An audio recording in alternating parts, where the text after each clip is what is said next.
Chat, what's up? How we doing? Oh, Bunny Cam. How you doing?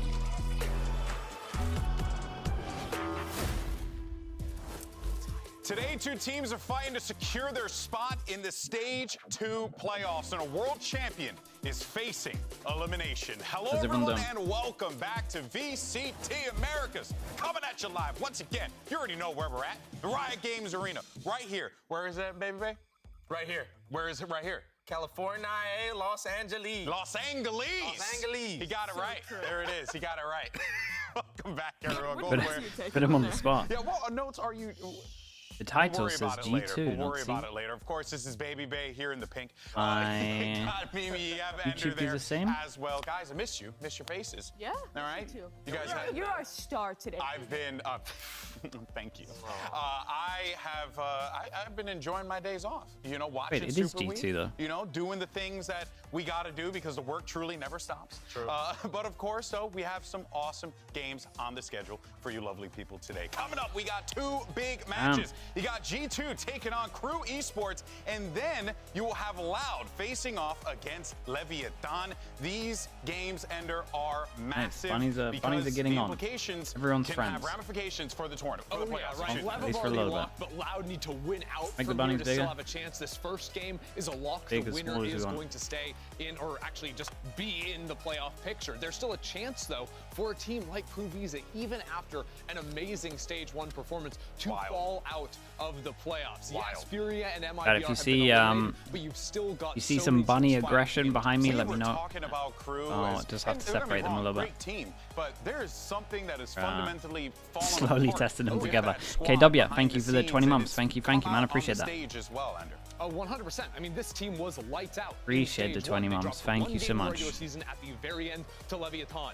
Yeah. And since Third then, place. winless in Stage 2, making big roster changes as well, taking out the IUGL. It is perplexing, to say the least. Yeah, indeed it is. Now, by the way, if you were just tuning in and then you were like, there were no stickers on the wall, and then there were stickers on the wall now, it's because these two knuckleheads ran around and put the stickers on. Dude, one of the bunnies is so needy. So, The orange one always. This is behind us here. So Always needy. Stretch, all right? And And the we other got the one last 2 weeks of the regular has season. none of it. They're doing their gentlemanly handshakes, but it's gone a little too far.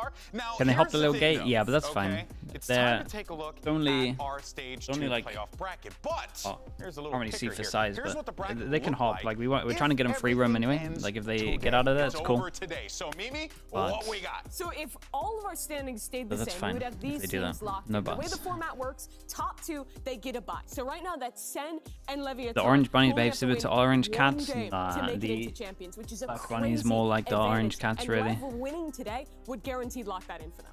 And on Yeah. top of that, if they lose, The they black have another bunny chance to is run it back, whereas unpredictable, these teams over I would say. here, whoever loses is going home. They're done. Sometimes Teams aren't even is locked like in really yet. scared of me. That's what I Sometimes was not. gonna say. This is important to know. This is What's what the bracket name? would look like. Black one's We Jigsaw, ended the season and here and now, right? this one's Today, Chucky. if it was over. So these are not set in stone. Yeah. Who are the ones right now Horror in the film bubble based. that are most susceptible to movement potentially? So I think the team in the best spot to actually make things up is EG. Right now, they're only behind 100 Thieves by 1 round of round differential, and they still have some games to play. So there's a world. 100 Thieves loses some matches, EG manages to win out here.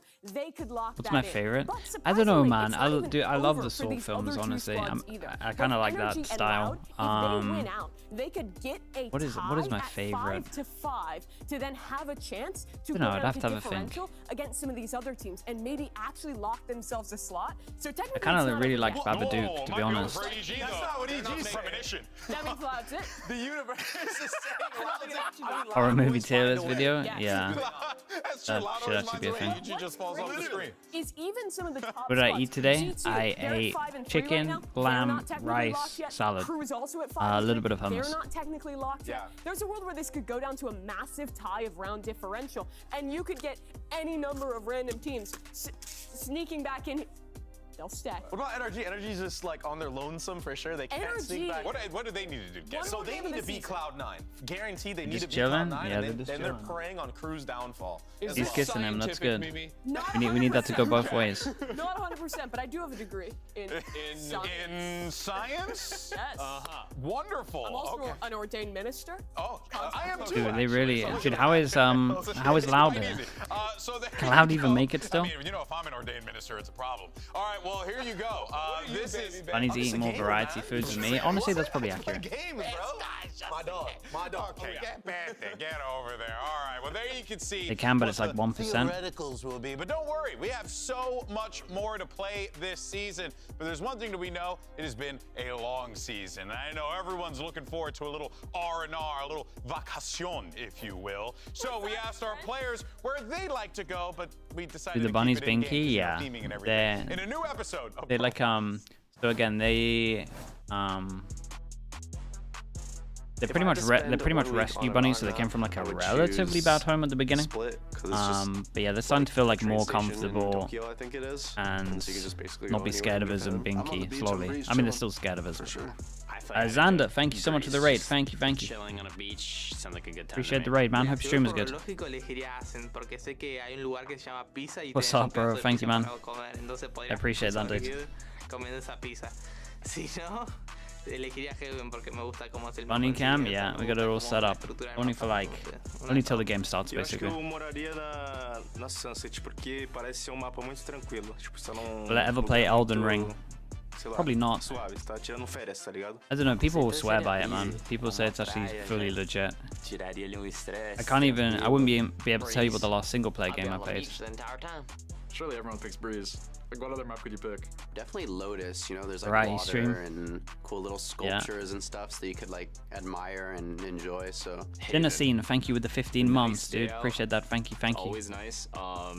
You know, 3 places I could chill at. He needs to kiss her now. This is the issue. Então, o mapa que eu moraria uma semana do Valorant, acho que seria Breeze, porque a Breeze tem praia, calor, caranguejinho, Let me see if I can force this E eu one sec. ficaria na Breeze. Mas, se eu tivesse com bastante roupa de frio, uma icebox também seria legal. Eu gosto de uma neve. I'll say Breeze. You know, it got the beach on it, right? So if I want to spend something nice, I want to be on the beach. I'll probably choose Haven because 3 bomb sites, so there's a lot more things to do. Icebox, like in the submarine or something. I would say probably Breeze. Sometimes you gotta- It's like the beach. Sometimes you gotta be You can swim as far as you can. a You little can bit see of the help. crabs on the side. You can see the turtle. You can find your friends in the castle. I don't know. I think that's probably the best map. It looks cool. Pô, eu gosto de frio, acho que é Icebox. Eu me daria bem na Icebox. Ficaria lá no, sei lá, numa caixa de gelo, ficaria tranquilo. Claro, né? Com roupa de frio. You're on a mission to say hello to So many Bacon people chose Breeze, but then you're on Breeze, which Bacon? is like, you know. in every way possible. You've started by making Enzo say hi to him. Next target is Yampy. Okay, I like it. Like this plan. Anything to annoy Bacon, I'm on board with. Forget Breeze. How many pros said Icebox? Why was that a common Icebox pay? seems cool. Why aren't we going to Pearl? Pearl Yeah, is Pearl's a great choice. objectively the best. Actually, very You true. have like the little tram from Lisbon. There's like a little like one. Yeah, but You're that's in an outside. aquarium. I was thinking Ascent, just because I want to be just In the completely sky? in the sky. What if you fall off? No. You see, you're talking about Pearl here, but what happens? I'm too scared of often heights. you Is the orange eating the other? No. So this is like Pearl breaks, and then you end up with basically some their way of whales kissing or like that grooming. wanna eat you alive. Like a That's big thing terrible. for them. Conspiracy theories. That's what you So this think. is That's this is a good step. whales. Anyway, let's go ahead though. Betty is in shambles.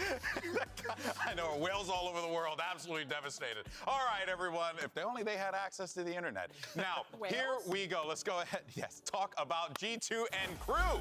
Now, these two teams have met time and time again, 3 times to be exact here, and G2 has gotten the better of them each and every time, baby base, so it feels like this Crew team can't quite get over the mental block or whatever the block is that is G2. Yeah, for sure. And I remember seeing some interviews. We had bunnies before. Yeah, we had a bunny before. Straight up like, even in scrims, Sadly, he had like this team. health issues. What it is that they need to do to destroy him this But time. But we I had will her for say, it's hard like to beat a team 4 times in a row. 2, It is, 3 it years. is. And the thing is, though, that KRU, I feel like, but this is our first time actually having like double, season, right? like two bunnies at the same time. 5 losses in a row. It feels like they're kind of falling back into some of the errors of the previous KRU's ways, and it definitely is a factor in one of these games when you have that mental block. Oh, bunny that did predictions, yes, that's the one. Times before. Once you lose that pistol round, go down a few rounds, it can really creep into your head.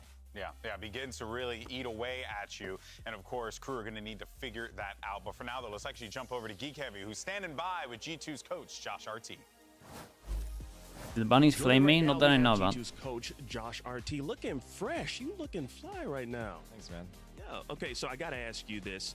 It seems like G2 was just unstoppable. Is that a fair assessment? I wouldn't say so. I think we have the momentum right now.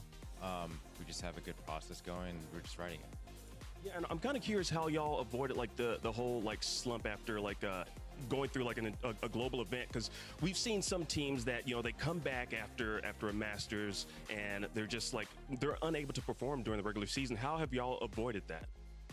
With careful planning, honestly. I've learned from the teams in the past where, you know, that issue would reoccur. So it's about making sure they have enough breaks, making sure as coaches we plan the practices really well so that they are able to install the new meta in their brains a little bit. So it's like, you know, we kind of anticipated it, and I think we're doing all right. I think so too. Now, final question for you. It seems like a lot of people keep looking at G2 as a bit of an underdog, which I mean, like, you all have proven yourself. So I'm kind of curious, how have you used that to your advantage? Sure. Of course. I mean, we always like being underestimated, right?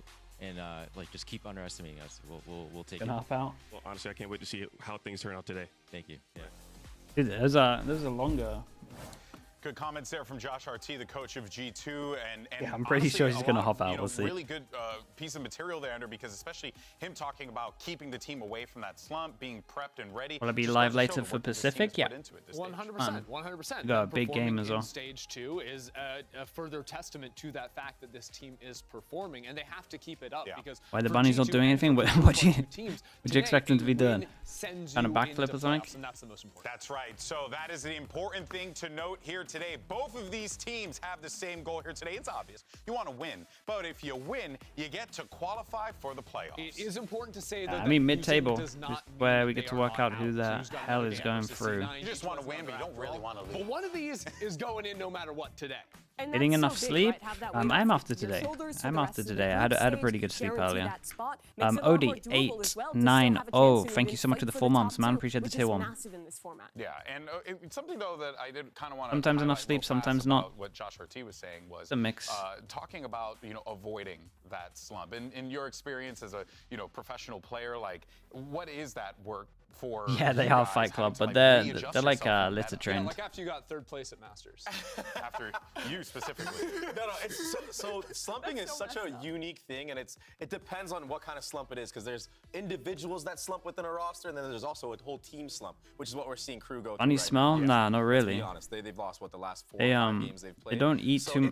They kind of like live off haze, so it's it's like, not I can take too much of something that smells. Play a bunch of DM maybe, and just take a little bit of time off. But as a team, you have to have team building exercises. They're pretty good for smell. They're pretty clean, honestly. But also, they only smell when they're in like really small habitats. Right? They didn't have a quick They kind of shouldn't be. Right? They had a quick turnover. The bunnies genuinely get along with each other.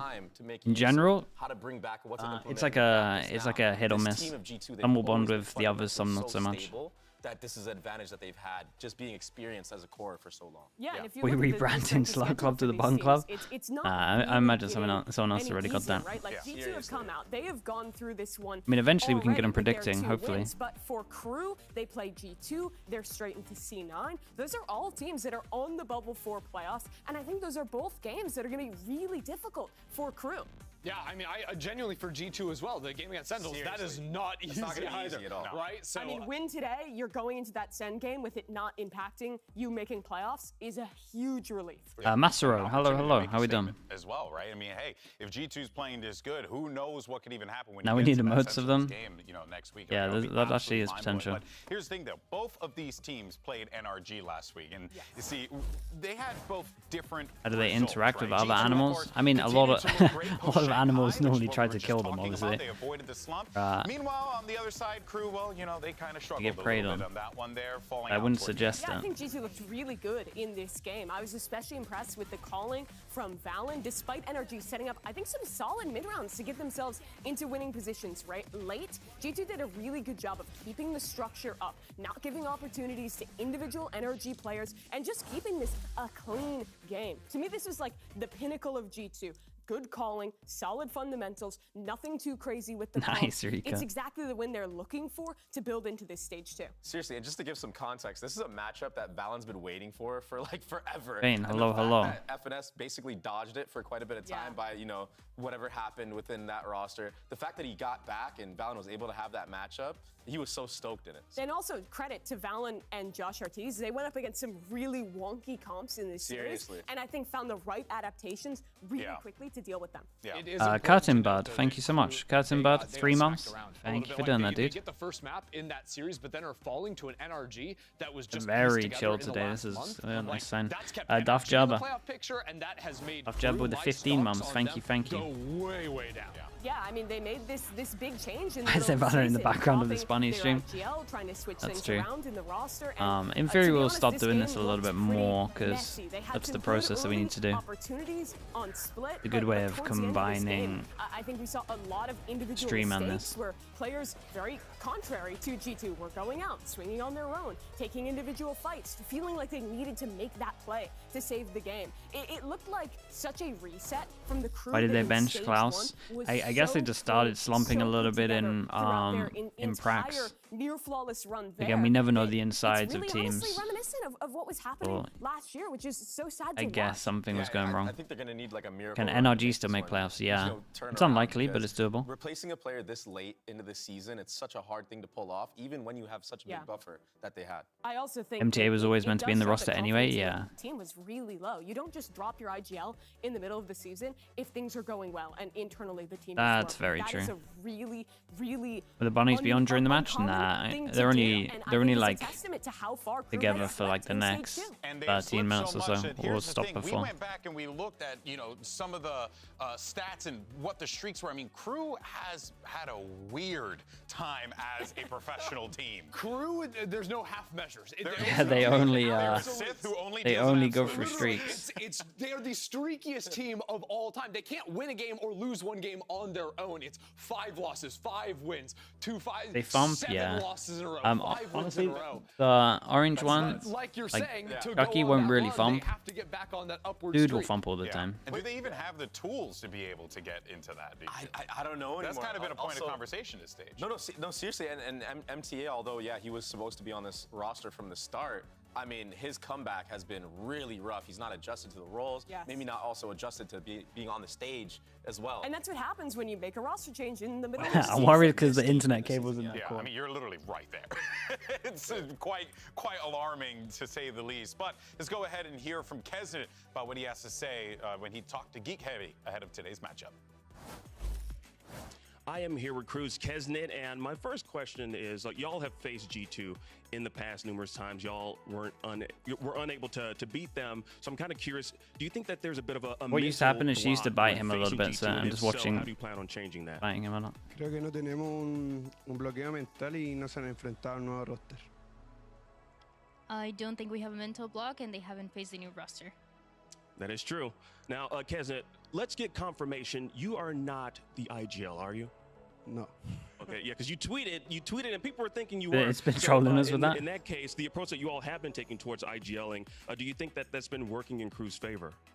Creo que no sé, creo que estamos jugando al feeling y nada, creo que hoy día puede salir bien. I think we're kind of playing with what the feel is like, and I think today I'm gonna do well. Cool. Well, best of luck today. Dude, insta walks off. Barry GX, thank you so much. Thank you. Spade is spade. Come on, Kesnet. And even hearing him say that, right? It's like you look at the stats, you look at the situation, and it's like, well, it's very clear that they do struggle against the G2 team.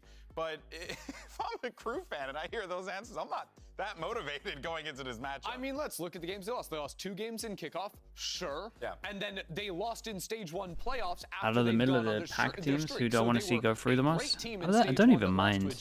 It would be a cool story if NRG got there. Really rough.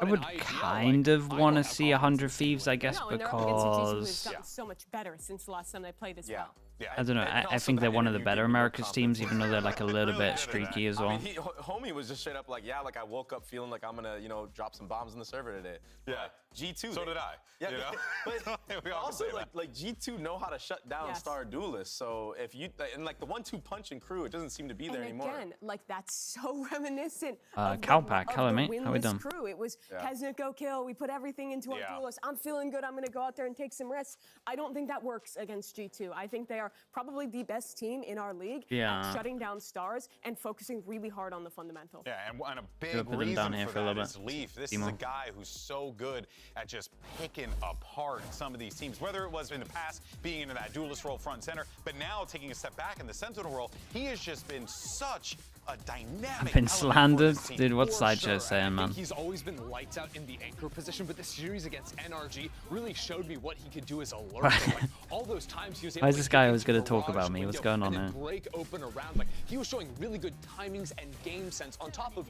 everything you know about Leaf, which is the guy can shoot. Yeah, absolute animal in the server. He has done it time and time again. He continues to prove why top 5, I believe, as far as I think, what was that, ACS goes or something? Probably. I mean, 25 kills on had to have been something insane of that regard. Need to watch it. I mean, Leaf is an absolute animal for this maybe team. flashbang chat, watch out. Oh my goodness. That came a lot faster than I thought it was going to. I think what's interesting is that the way Leaf... Yeah, what's he got to say? Gecko Pet is... Honestly, Sliggy is my favorite Gecko pet. I like the fact that Gecko has Sliggy absolutely on a fucking leash. Gecko walks Sliggy every time Gecko is picked at the pro level. Actual GTA dog style. Put a collar on the man. Gecko runs him. And dude, his brains work so different to everyone else. Pet is... With the IGLing of Valen and also the game planning of Josh, that's where he's been able to like develop as this lurk role now and actually understand timings and etc. So yeah, he's sick. He's the real deal for sure. He's also a really vocal player who like is definitely adding some ideas and stuff to this team, helping Valen out with his info on those lurks. Yeah, he's added so The much diss to track. the arsenal of Yeah, G2. man, he's just take a look at the other side of the field, though. We have just always fired MTA, up. a new guy who, well, I not say. a new guy, who's actually on the team before, but then taken on and added back in. And this isn't really an opportunity for us Trying to go bait in me into the specifically diss on track. MTA, I respect more it. so on the fact that like he's been put in a really difficult position coming into the tail end of the season like this. In the roles that he's actually being asked to play on this team, because earlier, like, this guy was lights out on the KO, right? Absolutely dominating from that role. In the past, he's been a big duelist player, but now he's coming in and he's played exclusively Sova and Cypher, which is so different. Playing an info initiator in the Sova, completely The boss at different Esports from playing 1 KO. against And UCAM. Cypher, too, all of a sudden, he's not like critical. Yeah, I saw it went to the 5th map. You're taking because a KO is going to be next to a duelist all the time, actively fighting. Now he's expected to sort of be on his own, and it has not looked very good. And I think it is sort of the situation crew find themselves in, where they wanted to make roster swaps, but maybe people aren't on the right roles. Yeah, makes you wonder as well, right? Like he comes into this, he gets plopped onto the stage. They and like he's to just there dig, like, yes. Well, gotta show up now, you But know. And still, then you end up holding an L, he'll and dig. then you gotta go If up we gave him against like team a who the blanket squad or has something, struggled to beat. he'll Not dig. once, not twice, but thrice. I mean, She'll just eat the blanket. Like she just bites everything. Like having her around and having a PC around is not the play. Every cable is at risk. I don't know. I feel like this roster should be a top performer, but no one's really calling the shots. The perfect duo, That's yeah, the biggest it's a problem, right? nightmare. I was on a team where we didn't have an IGL for about like 2-3 years in the beginning of the game, right? We just got one when we got poised. And man, the difference when we actually got an IGL was insane. It's just miles ahead. There's no conditioning that you have when you have everybody calling on the attacking side. You're not thinking of the longer term picture. They've right? destroyed many So charges. you're Yeah, kind that of just going happens. off the field, but you're not actually having a game plan. I think I'm like on the how you're 3rd or setting up 4th rounds, phone et cetera, charger. because everyone is just chipping in and yeah, I see a play here. This is great, but there's no bigger team play picture. Because most IGLs, like Coach Penny, they're going to be like structuring a half, at least like the first 6, 7 rounds and finding those little wrinkles and util of the information you're showing to the enemy team. Exactly. And what you're hinting at is like when you have different people calling round to round, that just goes away, right? Yep.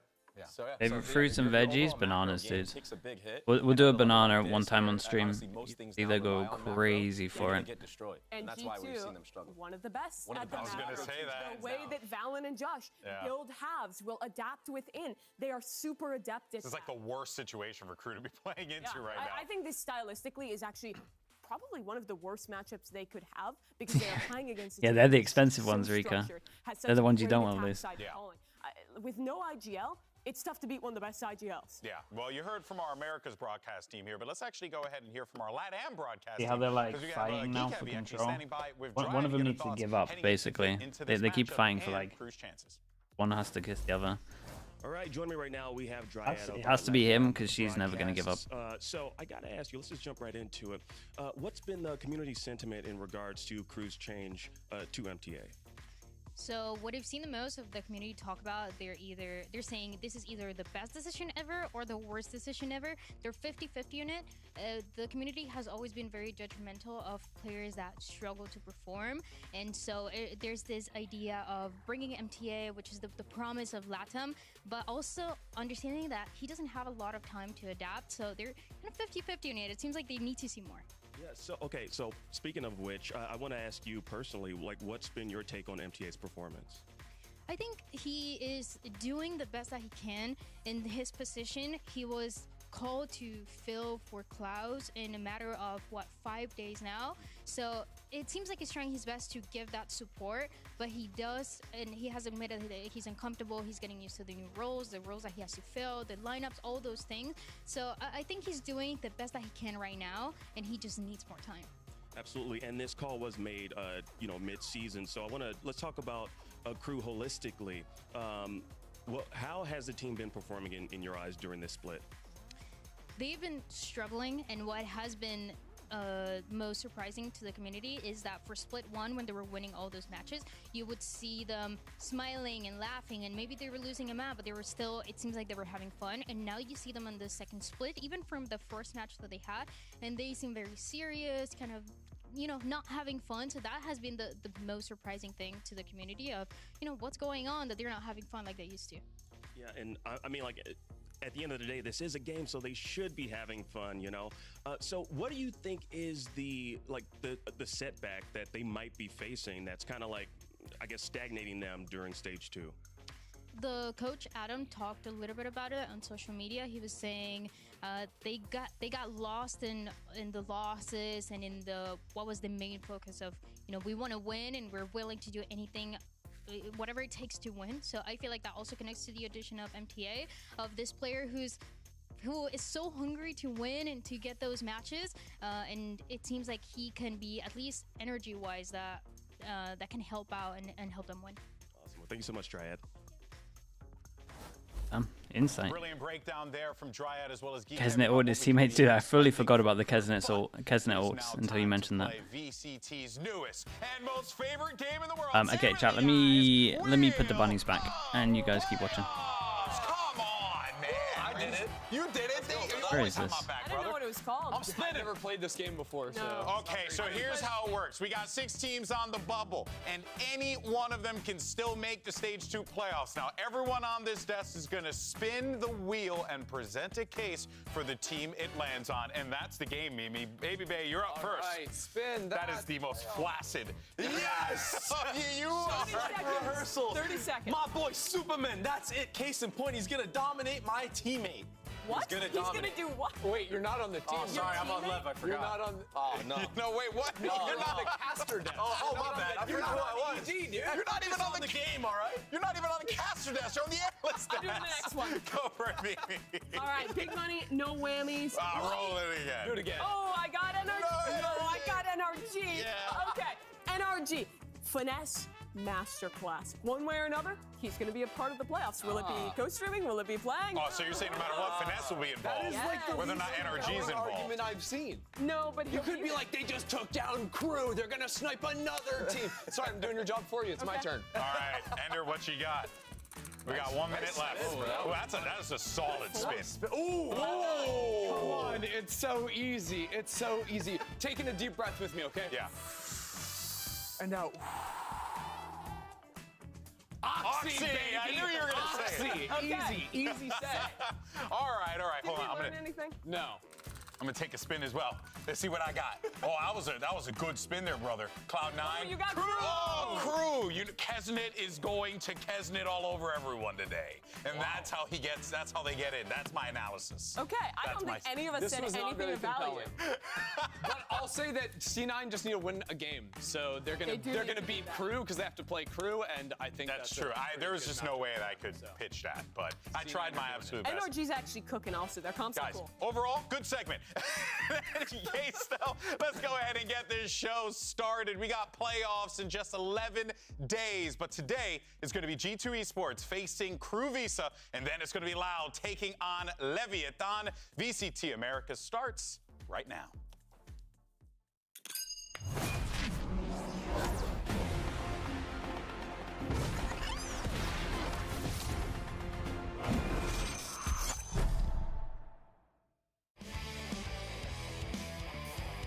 La información, sin embargo, un impacto. ¡Kesnet! 4K y el ace no.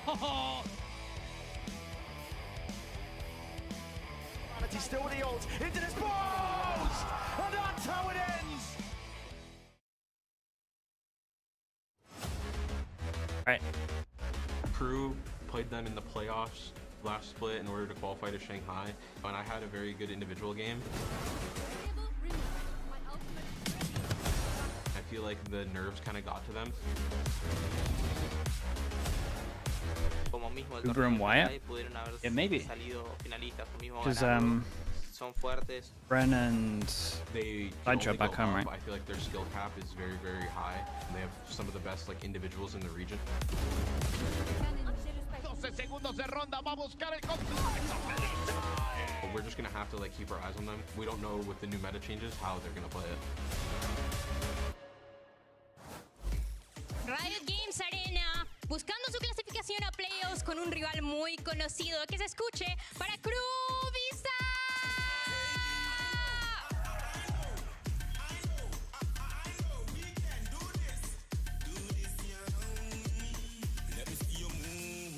Work hard and play hard. Work hard and play. Work hard and play hard. Work hard and play. Work hard, play hard.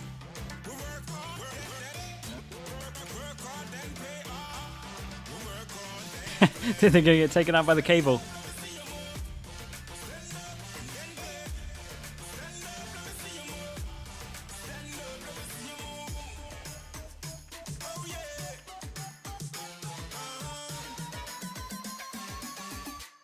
Let's do this.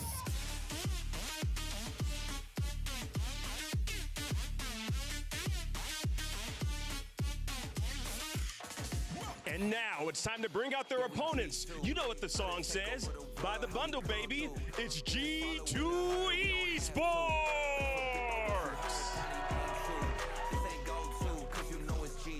Can't be called a newcomer. We've been up for several summers, seeking how to step in commas. If you with us, buy the bundle. Say you should buy the bundle. Barely time to buy the bundle for this ton of errors rumble. Cause you know we titans in this game, ain't no contest.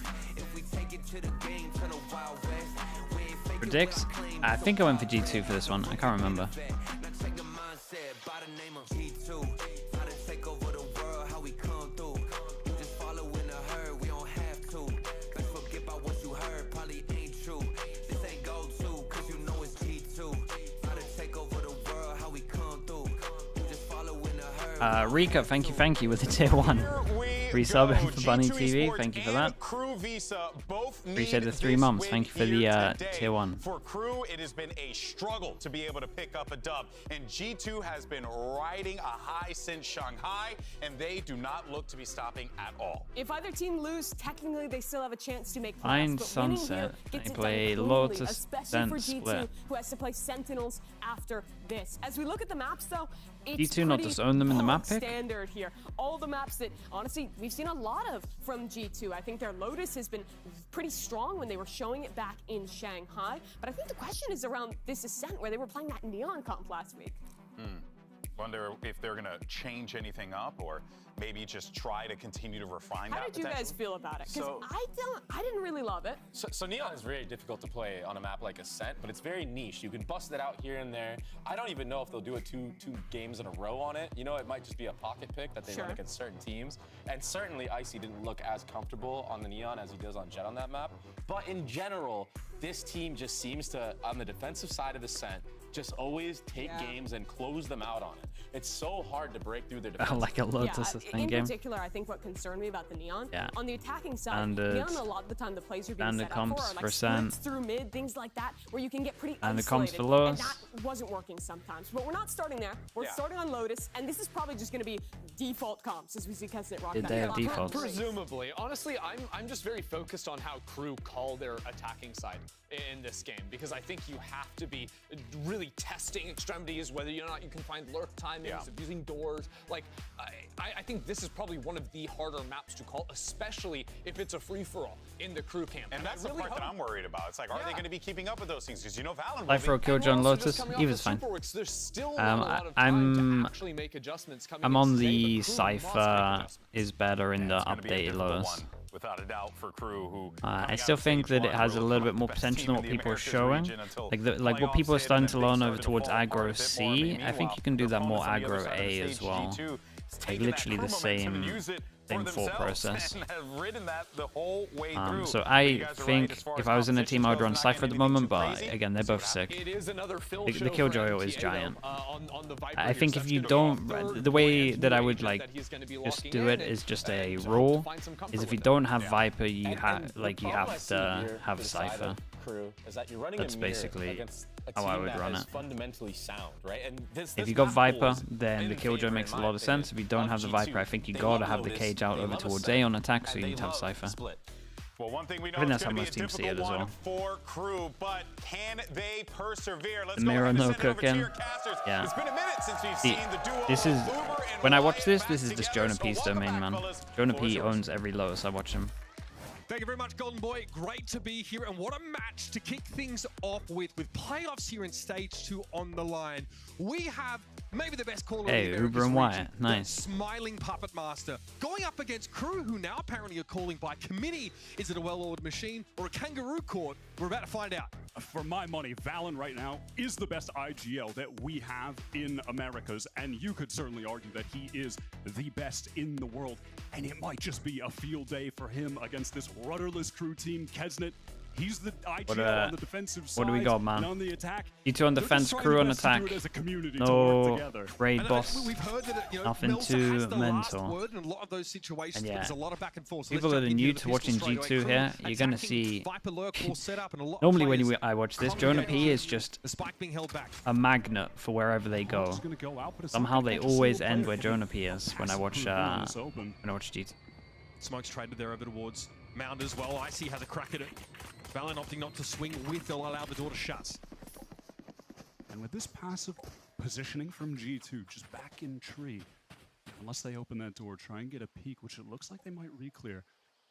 It could be the Crew are pushing up there. They don't know, but there is the door There's the sounds open. at. I can up the volume a little bit from them, right? They're working towards Mound now. And Let me put it here and hopefully it's at a good level. G2 did get the re-clear at A, so now they can re-establish their resources elsewhere. Both teams are 5-3. Yeah, it's a really big game. B side, but it's C side rather, but it's LEV that you're trying to get through. One of the toughest nuts to crack on this roster. Paranoia goes whizzing past his right here, and he opts to give the space up as the smokes come down. No option. Jack, hello, Jack. Hello. Situations where G2 thrive. Loving the work at the moment, man. Appreciate the 5 months. Jai tries to peek as he knows Kesnet's facing some scrutiny. Can't finish the kill. Smoke up on site to break it up just that little bit more as he would hope to peer over it. Paranoia connects with MTA. 2 players here. It's a reckless push there from Kesnet. He gets the one and it's traded out instantly. Hey, that might be the kill that decides it. Back a sight from Valen. Still in this post plant. Here's Leaf, swinging it, Heat from the high ground, able to get him, but gets taken low. And now it's up to Shy. Valen v Shy. And Valen gets the better of him. Yeah, made the jump up there. Big round from Valen. What a lovely reposition there at the very end by the yeah, I mean, this was just a standard kind of C hit, to be honest. Played on info over towards C. Big retakes. It just all came down to Jules, that's it. To excel. This is Amau, right? Is that how I say the name? Thank you for the 3 months. Years at this point. Game is still viable on Lotus. Yes, it's just the fact that your attack is pretty hard. Icy most recently, and it's that foundation that allows them to be one of the best teams that we have right now. Speaking of changes, Coach Adam from KRU, tweets out, he says, keep your expectations reasonable for MTA. He's filling some big shoes, some new roles as well. How many Viper games has he had so far? Quite literally 0 rounds of Viper. Right, that's not played professionally. Alright, let's focus in because Kesnet gets dropped Guardian from Shy, buys heavy armor. But they don't have time. They had 2 games left. This one and 1 more against C9. And the stakes now they know obvious. because he had to shoot the team that turret. wins this, they are in playoffs. KRU usually don't mince words on these saves. They usually go straight for the jugular and try and make something happen. Door thrown open there. Melza sees no one hiding back in that corner. It will be 2 stacked on this C-side for G2. Yeah, and Kesnet throws his nade back sight, and that means that the double molly stay up. B-side of the map. The lurk wall keeps Valen at 8 for now. A little smoke from Valen offers a one-way opportunity for Jonah as this hit's going to come in. Kesnet with the first. Yeah, hold up. Yeah, that's a gun down. They might have to fight sight, and he didn't get to put his mollies up. Alright, that is an absolute hero round. Hero gun for a hero. They make the investment in Kesnet. Get him a Guardian this round, and he has hit home. They will always do it. They will spend the cash to give Kesnet a Guardian. Or as the Killjoy went down early. Like this, and it pays off alarm bot over towards B. Melza really wanted to make sure he wasn't going to mess it up. And still went down. Okay, insane round, and they pick up the 2 best guns of Bulldog. Obviously, from Kesnet, starting off hot right now. He was statistically, for essentially all of stage 1, up there. Him and Osbos, the top 2 nice round, solid round from them. And it's been a bit slow for yeah, him it was a little bit unlucky for stage 2, but it was a little bit unlucky for Leaf there, but he did come up on the mini-map, that's why the spam was so perfect for his smoke. A couple of G2's weapons there. Turning this game on its head early. Kesnet able to make use of the smoke. Valen threw down there, playing from the edge of it. And crucially now, Kesnet already 1 off of the showstopper. That is absurd. Yeah, and that's literally the ult here. He's so fine with them investing the ult into this. I know they're up against like a really low eco. It's one of those so early on. If you can invest the ult, you can keep like 4 or 5 people alive. It's incredible. And off of all of that pressure, look at the rest of the KRU. They know that they can just walk into C. Yeah, but as soon as they push over towards A, and no one pushes this without multiple people, right? I rarely see a team actually like make sound push this with less than 3. So you kind of know once they push over towards A, the comms come in. Means that C should at least be out by like 1 person max. Now this is nice. I love KRU taking this forward space. Paranoid though, they kind of bread it, but the weaponry favors KRU in a big way. Icy and Trent, last 2 standing. Now they're going to try and group up here through halls. It's a tough fight to take there for And the good news about this is pretty much everyone that didn't have ult was getting the kills here. Kesnet only got 1. Yeah, so now we're closer to Melza's ult, and we're really close to Heat's ult as well. Yeah, they're actually playing it perfect at the moment. You want to take some of that space into halls. Love that Kesnet backed off here. Superior guns, they do just that. 4v5, but they convert it with ease. A nice shot from Jonah, who shown that he can be a deadly Viper on this map. Back at Shanghai was just putting up absurd numbers against teams the likes of Heretics, the best that we have in the game. There. We got guns, Wyatt. Got guns, one being an Odin. And immediately it's going to be that Odin just spamming away towards A main. It's so common, of course, in tree, the paper-thin walls. You get the opportunity to spam onto that ult orb close by as well. Kesnet wants to move up here. Horn catches nothing. Takes the standard challenge, and that's going to be smoked off, allowing KRU here to scale into this part of the map through rubble. Yeah, that attacking side KRU yet to really burst out of A. They're taking their time. You're ready to absorb some of that G2 utility if it comes and then push up. Crucially though, again, eyes on Kesnet. He has got that showstopper. Such a solid round though. They just pick up the A ult. We now got double ults. The only thing the G2 have is Omen ult. If Icy gets a kill, he gets his own ult though, so gotta stay on top of that. Potentially positioned to double Not want to give the Raze a kill. Spike swings back. Dude, they're not gonna fake with Fade ult, are they? And looks like that is what is afoot here. Might work. Leaf is going to take that. Yeah, they are. Nightfall to fake Keep an eye on the Viper. Does Viper overstep? No, Jonah P stays strong. Stuck around that corner. Jonah P hears them running away. 1, 2, 3, 4. Yeah, he had so many. 20 seconds, they can all rotate over towards A. Do they try and just smoke this off and fight here? Dude, the Omen's going through sight. Oh my god, it's so risky. I think G2 could play this better, but let's see. The retake on A. They give out all the map, but Jonah at least has a flank timing. Not able to get in fast, our G2. The Paranoia expended as well. Basically no utility to play with for this retake. Tree smoked off. Satchel gets Icy onto the side, but he's spotted out. Here's that showstopper we've been talking about. Kesnet finds one with the nade. Yeah, and he just uses nade before to get a kill, so he gets another nade. Shot, that was a big kill. I think G2 could have come up with a better plan here. I really do. Like with this info with the 4, with these 3 being here, maybe he didn't hear it as 4 as clearly as I thought he did. Because I don't think the Nightfall connected with a single player, but that could have gotten seriously. Yeah, if I'm a coach here, I'm probably calling a timeout. I would love to know what the comms were like.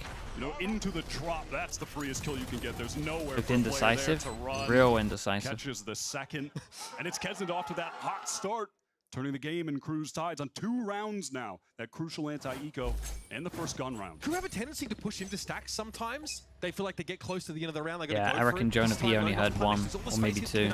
So passive from G2. Fighting more aggressively for A now, or G2, and it's going to be KRU controlling Mound. Perhaps there for a second considering accelerating, but shout out to Heat for having the confidence to call them back once the ult hit no one. On this anti-eco when the game is so much in your favor this early. G2 so disciplined, they rarely ever overpeak. Maybe erring on the side of caution in this game so far.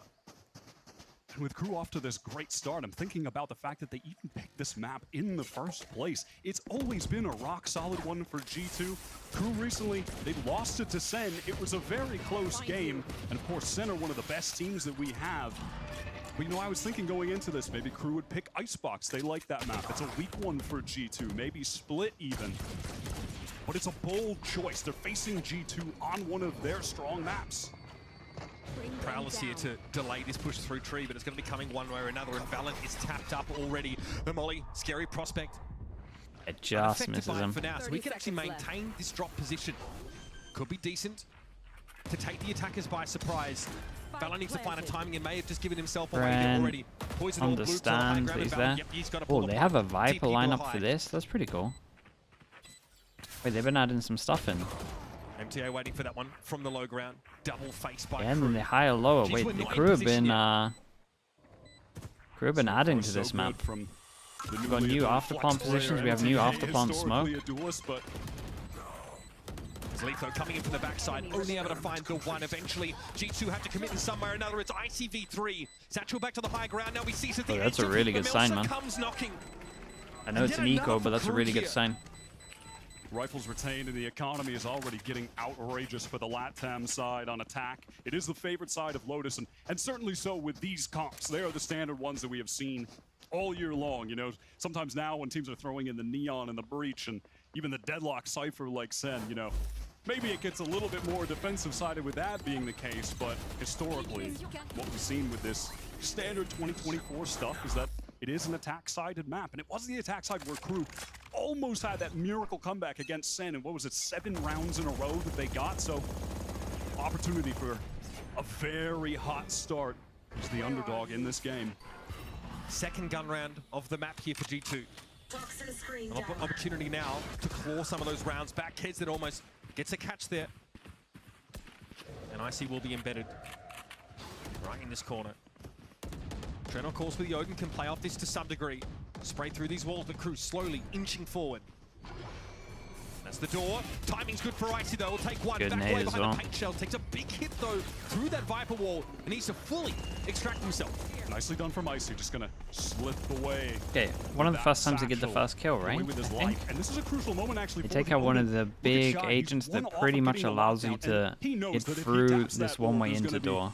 Hellfire So they bullets might coming through want to that be wall. looking at B It's a instead of massive A. risk to do so. Probably not going to be able to get that very crucial ultimate into the round.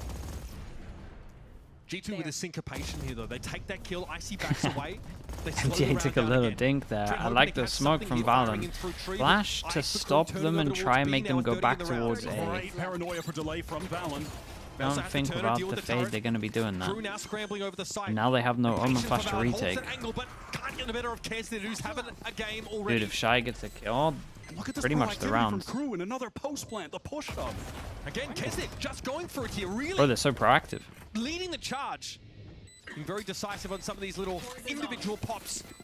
He'll keep an eye on Heaven for the time being. Here is Leaf. Spots him once more. Kesnet now at least brought low. Leaf can clean him up. Melser and Shy here, the ones standing front and center. Very nice, man. This was great. Yeah, this is a really impressive 4v5. Realize they don't have the fade, can't get over towards here, so they insta have a backup plan of putting the Omen back towards B. They're just good for the split. And the after plan, they were very proactive. Realize again, still 4v5. They gotta try to get a kill. They get a kill here, and then they keep going for more. I'm going to assume Kesnet, since he's the one taking Like stage point, 1 crew, taking yeah. space, taking It's very good at the points, moment. but what a nice way to. And they're playing off a each other. round that was seemingly lost. Continue this early momentum. Crew look electric. I mean, how often do we see that like late round audible go to B with a player disadvantage work out? Really impressive stuff by Kesnet to surge up to find a kill in Link and a kill in Upper to really set things up for Crew. And typically with G2, I'm very impressed with their fast floods on this Lotus defense. You know, meaning when that attacking side is getting into the site, when the spike is being tapped, they will explode back. Yeah, in they've with got to be more utility before decisive it's at the even moment. planted. And they have not The been able main to thing do that I'm so seeing. far. And frankly, on one of those earlier rounds, I believe round 4, they were definitely given an opportunity to do so. It was the one Coming where he home? could send that Yeah, apparently nightfall so. into A, and they were gathered up around Honestly, it. But they've been slower. semis in now those though, right? moments than That's I'm used to actually seeing from them. And doable. it's giving Crew this opportunity. As soon as you to get really hope, that's take when the it bull by all its horns comes in those moments, be the team that's crushing being down. proactive. You know, so much of the narrative here was about how G2 would be inherently favored, being a really meticulous, you know, very calling. Remember what I said? Trust me, I got no hope. It's They've fine. given up so much of the map time and again to Crew. Even if they get to a They've had final, I to got no mount hope. these retakes that have You're all seemed good. ill-fated from the outset. They'll be again down to this pistol buy. Why? Yes.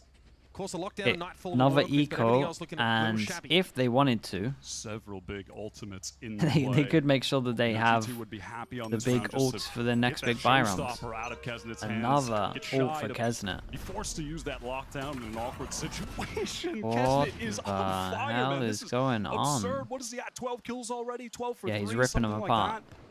I mean, this is the Kesnet that we know, the Kesnet that was taking over in stage 1, that led Crew on that 5-game winning streak. It's been downhill since then. What is going on? I mean, he is doing his damnedest to bring them when he back plays like into a this, winning position.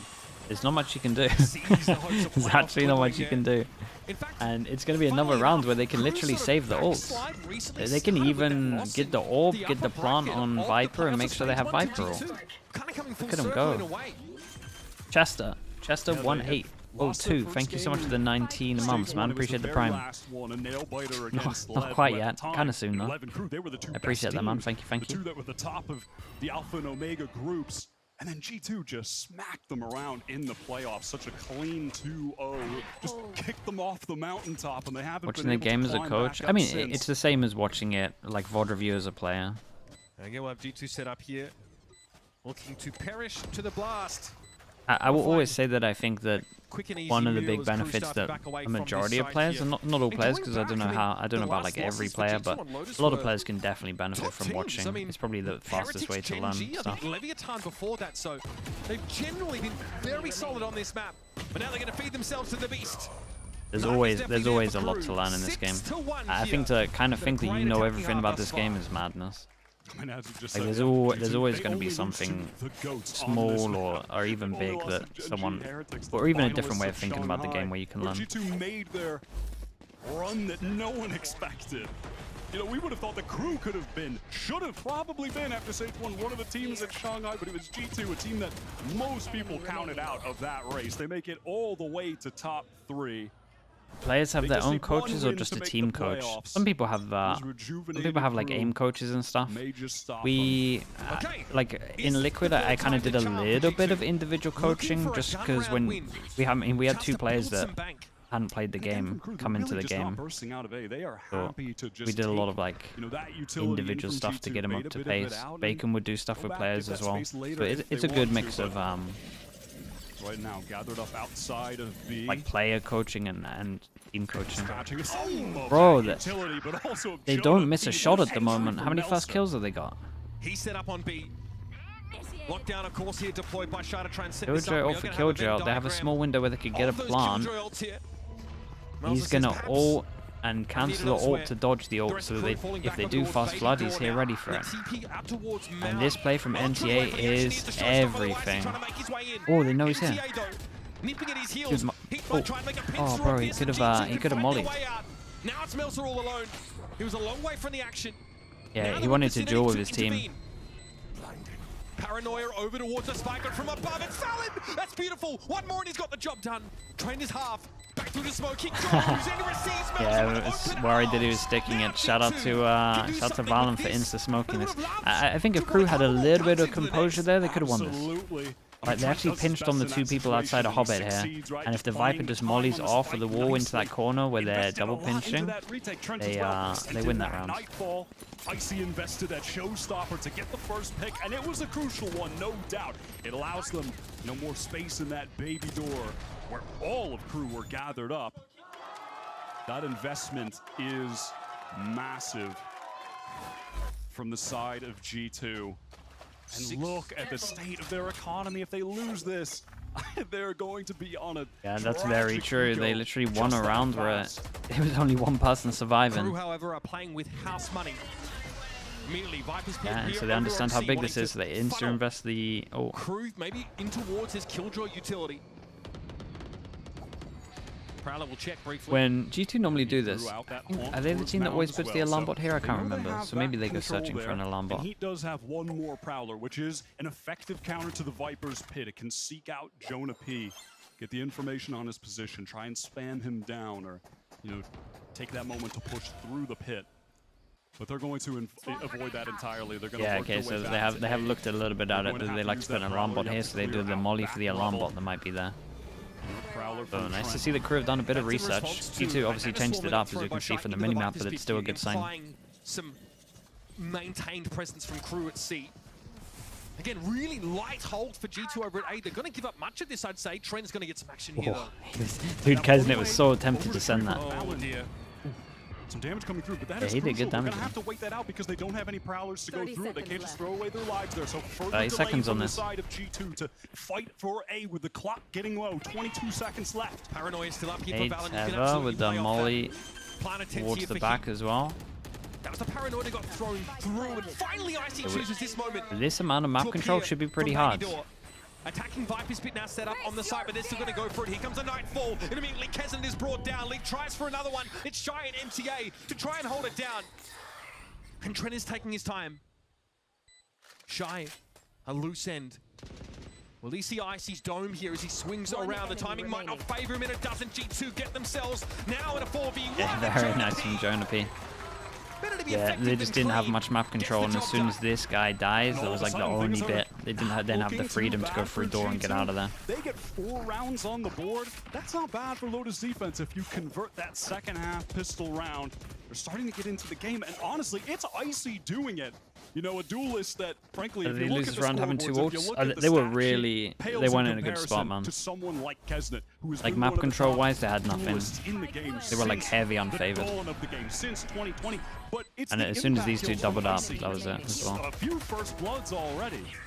I watched the England game. Nah, I was sleeping, but I watched I watched like a highlight thing. Structure versus the maverick of Kesnet. He's the one that is making these decisions, trying to be proactive and leading the way in many of these attacking rounds.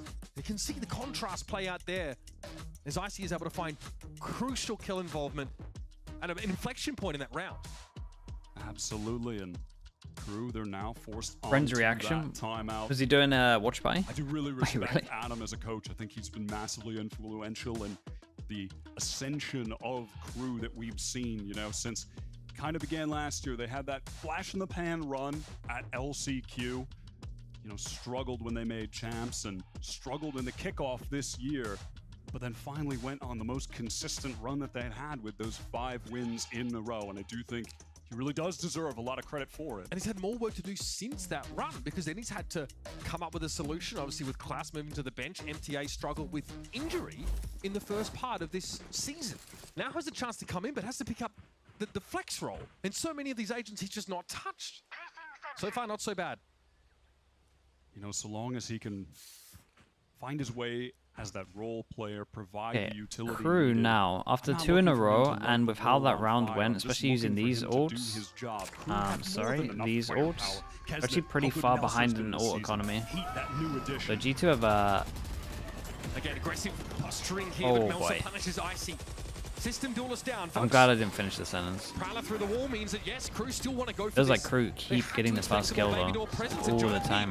Dude, Melza and Kesnit's aim right now is disgusting. Are being torn to pieces.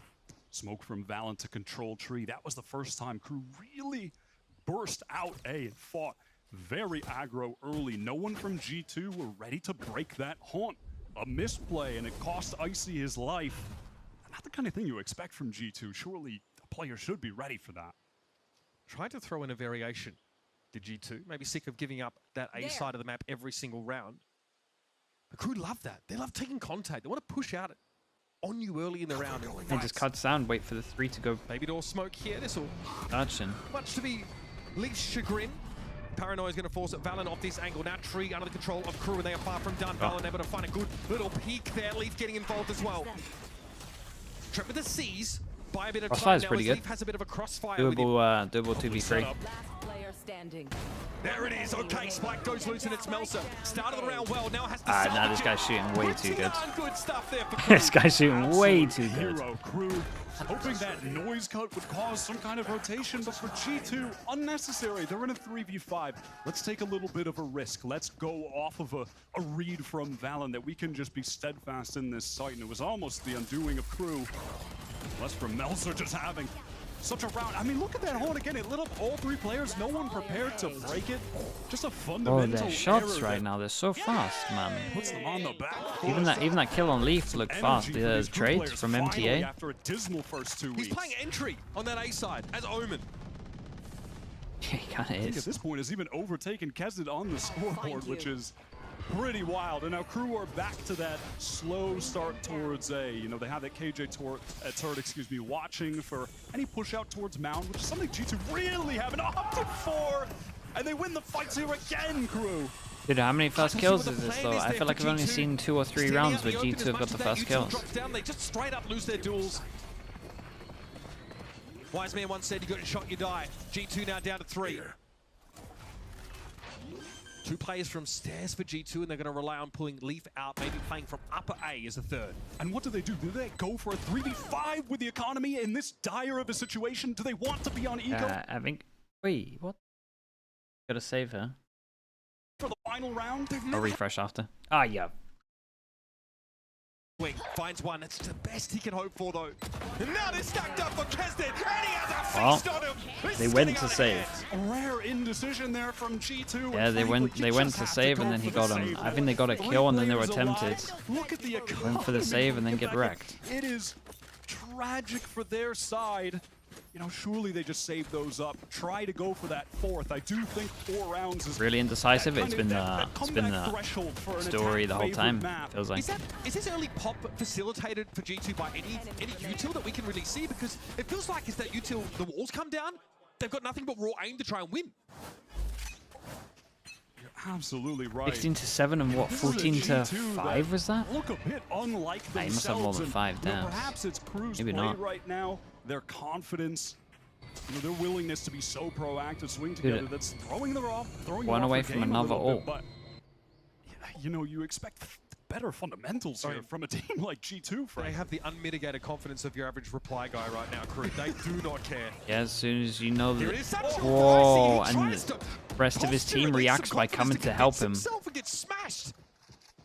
That's not good for the mental. Dude, they are out aiming them so heavy. G2 players, They're not missing. Swing, They're actually not that missing. And, I mean, frankly, that is a good decision. Look at the firing squad from Crew. Crosshairs trained on that angle. It wasn't just MTA close, it was the rest of them towards Mound. And there was a Prowler to re-clear towards A. Just feign like they're going to head towards Rubble, re-clear all that space, maybe go for the hit, but it's John all about QT getting with into Mound here. Prime. Thank you very much, man. Appreciate you using the Prime on me. Welcome into Slug Club. Does he check right? Does he check right? Yes, he does. And Leaf doesn't melt him down. 21 HP. It's all going so right. Crew. Shot. Shades of Rafa there, Mitch. Little old man reference. Now into the 5-on-3. Is anyone else in it? I do. That's the sad part. My goodness. MTA here will be the most forward player set up on that ramp here. Smoke towards Halls is going to cut Trent out of the action for now, but Shai just sits and bides his time. G2 steamroll. Hey, that was a slaughter. Oh my god. That is the best crew that I've seen so yeah, far. that was so dominant. When a team is the communal calling system, it was working yeah, when a team is calling like this and they are firing like this, more importantly, I don't know what you can do really. To re-clear in the mid-round, but out of that timeout, they chose the perfect time to hit that area of the map hard. Really catching out G2, making them look so out of sorts. And the confidence is there. It's absolutely brilliant. Kesnit 17-7, Melsa 14-5. Much more to come from this series. B3_9 as well with the tier 1. Appreciate you doing that, man. Thank you for the support also, dude. Welcome into the Slug Club. Thank you, thank you. Oh. Oh. Wait, we never do this.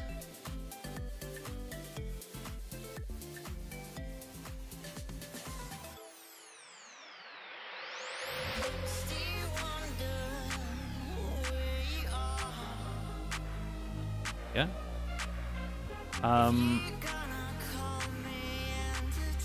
Okay.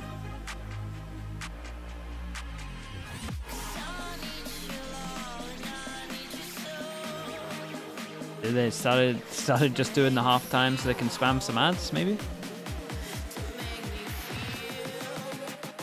Contoni with the Prime. Thank you so much, man. Thank you, thank you. Like the change, yeah, it's kind of out of the blue, this one. Better hit the ad quota, maybe.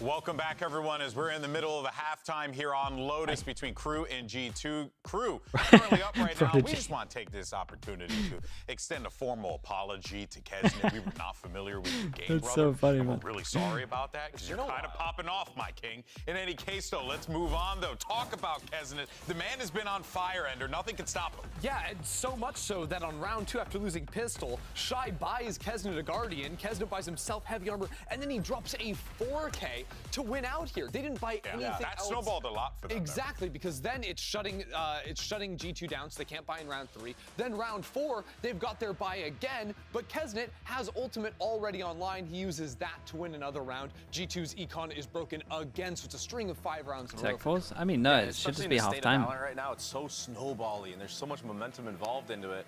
And I guess he did wake up saying to Pretty much himself 400, yeah. He's so, yeah, I wonder what Mel's is as well. Of running something like this where you don't Him have and an Mel's IGL, are you both really do doing have the freedom to do whatever you please, whatever you want. Yeah. But honestly, they looked like they were doing things good. It was good. Guardian Force, yeah, that decided a lot. Together in their post plants was lights out from. Well, now we're flipping the switch here. Let's see what Crew could do. When the team's talking halftime, no, everyone can talk in halftime, and I think that's why they do it. They want to try and even it out because obviously pre-show you have a long time to talk anyway with your coaches. Like coaches can talk in halftime as well. So I think that's why they want a longer pause, so it's like feels more talk even. About that community calling style on attack, where Melser will make the final decision if there's a bit of back and forth. But on defense, it is the Kesnit show. And frankly, their defense in Stage 2 so far, I have not liked it too much. Against Sen on this map, they were throwing some rounds away in tragic fashion, losing 4v2s. And throwing the map away because of it. It was a 13-11 Okay, loss. so Jonah P and Leaf have gone for what we are calling the Genji pistol. Double Sheriff. Genji win a lot of their pistols. A hell of a lot of their pistols, to be honest. And when you can shoot strong, and you can punish jump peaks like that, which I think this was. Damn, look at his confidence. Wow, look at him. Look at him go, dude. Chance to get his 5 HP. Gets the 2. Icy has to expend The Leaf hears a lot of this, and Kesnit's dead. He always has one, but Kesnit's ready. And Leaf throws his head back. Frustration, I'm sure. He felt like he had the soul read, but Kesnit doesn't have one. And now silently, it's G2 just creeping into that B site. Jonah P pressed up. He's already got one nice shot with the Sheriff. He's going to have to do a lot more with Icy this low on HP. No util to work with. Here's the double swing around the corner. Oh, he didn't have his gun out when I said it, chat. Kesnit, check your 6, son. Okay, 1 for 1. Jonah P here with a big iron. That's 1. 50 HP in a dream. Heat not looking much better with only a ghost to work with. Gives it a tap. Here comes Jonah. Yeah, nicely done, bro. Okay, still is a pistol each, by the way, because obviously G2 got E-codes. And they might have to do something similar. The good news is they got a plant, so they can definitely get a better force away. Little jump at the end. You know, I think if he just tried to strafe out of the way, he might have made it, but I think that was just a bit of a mishap there.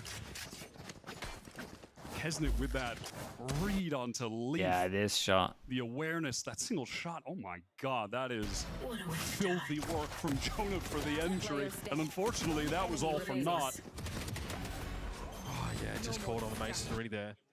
Yeah, that was after he thought he had a timing on Kesnit, did Leaf. Pushed up towards Link. I thought he had the timing too. They don't go for the force buy, they just go for 4 sheriffs because they got the plant. And Prowler doesn't clear here. Oh yeah, nade on the spam on top. Oh, I thought he was gonna have a little spam on top there. And of course, it's the star of KRU Kesnit. They are always going to get that upgraded rifle for him whenever they can. Round 2, full armor, Vandal in his hands. He's on one right now. It'd be crazy not to serve him up whatever he asks for. Now G2 slow it down. They don't fully pull out of rubble though. Oh man, they're taking so much poke. Jonah now down to 35 as well. And you know, despite talking about how against Sentinels, KRU's defense was very lackluster, a lot of silly mistakes, thrown away rounds. Will that even matter at this point? When they've converted this pistol, when they're surely going to be up 11-3, surely G2 Alright, just comes back online as they're trying to walk in. I see what you're doing. And pop his molly here as well, double mollies. Gonna be 5 seconds, they gotta make a call. Snakebite poison orb combination says no. We're down to 29 in the round. Still very distributed across the map. Our KRU, they're not sure. There's no help here for a little bit. Okay, smoke comes in. Oh, this actually has a bit of potential for G2 right now. I know they're low, but... Shy and Kesnit to play through waterfalls. Leaf sprays wildly through the masonry at them. It's Kesnit caught out by a Prowler. And Shy tries to wrap to the left. Finds nothing. Force back. Kesnit wants to hold his ground, but he goes 1 for 1. At least Shy can get the trade. Weaponry. Oh my god. For KRU. And that's a 2v1. Yeah, can't get the plant down, but they did a lot of damage here. Considering it was like 4 sheriffs, they did a lot of damage. That's a side note, and they have converted 11-3. Shy and Kesnit had me sweating there. I'm not going to lie. The duo was close to the C site, so they just tried to spill their way in. Yeah, there was no one close to the Viper for a little bit. Oh, that could have gone.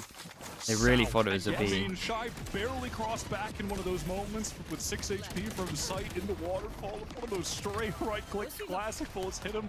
Oh, that could have gone. Oh, that was the last 7 bullets. But they're able to convert. I mean, that is beautiful from Shy. They kind of disrespect the smoke thrown behind them there that staggers them out from the rest of their team. So it essentially makes it, 2 instances of 2v4 there for KRU. Shy, they're built a little bit different. There's a good chance here, I think, to put G2 under the microscope a little bit now as they're going to have one real chance here to have a successful gun round to stay in this map. A map that they have only lost once in Americas this whole season. They don't look themselves, I'll say that much. No, they really didn't on that defensive half. I think they're going to have a serious mental reset after this map. I don't want to get too ahead of myself, but this lead just feels insurmountable, and it doesn't feel like their heads are in the game right now. Josh RT, their long-standing coach, going to try to fix that. The man that's been with them for, what, like a year and 7 months now, you know, brought them to that Ascension tournament, got them into partnership, has been such a great coach with the team, but with only 3 on the board against KRU's 11, how much can one coach do? Alza could do a lot of damage into this round. It's a little bit of an underpowered bonus, but boy, do they have a buffer of rounds to work with. 5 people that he can one-shot. Heads up, purchases that Outlaw G2, all light armors, 1 shot from him. That connects will result in a kill. That's why Milsey's playing an off angle over towards I mean, he sets up over towards C. As long as they don't go back to C. KRU are really stacked up towards C right now. You know, perhaps a little bait play. They're hoping that Melser maybe gets that first contact. They come and see. And then the rest of the team try to okay, so they're going to Prowler. He's going to shoot the Prowler. They're going to hear the Outlaw. They're not going to swing after they hear the Outlaw, right? Melser, he's waiting. Spinning the web, but force off the angle here by that the was Prowler. Completely different to how I thought that was going to go. Dude, he went for the pre-fire. Behind that smoke here and give control of Mount to G2. But do they dare commit? Does Valen have the read on this? Or will they commit to their own? Yeah, all he's trying to do is bait them in. Bait them into the 4-passer stack. It looks like he just wants to keep some presence on C. Problem is, that's like the scariest gun for them right now. Some other players, typically the KJ is going to be there. You could see him trying to clear out that utility, while the rest of the team work back towards A. Valen, a little too wise for a play like if MTA can get 1, done great. He can get out of there and stay alive, he's done great also. Oh yeah, definitely. Keep running, man. Keep going to spawn. Nothing. Nada. Zilch. But space has been created for G2 to get a post-plant set up here. Yeah, and that was the scary gun down. And at this point, KRU, they'll be content just dealing as much MTA's going to pick this one up. Against G2. Nope. Valen knows it. He's about to get double-faced here. MTA first and Shy second. Oh, that's... Well, not what he's looking for there. That was ugly spray. Giving up a gun there is going to hurt.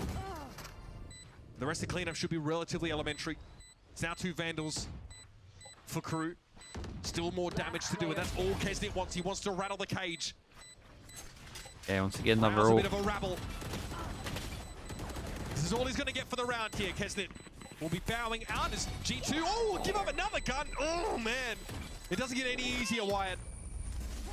And already even going down, inching His closer aim is to so getting the fast. showstopper activated again in the first half. They did really good damage. For the bonus, taking 3, like you can't really. Considering how much they actually had into it gun-wise, they can't ask for more than that. And frankly, Mitch, this is the trouble with trying to make comebacks happen in Valorant. Eventually, everyone is going to be able to press Q and probably win that round, probably get to 12 on the board. Yeah, so you have like 1 or 2 deterministic round wins, in theory, per half at least. And that's all KRU really need. Still, now KRU make the buy. Decent conversion of the bonus, actually on his head. Damage-wise, Valen, yeah. Holy, the util. Okay, it's done. Oh, G2, please. I mean, these are the mistakes that you would never expect from a team like this. 2 times now in did they not just change up their fade, eh? Breaking the hawk, several players getting lit up, 3 kills for KRU. So disastrous, man. So unlike them. We're talking about the most meticulous, disciplined team in Americas. Right now, they look extremely scattered. Prowler's pass like ships in the night as G2 are still grouped up towards Rubble, and Kesnick says, don't mind if I do. Slaughter. Flawless here for KRU. Yeah, absolute slaughter. Dude, the nade tempo was incredible as well. And just this attempt to brute force back into Rubble, getting bogged down by more utility, more presence being shown there from Heat, more Prowlers.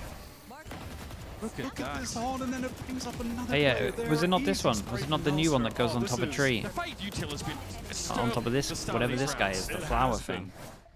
And Heat, One of two That's so OP. I seen BBL start to use that. I think it's BBL, maybe it's FUT. Keep them coming. It was one of the Turkish teams. It's been the recipe for success apparently on Crew.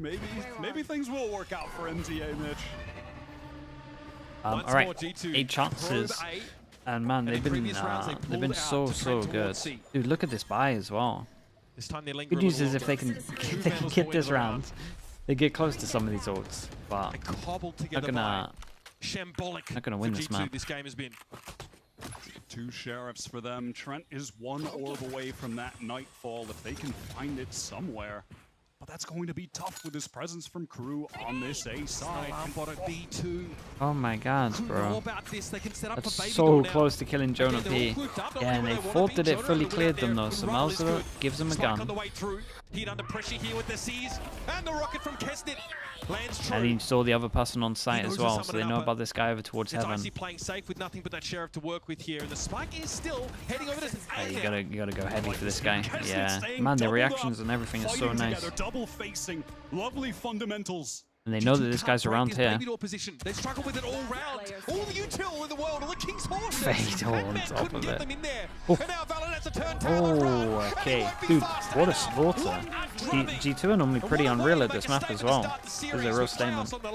Crew deliver on Lotus. And that is a shocking result on Lotus of all maps. I thought it was bold from Crew to pick this into G2. G2, who have only in recent times lost this. Yeah, they added some new stuff though. The 2 finalists of Shanghai. They definitely added some new stuff. Just a couple weeks ago, threw so many rounds on their defense in that game, and come out firing on all cylinders, looking absolutely electric. And now we're gonna head to their map, or rather G2's map next, Ascent. That's going to be a tough one for them, but they only need 1 more map win to get into the playoffs for Stage 2. We need to see systematic improvements for G2 to make this a competitive series, though. It's been an ugly ascent for Crew lately. We'll see if that also will be the case. We'll step away and bring the desk and GB back in to break down our first map. I wonder if they, dude, if they can look as good as that aim-wise on the second map, then they have a good chance in playoffs. Every time I needed a new phone, I had to switch carriers. I told him, at Verizon, everyone can get the best deals. Like that iPhone 15 on them. Switching all the time? It wasn't easy. 35. You're gonna be here forever. I know. Here's your wireless contract. Do I need a lawyer for this? Okay, Those were hard chat. days. Yeah, the Epic Gold ones adds storage and battery so upgrade. I'm officially can't done disappoint. switching. New and existing customers get iPhone 15 on us when they trade in any iPhone, any condition, guaranteed. I really wish you told me sooner. I did. Be back in a bit. Red Bull gives you wings.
información, sin embargo, con impacto. ¡Kenneth! 4K y el ace no. Still with the ult into this post, and that's how it ends. Joining me right now, we have Coach Adam. Now, Lotus was KRU's map pick, and y'all pretty much just ran away with that map. So I'm curious to know, what are the plans going into Ascent? How do you plan on keeping up that momentum? I think that lately the team has been focusing too much into the negative stuff inside the game. And I think that today we successfully were able to just keep thinking about the positive, about things that work for us. And that's creating a really good environment in the team. So the plan is to stick like that for Ascent, and maybe we can close the series 2-0.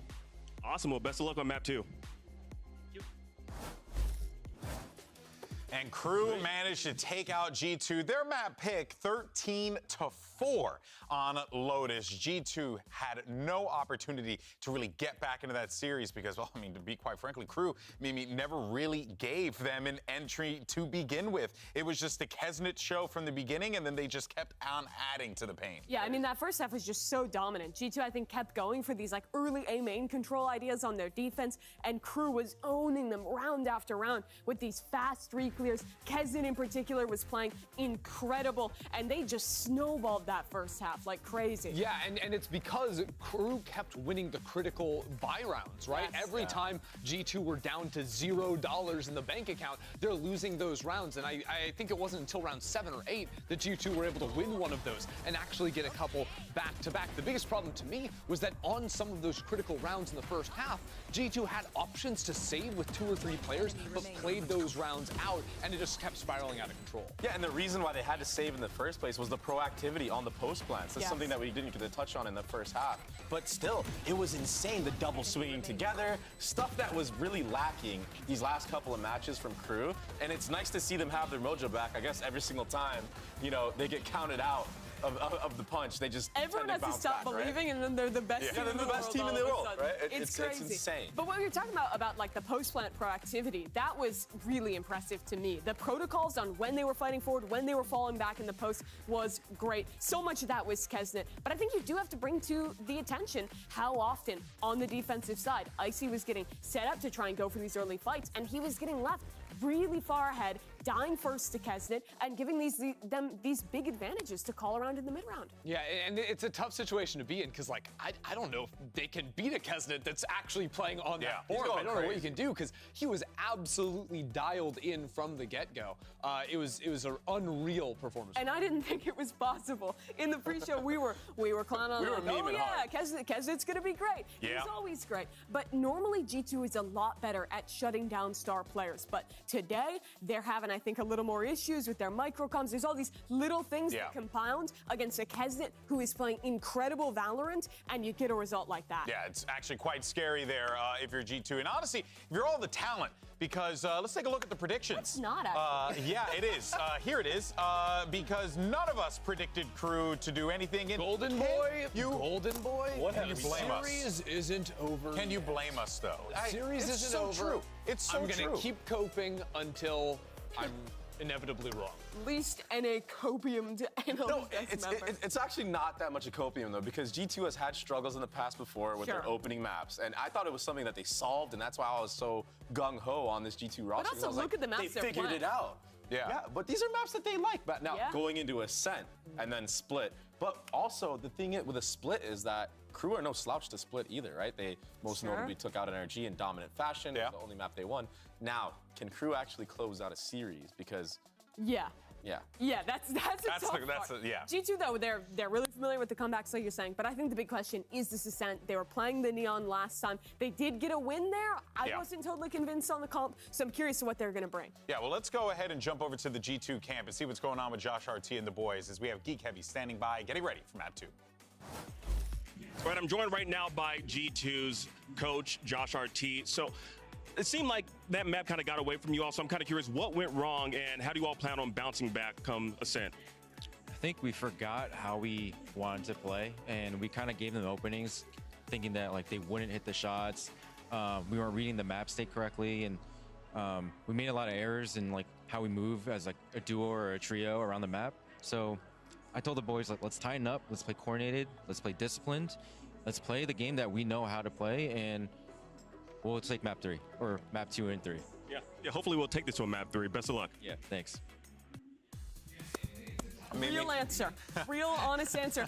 Real it was honest the problem. answer. G2's striving point is always the fundamentals, Gotcha. and they were bad in map 1. That's I think why that is something, though. You can lock in. We know they're good there to was find a that lot mental of reset. first kill diff. They're not out yet. Wait, Melzer actually went down on first kills. What, bro? Dude, look at the duel percentage here. 85%. He lost 2 duels. That's it. G2 not really having those X factor individuals on the team, great players on the team across the board. That's but insane, you don't have dude. that person that steps up like the way Kesnet has. Look at all of the duels here. They just got so wrecked individually. So wrecked. Hair, name of Leaf. Yeah, and, that's fair. I agree. I would further say that on a map like Ascent, there is another guy who usually shoots around this dart that tells you where the enemy is. Trent, paper thin walls. The real dominant one. I actually would go the opposite direction and say this team has a lot of players that stand out. And even this. No, that's completely fair. I mean, it makes a lot of sense, especially considering, you know, the talent that's on that All lineup. of the 3v3s. I think the only reason why I said that is just because it's kind of been a point of conversation with G2 over the course of the last few months, no? And I think what you're getting at is in the duelist line. For sure. The Icy, the newest player on the team, his pop-ups are a little bit less extreme than a guy like Kesnet on the other side that's dominating everything. I see Jet. Though. I thought the Neon put him out on his own way too The often. site you can do ! Insight. You can get the same detailed stats for your ranked games. It's a standard on the map for a reason. I think this is a good shift for G2. Yeah, but if you want to get the in-depth dive onto what the hell you need to improve, probably or what went wrong, or what went right, maybe. Who knows? Then you can check that one out. You know how scary that can be, Dre. Yeah, Jet off on this map, it just takes over, especially on the defensive side. The problem is, crew in general on this map, the last couple times they played it, have not looked great. Yeah, they have not looked great, but they look great in map 1 and picked up a Pro games is not available yet. Same thing here, and in At the moment, it's just like a main focus on the ranked games, so it's just something they're trying out at the moment. Only so much time. So we've been lucky enough to get it though, which is cool. This one here to catch themselves because they were reeling Wyatt on Lotus. Reeling. Massive reset required for them. I have not seen G2 with as poor fundamentals as on that Lotus map in I don't know how long. I don't think perhaps this entire year, certainly not since the Stage 1 playoffs. That was very out of the ordinary for a team that normal I stuff. look at and think of fundamentals. I mean, a testament to that in that game was that they only converted. Yeah, it's nice, Camo. First blood rounds. That is just anything that's more in depth is like the one. This is their map pick. It has been a tough one for them. And there's a lot of stats that are like it should be a good one for them to not useful that I guess people look at. So it's nice to have like G2 back to Jet, no more like duels, 3v3s, 2v2s, etc. them in their previous game. So that's really nice. Set up towards B. Yeah, why does am I losing my mind? I dare say. In behind the minimap look okay, maybe it's better. And they pull back. This is reminiscent of the Lotus play over at 8. And funny enough, this is exactly how G2 started their not pistol again. round the last time they played Ascent. Don't tell me they C9. just get one shot everywhere across the map. All but the Sova here from Crew got pulled in the direction of A after that exchange. Against NRG, Crew really took a beating in tree around this area. That's where they suffered. As that hits 3, right? Round after round. That is huge info, though. Followed up with the molly. Jonah still on the back step, was having a clean up. An absolute shot here, though. No less. That man with the sheriff. They close the door to isolate over towards A main. In reaction, they go fast towards Heaven. He still has Omen Flash. Wait, they both still have Omen Flash. And he asks for seconds. Valen delivers now as Shy is going to make a little bit of noise heading to Heaven, but Jonah P's not ready for it. It's Melzer operating from the 7th circle there in Hell. Trent deals with it. What the hell, Shy? You're an absolute lunatic. Avoiding the recon. Now can play off MTA and Upper, but Valen in A main is going to be the undoing factor here. Now it's MTA V3 and G2. Why did they play like this? Okay, definitely not as together as some of the rounds that we saw on Lotus. We had no one to actually get any kills off of the Omen Flash. I don't know what the comms were like from Shy and Melzer. Definitely felt like it could have been a little bit better, but I understand why he wants to flash so early, because pretty much his only opportunity to do it. with Jonah getting that kill. And then Shy sent it in into a smoke into a recon, which honestly isn't the worst idea. But very cool adjustment to throw Crew off, maybe thinking it was going to be the same thing. And then maybe the comms over towards A main didn't look great. Cause I don't know. It looked like he didn't think that guy could look at that angle. For pistols at the moment, we're at 1-2. The B-side extremity there and holds an angle briefly before conceding it. G2, no one loves to slow it down more than they do.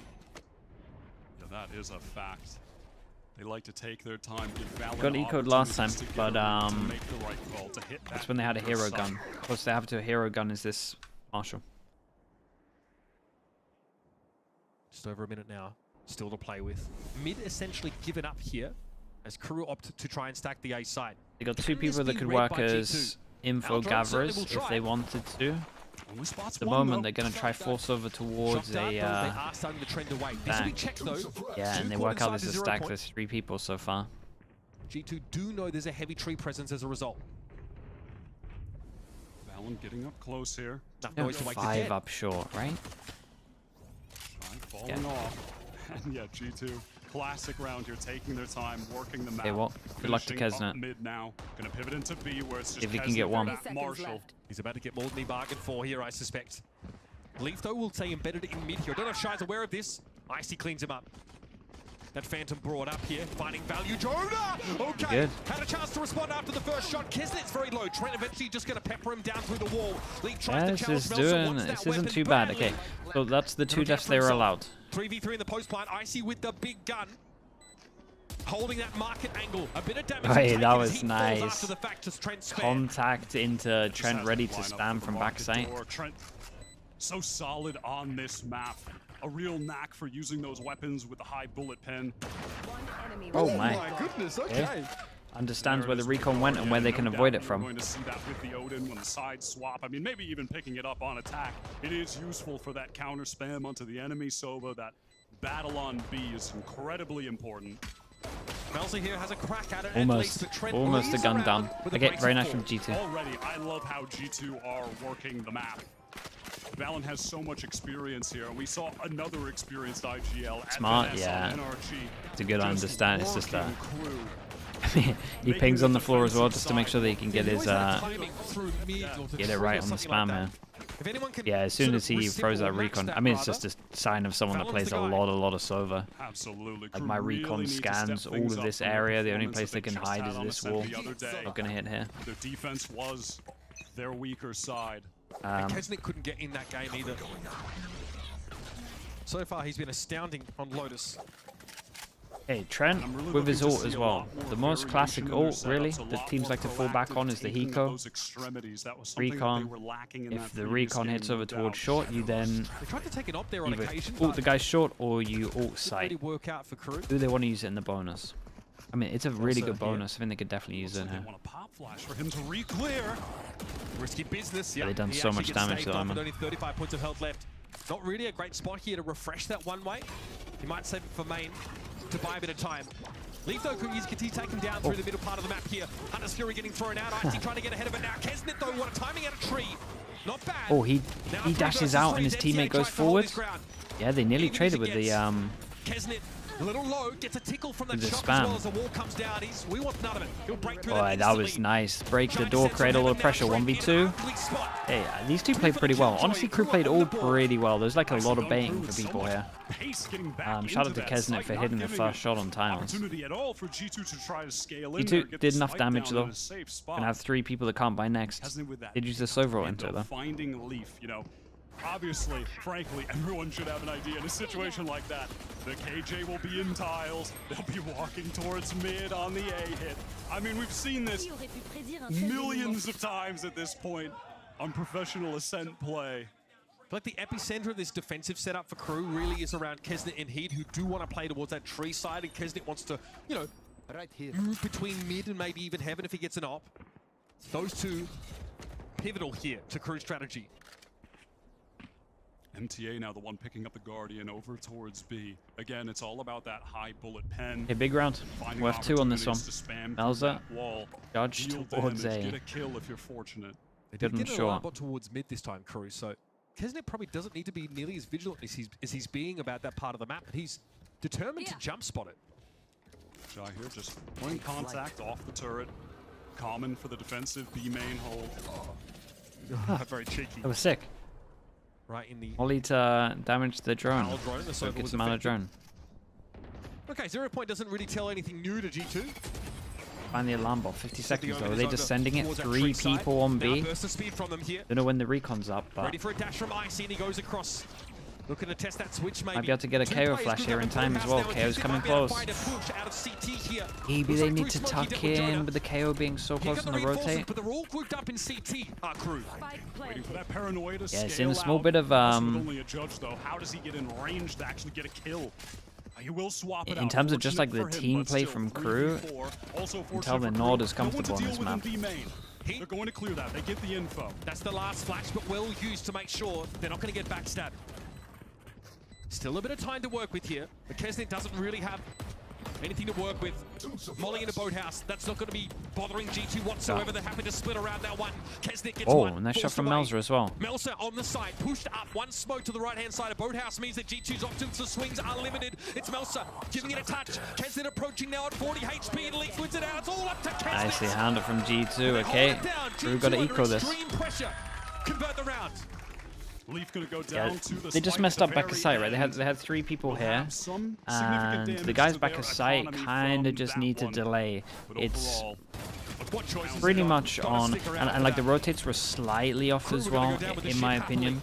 Like the Omen should be watching middle so that the KO can go help over towards site with the flashes over the top. At spawn. No opportunity to find Oh any yeah, kills. slightly And they messed opt up to their crew. They contact clear B main. These two with the swung throw too runner. They early, opt not to. and They use the flash instead of it ended up coming with the from 2 side lane. rotating They had here. nothing Like the Omen went to future-wise here, later on. and the KO went to here. But they should be switched so you can flash back sight. Walkabout down mid. One way was sent from Melzer over towards A. Standard from them. It's going to be a pop flash with So the standard. knives. This is so crew. Oh, we're on a save? Better go mid. All boys Yeah, crew dead, love right? fighting for mid on this map, whether it be flashing out of a smoke like that with multiple players peeking, or even more commonly is a lot of times they'll go for 2 players in mid and that duo of Heat and Melzer that you're going to see playing tree. They'll do it here. Over and over. They'll swing out on Cat. They just like to find these aggro timings. It's not complex with the utility. No one getting Maybe hit it's by a this heat knife is flash. going to give them Oftentimes it isn't. free It's just info that they finding can that just moment dry where swing they feel this. comfortable fighting All together. people over They know towards they have site, the time firepower pretty to do low. it. Can't really When cancel they're at this their one. best, they have more than enough confidence They got like to what, do the it next as well. little break. Okay, fast hit behind the null command here. Not exactly reinventing the wheel at G2, but it's quite effective. Here comes Icy. Only good for the one. Yeah, and really nice shots from Melzer. Kesnet Now went down to a molly. Melzer from heaven could be an issue. He's forced to back away, but MTA catches him out of Jonah down inside null command. Seconds left. So Leaf has to come in. There's no chance to bring the KO back into the fight. This is a bona fide 1v2 as G2 are at risk of getting thrifty. Leaf is pinged out. Now Whoa. they swarm into the back of the site. Wait. Goes over the head. Oh, okay. Dude, I thought the molly was like bouncing Spike not to onto hand. him. The money's not great here either for G2. and Yeah, it's still really nicely played. Good smokes here. Dude, I have no idea. I'm pretty sure Kesnet like 100 to 0 tanked the molly. Shout out to Melzer here, by the way. Melzer did so good. There. It's that active fighting from them. Backside, running out of heaven. Just swarming the players at Gen. When they've been on that site, G2 haven't even been able to tap the spike, haven't been able to be in a position to even think about planting it. Finally. Yeah, they didn't really buy too much into this. It was literally just sheriffs. I do think there's one thing that I watch in like pro play where you know when teams, you know this you win the pistol. Okay, so you're on the second round. You know this whole like 3-2 where you buy a rifle and then you have 2 ghosts, and the ghosts can be a little bit proactive and spot a stack. I do think the teams, like this was a good example here. You know you have the round before. There's like 2 people from G2 that survive. There's 3 people that have to rebuy. You look at G2. Sorry, you look at Crew's money. They're 100% on a reset, right? They get 1-9 loss bonus.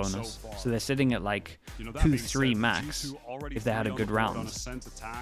I really do think that you could just, teams could start going for like 4-1 buys, and the 1 can just do the same things the 2 do in this round, where you search out. It's like the one thing in pro play that kind of annoys me a little bit, because I see it on the second round, on the But I don't see it on that round. And it doesn't work all the time because obviously if they have like 2 hero guns, you don't want to be having like a ghost or whatever. But the human drone is just like proven good. Just be able to scout the stacks. Hero Guardian here, actually. I think teams could implement it more. I'm only speaking about it because this is like the best example I've seen really for a while. In stage 2, always a standout for the G2 squad. But so far, it's true they've just had a read on him, like that round where. Yeah, because those kind of rounds should never be happening. His attempts to go for that lurk, a backstab, and a post plant. Maybe this is a round where he can get things started. That lone rifle. So here it is again. Early probe at 8, take alt orb, then pull out. Couple players posted up in mid here for G2. They're hoping to capitalize on Crew trying to contact peek out of Cat. It'd be devastating. Pretty standard setup here from Crew, but it is effective. It's standard for a reason. Again, that turret to take contact, but rather than someone swinging close Is the drone, so he doesn't have to recon this anymore. He can just wait for the turret and then insta-spam off the turret. Spam down those players in B main. Okay, they know he's and then he realizes they got through the choke point. Now he can get the recon off. There we go. That was played perfect. Pull back to sight. Isn't it? He has a timing, and that's the gun taken away from G2. The one they were hoping to capitalize Save the kill. Keston now just gets to cut a bloody swathe. Dude, are they really going to eco them, pick up 2 guns in the round before, and then keep 5 alive? He makes the smart yeah, the money's going to be outrageous. Self-preservation instinct kicks in. And it's about damn time because, listen, there are a lot of moments with Crew over the past couple weeks where Kesnet has looked to be reverting to the old him, where he's doing way too much, taking way too many risky fights. And the full, not only to armor rebuy, their money is outrageous right now. That's a good sign. The shoulder angel finally had his attention for long enough. He chose the light path. Nicely done from MTA there. There's something to be said for G2 struggling to break these recon darts and aunts though. My god, that's another one that gets so much value against them. And they're looking awfully readable. It was just an eco, I think. A lot of the right choices. That late timing there from Kesnet to find a flank was huge. Knife going to be sent out, but actually Kesnet is just able to get outside of the range. Face! They take out LEV! 1-for-1, Kesnet in danger! Oh my god, a nice round from Icy. Hits the trade, gets one, insta-sends it over towards site. They can omen ult towards side as well. And that smoke will stymie him for now. Tagged up as well, straight. Maybe a bit of a different page. Like one wanted to fight a little bit, one wanted to get out of there. Ended up just double 1v1. Maybe this recon will reveal a G2 player. Will G2 break the ball? Oh, that recon has been sent. One tag comes out. MTA now under some pressure. Oh, this could be rough. Dude, MTA sent that recon out. It landed like over towards here. Nicely done from Trent. Far less experience under these conditions. What, 41 rounds of Sova played before this match? And Crew down to 2 players now, and something we didn't see. They got a lot of money. They could stick around, do some damage here. Considering here, but the money is very good for them. Yeah, I was going to say, look at the state yeah, you could even omen flash lane for your mate here. Even omen flash lane for your mate. Or just wreck everyone. And yeah, the spike will go up. Jesus. But Jonah's likelihood of getting out of this alive slim. Just playing at the edge of the explosion. One gun at least brought in as G2 get back in the lead. Of course, you're never going to be satisfied. Bren, hello. Round, but a small consolation prize. Nice, dude. How was it? G2 on this awkward buy. And if Crew can win this following round, they're going to be able to send them on to a full eco. And yeah, shout out to Icy here. Great impact. He used to have a turret to take contact for him around logs, and he would play B-Man against NRG, but he could always overpush multiple times in that series. Now, though, playing back, also playing off his teammate. So a bit of a variation there for Kesnet that's much safer, much more effective. Yeah, it was another situation where he actually tried to get out. Shai tried to get out. He just got caught by Icy at that. And then Kesnet repeated it. That's the sussy part, I think. It definitely is. Here's MTA with that Odin once again. You mentioned that Sova matchup. You know, the agent that most people would associate Trent with. It's the one that he burst onto the scene with years ago. Has always been one of the top Sovas that we've got in North America. And MTA new to the role. This man has only played 40 rounds of professional level Sova in his entire history. going to need to step up massively. Looked uncomfortable against and the Guardian's trying to... utility. He doesn't feel comfortable to spam this. Mr. Drone to create pressure like we're following out towards middle. Also good info So Heat was tagged for up and deep forced middle. off of it. Lambot's going to give him three loads players of over info though. and A for Shy, for the time did being. he Heat just surely wants to insta-pop his ult beeline once they over shoot the towards this turret? side. Is now about to feel some pressure. Okay, TP in from Mels, so they've reinforced Well, it. they used a lot here. Lockdowns for both sides. Now what? Counter lockdown is nice. Will G2 try to accelerate? Omen Flash is really good, dude. G2 needs to cancel this. Holy Holy hell. Holy hell, they went for it. Leaf did really good to get 2 kills, and honestly, Icy breaking the ult was nice. Caught by those. G2 with 2 players to swarm over B with. Now operating from a disadvantage. It's really doable, man. Leaf, the fact that Leaf got 2 kills here. One flash available as well. Kesnet with the operator. Love that. Yeah, Bogdan. Bogdan. With a weak player with the op. Bogdan's law. Volley here thrown over towards Wait, Pansy, why have you not flamed Steel for flaming Bogdan's law? Surely we see that in EME at one point. Surely we can bring that one up. Yeah, very nice from them. I'm surprised that I'm surprised G2 got that as close as they did. A little moment of indecision, perhaps. You know, accelerating to try to break that lockdown, but they wasted a few seconds. Shy posted up and ready. MTA swinging the stairs, fighting together against those G2 players pooling out of main. He did great in that round, man. Honestly, I'm telling you, the fact that that was even a round was very impressive from Leaf. Should have been not even near close. They win one, they lose one, forced down to Eco. And maybe like this will be one of those rounds where I'd suggest the full one thing that I said earlier. Right? It could be really good to just kind of scout out stuff. Now down onto a weak buy. Or at least like have someone that can take some kind of risk. Coming out of this half. It only really works on attacks, so this isn't a good example. Trying to play a bit of a bait setup here. Melser inserted into Wine, one-way smoke down, going to peek off of it. And G2 will the great recon. That bad weaponry, at least great for now, recon. waiting it out. Jonah has the molly for this. Melser has to move quick. I think they need to swing on this defensively. Well, and this bait's catches out Train. Here comes the dash. Jonah P deals with the Omen. Kesnet though waiting. Kind of really hate playing Wine against Ecos. Tough position to break for the defenders. And that was a rare whiff in this. Yeah, we used to ban that. Really been on fire so far. We used to ban this. Had at least one LOUD. for free. It's going to get one rifle away to G2 as they reposition, working towards catwalk, smoke deep mid. Are they going to venture forward into mid, try and break that alarm bot? Because right now it's the signifier for crew that there won't be a B split, that this is still headed towards A. Heads up from Jonah to break that. If he breaks that door though, it does leave the possibility of a market play open. Oh, the timing on that's pretty unlucky. Wait, really unlucky. Oh no. Wait. Dude, Jonah P could win this round. It's nuts. 1 HP. Smoke comes up, operator stifled for now, and Icy found heat there. Very low health. This is G2 trying to get value out of that Vandal. Leak now on the side. Has to plant his no timing. Yeah, the guys on site had to like get 2. And it's Jonah with 5 HP to save it, and he only has a pistol. That's unlucky. And again, crew are so fast at getting back in on A, not even giving them an opportunity to tap the spike. Their play on that site has been lights out so far. Despite G2's nice little mid-round haul from Valen to break that alarm bot, then work towards Cat. Shy is back in so fast. The idea is fine, right? Yeah, 2 minutes should be fine now. With the recovered Vandal, and he tries to test it. Find a play through A main. Quick peeks now. Has the cloud burst to avoid the off shot. At least I think it's fine. A lot on the line. You get timed out. It's not on me. Round. Everything invested. Trent with the Odin. Counter spam ideas from him. Zero is brave. Dude, this guy is frying them once again. Now he has the op. Shouldn't be possible, and yet here we are. Shy wants to push up now behind this recon. Tara's going to take contact. He should have been ready for that. A trap to find 2 somehow. The spray is good. Now smoke towards CT. Kesnet could have had that shot. Now he's flashed off the angle. Oh god, it is getting spammed down from that Odin.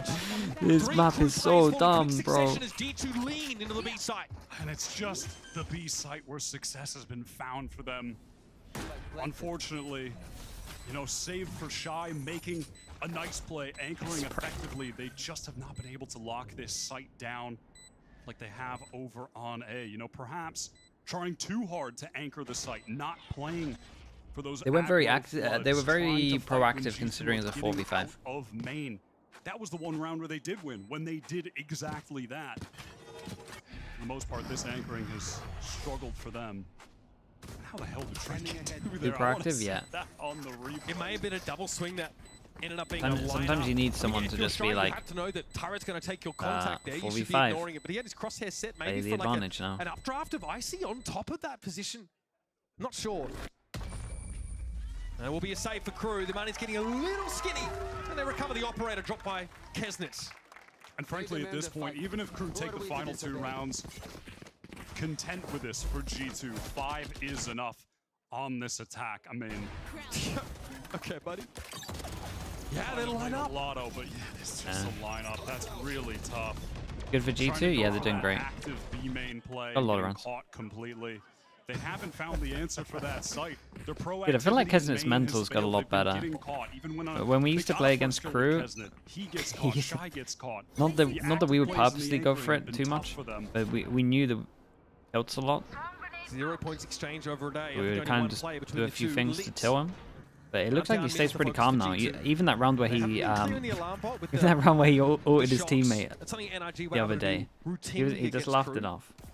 I think he's I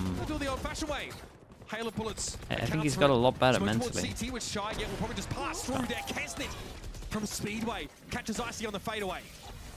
Shy gets backside as well to support quickly. Whoa, the crouch, dude. There's everyone crouching out here. Kesnit again rears its head. And look at this patience from G2, just controlling the space. They don't accelerate off that pick. This noise cut is so excruciating for KRU. Yeah, just keeping options for themselves. Waiting for that smoke to regenerate, and now MTA is cut off. They don't have a smoke for market though, it doesn't seem to matter. MTA got blown to smithereens as he stood in CT. Shy held that Speedway angle. Good luck, man. You got to do so much, you got no help. Just the 2 of them for the time being. Help is on the way, he did fantastic though. Needs to get there. In goes Melsa. Can't win that one. Big 1v1, and this guy just gets all info, and he's spotting over towards the lane, so doesn't have to worry about that for a little bit. He spots him. Hello? Oh. Here it goes. Valen steps out of the molly here. Has to find a swing from Dice. He makes some noise. And Valen capitalizes. Fantastic from the IGL. Not only does he lead the team with such expertise on these attack halves, working the map, calling a nice slowdown like he did in the mid-round, waiting for that smoke to regenerate, to cut off that angle and spawn, making the right plays. Yeah, man. Little crouch on this one. Kesnit's trying to project anger against his shoulder ranger with that shot. Go. 1 enemy remaining. Such a close miss. That's sick. And again, getting caught out by something that G2 weren't doing on Lotus effectively. But there they do, just a nice double face. The fundamentals looking cleaner for them on their map there. Too suppressed. Now one way, of course, is up for KRU here. G2, though, don't fully respect this. So TP across the way. Standard protocols here at the start of the round. Kill drill. Leaf 2 away. A new setup for KRU, though. This operator watching towards A main. Hasn't it tucked pretty close? It's the noise cut here from G2. And there's a lot of ways to break that crosshair placement here, to be fair. Drones for both sides getting up here. Leaf knows there'll be an alarm bot, clears that instantly. Does he blow the door open? This guy purposely get hit by the knife? G2 think so. Such a nice job of denying that alarm bot. Pretty confident Valen purposely got hit by the knife to keep 3 people over towards A. Leaf classic for you. Finds it timing up mid every time. Turret thrown in his wake now. Here's that defensive lock. Jai, behind you. They clear it. It's Icy No way. He didn't even get the kill. And yes, the TP in there for yeah, Valen hey, shout out to Valen here. Gets hit from the knife on short A. Keeps 3 people here.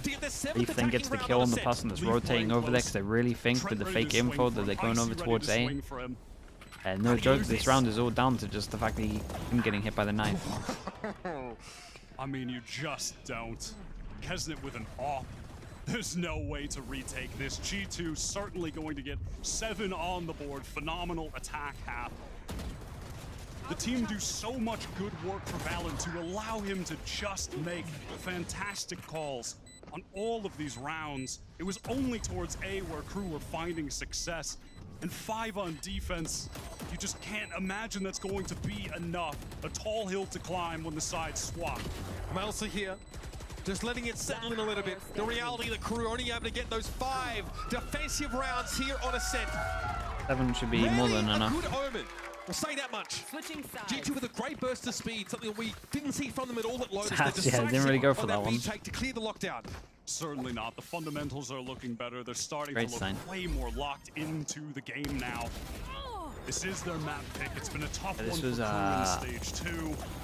This was the round. So far, Trent, The round that kind of confirms it. that duel of the Sovas. The experienced Sova versus the Sova with only 41 rounds played professionally. Last player standing. Could learn a thing or two from Trent, one of the best that we've got in Americas. Quick break now. A nightmare, of course, to start for G2. Wait, they're going for a break again? Here on Ascent. Can they even up the series? We'll find out after this. They're doing a change up now. You gotta hit the ads.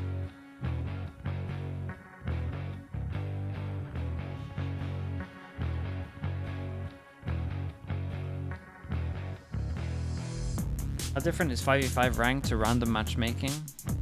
5v5 ranked, random matchmaking. What do you mean random matchmaking? Is that not 5v5 ranked? Oh, you're talking about queuing with a 5-stack? It's kind of random, dude. Some of the 5-stack, some people that queue 5-stack actually have like strats and stuff.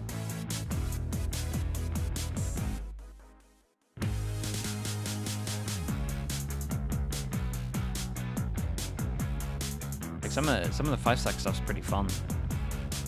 But yeah, there's a couple of like real keen people out there. It's also like a lot of the time the 5v5's full of smurfs just because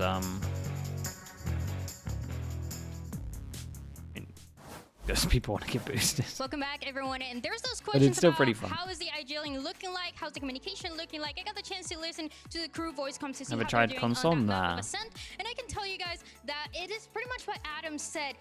I probably is might having at one the point. last call on those It could be decisions, fun. on a general idea as well at the beginning of those rounds. And then everybody else is adding into the general idea. Oh, let's add this as well. Let's do what we did in the round before. Let's also be aware of these. When are we little running things, back to and 5-stack? that's That's the way actually a that the good communication question. is gonna Oh, work. Fio, Also, Kesnet Fio, is message me on maybe the me on most Discord. vocal in those mid rounds. You see him always very Not that it's animated, 5-stack based, and when but you see it's towards the end of the rounds, you'll the understand. The Vice Merchant seems to be a little bit of shy, and also MTA Don't wanna tell celebrating you. all those rounds. Also make sure that if something went wrong, Scared? they're able No, to you're fix fine, it you're for fine. the next one. Nothing bad. One more thing as well, MTA Keep and it. Shy are working How's as Leaf well doing? together, so you Pretty get good. the chance to see them. Kind of got wrecked on the kind got wrecked on the first map, is having the but general idea of those rounds as we talked about. There's some cool ideas there. The vibes are good, I can say, and Melser 100% the IGL on those big rounds and big decisions. This is everything that I have listened back to the casters for the second half. Thank you very much, Dan Dryad. And now we have a great chance to put this calling by quasi-committee for Crew to the test. Tackside Ascent, one of the toughest challenges for your calling game in general. G2 managed to navigate it Kesnet, with raid grace. boss. Now it's up to Crew. That never leaves the pool. All on Kesnet for this one. Experience can excel. We saw See what the only one flash for the KO. Hold up. Never leaves the pool, man. Are you flashing close here or are you flashing sight? No defenders trying to swing off that. Big pressure on Leaf now. Okay, Wait, we're not even flashing at all. Retreat to logs under Flash pressure. sight, yeah. Leaf takes a crack and it forces away from Melsom. But it's going to be Trent Oh. exploding from stairs. Kesnet, though, bides his time. Was able to find 2 from logs in the end. It's 3 Oh my on god. Melsom, but Kesnet. That's that's why he's the raid boss, so he can tank some of that damage. Do that. 16 for 7 already in this map, despite being down. Icy. Oh my god, who dinked this guy? What a great way for Crew to build up some buffer. Okay, very, very nice. Less of a successful Where are we? campaign on the 2-2, defensive right? side of this Chat? map. Good way to Right? get back to parity here with a One on pistol each round map. win. Yeah, fantastic start. I love that position from Kesnet while the rest of the players are storming into the site. Just plays a bait position in logs, expecting G2 to try to flood quickly out of that CT smoke. That's exactly a lot of people complimenting the casters. Yeah, I mean, Uber's just insane. Uber's just insane. Lovely play. Great. There's a lot of stuff that I would never. I don't know, man. Casters' brains are so mad. Classics for G2. They just think of different. They just think differently. Signal some strength at A, but crew don't really seem to care. But yeah, Uber's insane good, man. Smoke. Kesnit has full armor and a Vandal, by the way. Another day at the office for your superstar from crew. Steps away from that recon now, and he might look to challenge Trent. A little bit of damage, he's happy with that, sidesteps it. And now crew will embed themselves in the site. Ready to draw blood. Nade is so good. Oh my god. Flash as well, just for further delay. Yeah, G2 would be we got anything else for him here? But it's not Dude, MTA still has his drone, he doesn't even need to use it. Close to those knives already. Going to be cleaned up with ease, but it's after this anti-eco that the real test will begin. Shiny needs to go pick up that gun. For their calling style. Yeah. All the players contributing. We've talked so much about it. It's been such Dude, a someone throw the gun to him? for them. Jesus. What the? And against Valen. Okay. One of the toughest We got tests the you can Odin get for out. Such a fantastic IGL. Let's see what, I mean, the bonus is nice.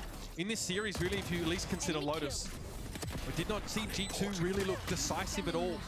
They really took the initiative. They gave up so much of the map. Uber come from another game. Yeah, CS to Overwatch to this. Ostensibly should be a bit more of a comfortable setting. And already Trent is on that Odin. Part of the reason that they just go with the classic. Not how you want to stop it. Oi, what the hell was that? Just a sixth sense from Trent for the jump timing to safety. Yeah, you move a muscle and Trent has that itchy trigger finger. Okay, they come up Oh, dude, he might farm the backside here. He doesn't have a recon though. But the rest of them on the way. I'm nervous. Taking their sweet time though. This is pretty sluggish from G2. Oh, it's a really good Omen Flash. Oh, it is a really good Omen Flash, man. Now it's a little awkward. Yeah, now what? Now they can pick up the Odin. I mean, Melzer can get an upgrade backside as well. Absolutely ran over the paranoia. And they still have from knife. Meltzer, maximum value. Just caught back Boathouse. SMGs at a range like that work perfectly fine, running and gunning. Call that the weeded special. Economy on the line for G2. What a flash. We saw them in situations And they tried to like time the this. flash with the recon as well. That was very nice Save. from crew. Go What a for bonus. it. This time, they opt What a to Omen save, Flash. opt to not get caught and bring the rifles into the next. Bonus round converted. Did I coach in Overwatch? The most I did in Overwatch. I did some observing for Overwatch. That was about it. And crew are off to such a hot start on their attack. There's a longer story than that, but we'll just leave it at Away that. they walk. Crew have managed to clamber back now into the driver's seat of this game. Really went? And Like the how easily Overwatch could World they Cups. just waltz up mid through market, make that B split happen. G2 again giving up a lot of the map. So much free space, so much reliance. Yeah, I on did the like some of the acres back there, and original you've got tournaments, Trent like right at the with beginning of the game. open backside. First Overwatch World Cup, You're going to second one. expect those two guys to pop off. Trent runs. I think it was the this second one. map. I think I did two or did I do three? I can't remember. Shock dart. Even if Meltzer goes down, MTA was right behind Leaf. G2 saved for this round. They saved those 3 weapons for this. 3 suppressed. 3 spotted here towards A main. One way stepped past. Heaven will be reinforced here, at least for Trent, but he's only working with a Sheriff. And Leaf is pushed all the way into B main, so you can see G2, they are stacked and ready for this A hit from crew.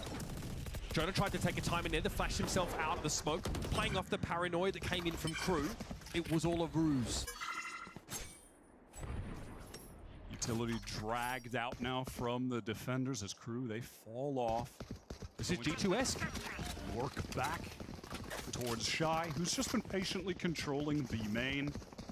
Leaf had that space earlier, but he's backed off. He's playing off with the turret contact. Knife info over towards A. So Trent does have a Get feeling more of that a something's stack headed over towards B. B, but G2 don't have ways of getting great Get more of info a on the A stack, side. not too much. And how much support can he really Ren. offer? He's got the Oh, recon. I don't It's like broken. that. Only has a Sheriff, only 65 HP. Oh my god, what a shot there.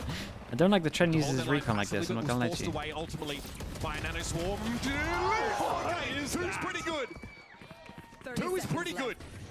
Now KRU, Wait, trend back towards they want market. to They kill want to stay before here they and go fight. say? And fight Oh, they will. that's a weird call. MTA. Yeah, now there's an Odin down lane as well. And that's a nice double face there from Jonah. Okay, Shy has to do a lot here. There's 2 low HPs. Very doable 2v4. Getting close, but gets Or they from the knife close to see if there's anyone Jonah here or plays B main. utility. It's good. Always so consistent. MTA full flash there. Shy not so much.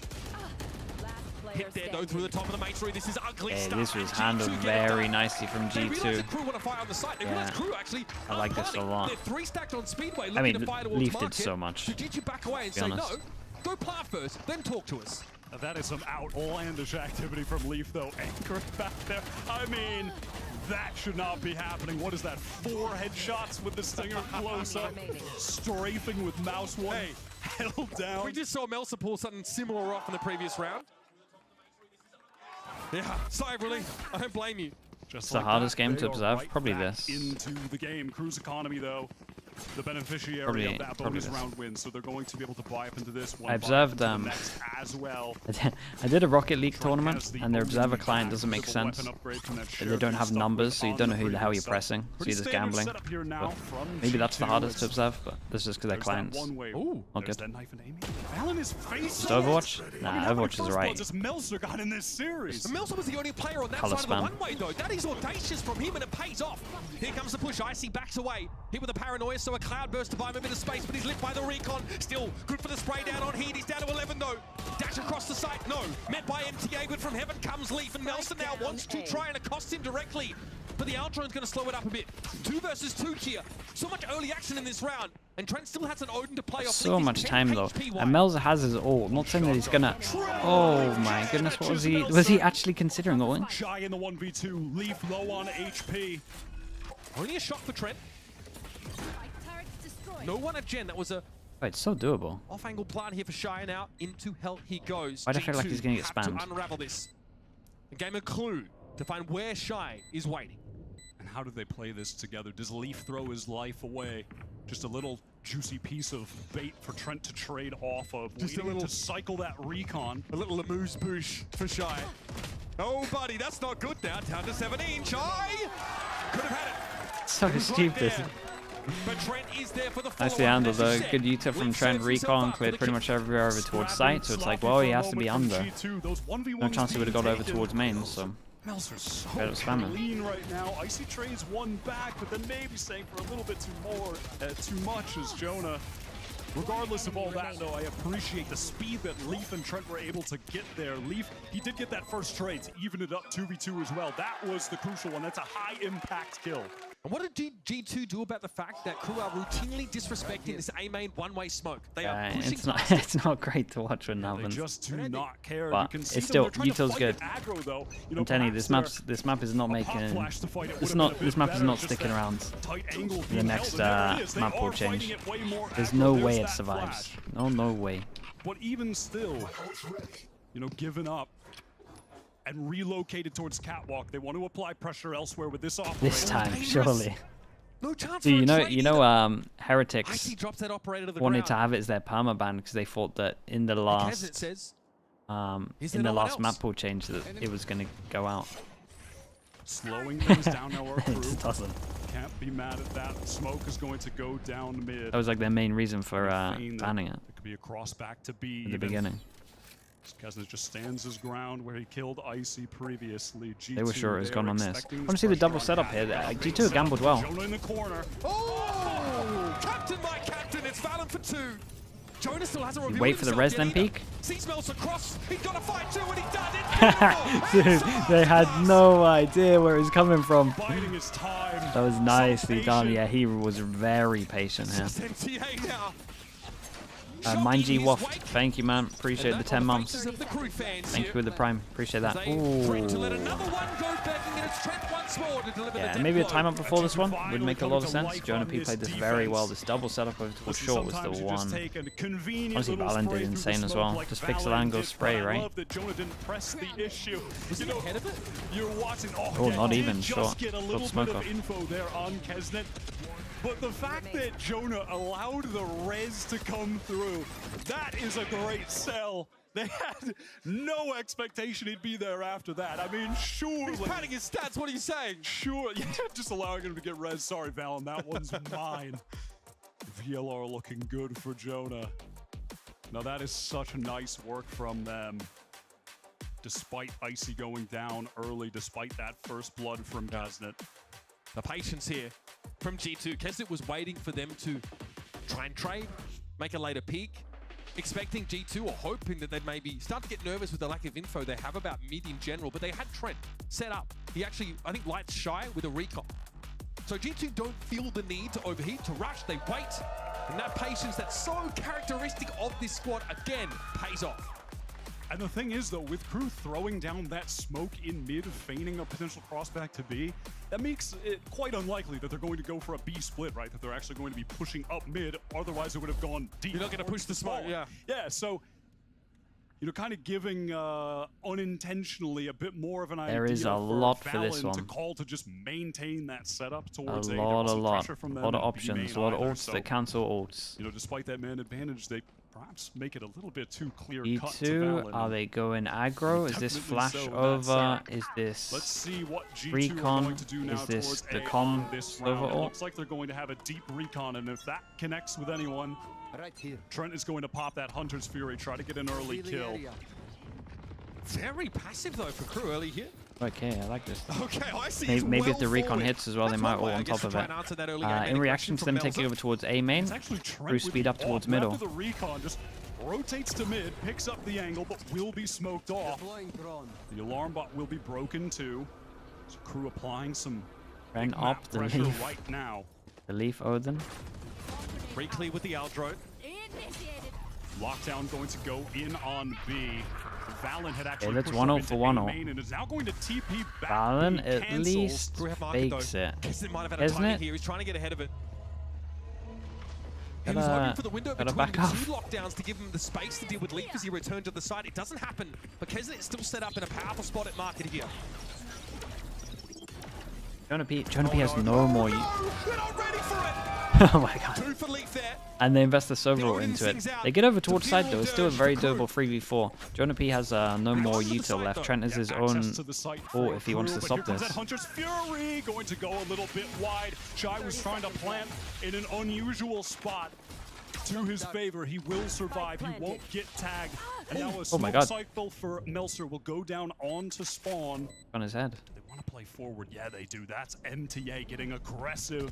The new man for KRU pushed up close, trying to make the play. Shadows traveling. Valen's about to get busy here. MTA's good for it. Did he get recon in one? Now from CT, oh my!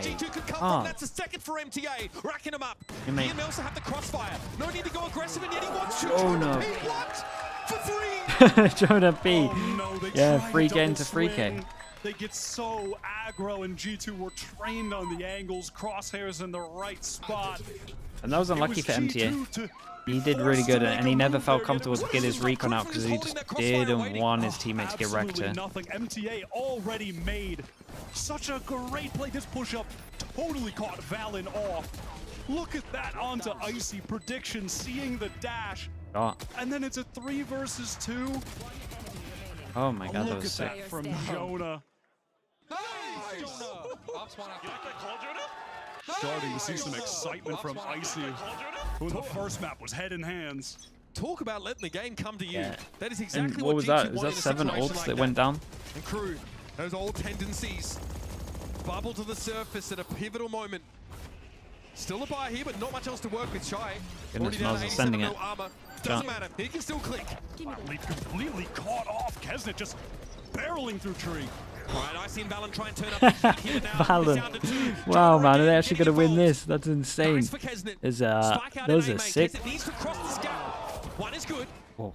Has the dash away for the second. Dude, it was such a nice, fast decision. To just send it over towards site. The flood on site was so cool. It looked so much more decisive on this. That was like their main thing. It was like the most decisive round I've ever seen. It was such a fast reaction to just insta hit over towards site. What a shot that was with the Blade Storm. Oh, this was like the complete opposite of that. Oh, not this guy again. B, but they stay at A instead. Okay, it's all good. Can't back to back to back yet.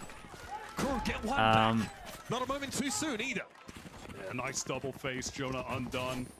No ults for anyone for a little bit as well. What shots from Kesnet? I mean, wait, the rounds have been so close there. They don't have as much money as I thought. Shy catching Leaf on the walk down. They're not out of this just yet. It's been a tough half. G2 looks stronger right now on this map. A crew are clawing. They are fighting. They are looking better than they did previously on Ascent. They are rising to the occasion, keeping this close on G2's pick. It's been close though. G2 won 4 rounds in a row, and after losing just the one, they're already down to a half buy. Their economy being taxed round after round after round. So crew have a chance here to convert once more. Oh. Melsa, bro, he had no idea that they were gonna walk push close. That is totally new from them, playing off of that recon to get so deep in that position. And look at this. Oh, and then they triple shot. Shots. Oh my god, the shots. It's such instant headshots. That's a gun down here though. Down bottom middle. Got himself a Vandal. We're down to a 2 versus 2. Can't blame him. No, I mean, this is a very nice strat for them to walk close, to be honest. Not many people do this at all, so it's just trying to get info if there's someone holding the angle, that's it. Or like maybe even pushing close. Shots in this round are ridiculous. Tough fight to win on the best of days. And Leaf decides to repeat. Both players for crew set up in heaven now. Leaf is unarmored, lightly armed, only the turret to work with here. Nothing but a dream. An MTA plunges the dagger into the heart. Crew find their 10th round. Okay, real nice. Real nice. Good shots up towards shot. Right now that I love to see. Yeah, I feel like both teams have been crazy decisive at the moment.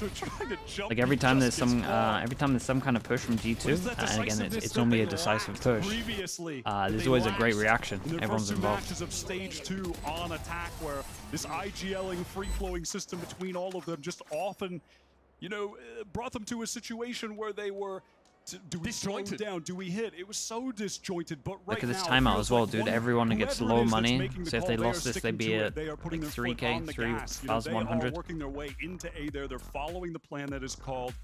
There's no counter calling. And perhaps even if there is a situation where that is coming up, Meltzer, the one with that final say, is putting his foot down immediately, and they are sticking to it. G2 there at least trying to keep a bit of a lid on the economy of crew, as that's now 2 consecutive rounds that they have won, and G2 say it's time to take a sidebar. And what you can't see is that, at least for now, they have brought an operator into the hands of Icy, something we haven't seen a ton of yet. They are going to be essentially full bought, just with light armor on quite a few of their players. Odin is going to be it's pretty fun right now. But I'm really there's a lot of good stuff going on. Economy here. There are none online yet, but players just on the cusp of getting them. Crucially, MTA 1 away from the Hunter's Fury. Jonah P2. Shy so close. So you could see a clash for the alt orbs. You could see a situation, and G2 are predicting Crew's attempts to get one in the hands of MTA. Is this 3-pass A main? To spam that with the Odin, fight that in B main. There is a defensive pot for G2 over at A main with 3 players. A very deep 0 point, maybe to try and scout out the cross to wine. And that's some good utility dealt with already from the crew attacking side over at B. They break that turret that... They did a little bit of pressure over towards B as well. They break the turret, they shoot the recon. Over towards A main, they threw a knife, it hit one. It was Valen, he backed off. They're going to fall off now. And G2, look, they are aware. Yeah. They are confident in playing towards... Yeah, G2 are proactive at the moment, way more proactive than we've seen. Same angle Come here spot to see if anyone's pushed over towards middle. Spot with the operator. Unlikely to see any action here. This is going to be incredible timing. With the 0 point. It's going to drop in. Ult orb for MVA. He's going to go for it straight away. MVA. Oh my god, it cancelled the... It cancelled the Silver ult. From G2, that's dirty from Jonah. Oh, I see, you know you want to. Misses the smoke shot, can't repeat the heroics of Kesnet those few rounds ago. Kesnet's going to get spammed at one point. Now in hell they go, no plant quite yet for crew. G2 down to 3. The spray for Trent. Probing, searching, questing, finds nothing. Dude, G2 need to win this one. They're going to have no money. Icy with the operator here. Lee starts to soften him up a little bit. Kesnit a little low. He's seen better days. 3 players for Crew embedded here on the side. And Trent strikes first. The Jet is down. MTA trying to fire off from Gen. 2 players set up here, but they're both low. Melsa smoking his way, allows him to play from the blooming outside part of it. And MTA We didn't and swing. Icy can only trade. Biding his time. Melser gives it a tickle. Swings the edge of that smoke. No. How does he get How's he get? How's he won that one? Oh boy. Yeah, how's he won that? And G2, they're all sitting around like that much money. 1.5 do they buy? Dude, what did that look like from his POV? Against NRG just days ago, playing with so much more gusto, so much more decisiveness. Oh my god. Melser stepping up. The barrels in his face. Clutches. The team looks static. Yeah, an electricity that we haven't seen from them in the first couple stages. The confidence. They won 5 defensive rounds. Crew have had to go nuclear here on they this have to attacking get side. triple stingers. Straight away they're into mid. They're going to trip that alarm bot. But again, we know G2 will work with so little. Just dregs. Fumes. Pushed up into B main right now is LEV. 1 off the lockdown as is his Killjoy counterpart in Shy. Both of them away, just 1 orb away from that crucial ult for perhaps the final round after this one. Maybe even in this round 23, depending on the situation. Shot timing there from MTA is having a rough time, man. 0.3 His ult forces Crew away. gets cancelled last round. He eats a shock just as he joins this round. The call comes in to go up short. Heavy rotate from G2. They're ahead of this one. Oh man, they might get 4 on sight. Oh wait, they can definitely eco them. Massive duel on sight. Oh, what a hero kill. Yeah, they got 4 people here. They should fast jump out. From heaven, here comes the push from G2, but Heat receives the first, is traded out. Kesnit and Shy. They're booking it to be. They book it to be, and this guy stays short. Oh no. You get 2. Oh, Icy, bro. Icy had a nightmare in the 1v1 last round, but he's absolutely owned this round. 10 seconds left. And there are 2 Vandals headed his way. 75 HP no armors on them. For stairs, playing backside. He's been the star of this series. One of the best duelists that we have in the world. It's up to him once more. A pivotal round here. G2 looking to start to build an economy for this last push to take the map. And they're going to be doubled up. Coming downstairs. Kesnit, though, has a feel for this. Here's them squelching through the mud. A shoulder peek. Just gets a look at Trent. Then tries to take the fight proper. Still needs to be safe about it as Icy's going for the defuse. Does he know? Does he know? Trent, calm. Trent brings Kesnit Calm down with it. What a round from Icy. Important step forward. What a round from Icy. Masterful call from Valen. In that Yeah, they really run top of this. They got such an early rotate on. A 0 point came in from Jonah. It caught no one. He was expecting after that moment, after they had to give up B main, their plans of a B split over in that moment. He knew that they were going to have to rotate towards A, beat them to the punch. The entire team got to heaven. Yeah, what a bounce back round from Icy here. Stopped the plant, denied it. Fantastic from G2 in that round to convert the eco. I'm blown away by how heads up, how intelligent that was from their IGL. What a call. Stage 2 playoffs on the line, and these 2 are leaving it all out there. Crew have wasted no time in getting up mid. It's what they do on these saves. 3-person stack. And here it is, Null Command. They want a fast hit towards B. Not the most original, but definitely effective. G2's defenders all fall back to the site now as a lockdown is going to be deployed by Shy. Wait, that's... And they're going to have to sheepishly... They have to try and get out of sight, and there's everyone watching them. Oh my god, this was such a cool round from Crew. They took heavy market control before they did the Killjoy ult. What lockdown timing going now? And frankly, a misplay from G2. Do you really want to stack that site against a lockdown? They've let it go. Okay, Jonah. Okay. I thought we were about to see something special. That was, man, a good ascent so far. Completely batters G2. What an attack half from them overall. G2 caught in the net of that lockdown. 3 players anchoring back site when that's active. It's just disastrous. They're forced to run out. They're caught by that crossfire, by the split coming in.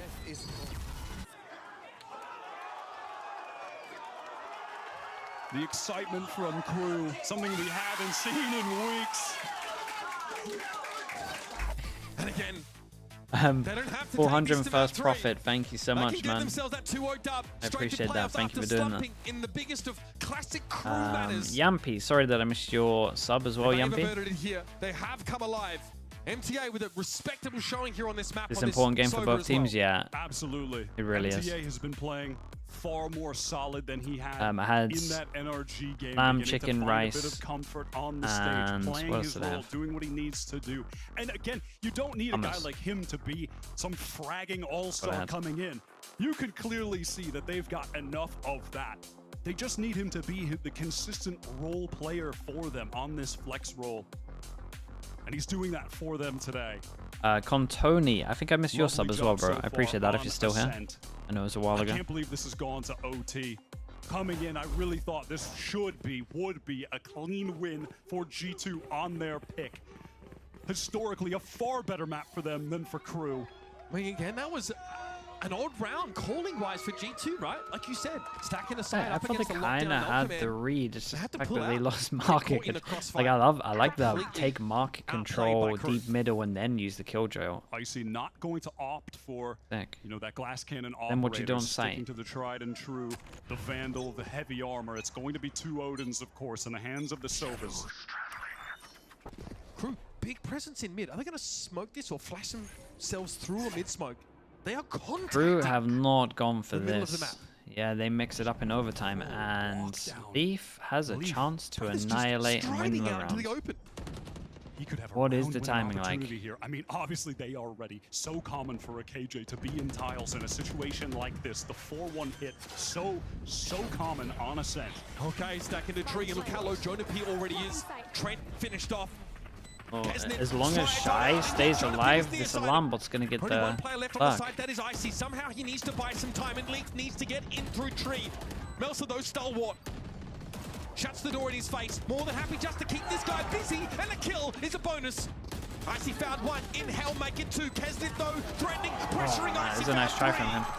Dude, cool run from KRU. Something completely different. Just a 1-1. Well, the one was over towards short, and then just a 3-pass and walk towards mid. That was sick. The swings for They each just had other so many numbers there. were perfectly timed. G2 players isolated that presence in hell. The smoke came down from Melson Yeah, to that cut Omen that flash angle was off, sick here which as allowed well. them to isolate the player at Gen. Fantastic work from this rejuvenated KRU, the KRU we saw in stage 1 that we didn't see in the playoffs, that we didn't see the past 2 weeks. A KRU that frankly looked like they might not even be able to make playoffs despite having 5 wins, and now 1 round away from locking up that spot in the stage 2 playoffs. And that was absolutely brazen from KRU. They walk up mid, no util, no nothing. Nothing but the bootstraps, and Leaf has a passive angle on tiles. He doesn't want to swing, doesn't want to check cubby, and he lets 4 players into treat from KRU. And G2 already weakened. Jonah full flash when they make that swing.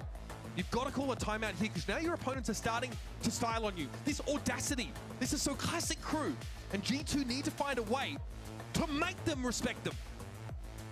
And now G2, they have taken that timeout. They are going to be swapped over to the defensive side, where both teams had struggled to get rounds. It was both of them finding more success on attack, surprisingly, on Ascent. Can they step it up here in the final moment? And again, with a series win here, KRU will clinch a playoff spot. They are 1 round away from achieving that goal. Yeah, they were supposed to be headed to Slow Shanghai. update. They were touted as one of America's strongest prospects at that international tournament. They don't even make it. They fall to G2 in those upper semis and then lose in the lower bracket. And that's Thinking when just things water, get man. a little dicey. Nothing now crazy, a chance don't to worry. rewrite history and peak at the right time. Icy now, operator picked up, glass cannon, angled down mid. Here As it's Valen working his way into Not even a knife for a default. What a risk. Oh my god, they have no idea. Valen chooses not to Wait, capitalize on that though. the flash is making it too obvious? Why would you double flash unless someone's whining? Might make crew think he's not there. Yeah, they made it too obvious. They double flashed. HP with Valen ready on the angle. No smokes. 2 flashes and they still go for it. And Valen just sat there waiting for what? We'll never know. Icy at least has a strong angle here from A Heaven. And he must even this up. He must be the man to hit the Oh shot. no, they got drone. Nice shot. This guy's side is eating a lot of YouTube. That was sick. Here comes Jonah, getting involved from the side itself. Anchoring is Sublime. And Melsa down to 4 after that exchange with Valen. Needs to make something 4 happen HP. alongside Heat.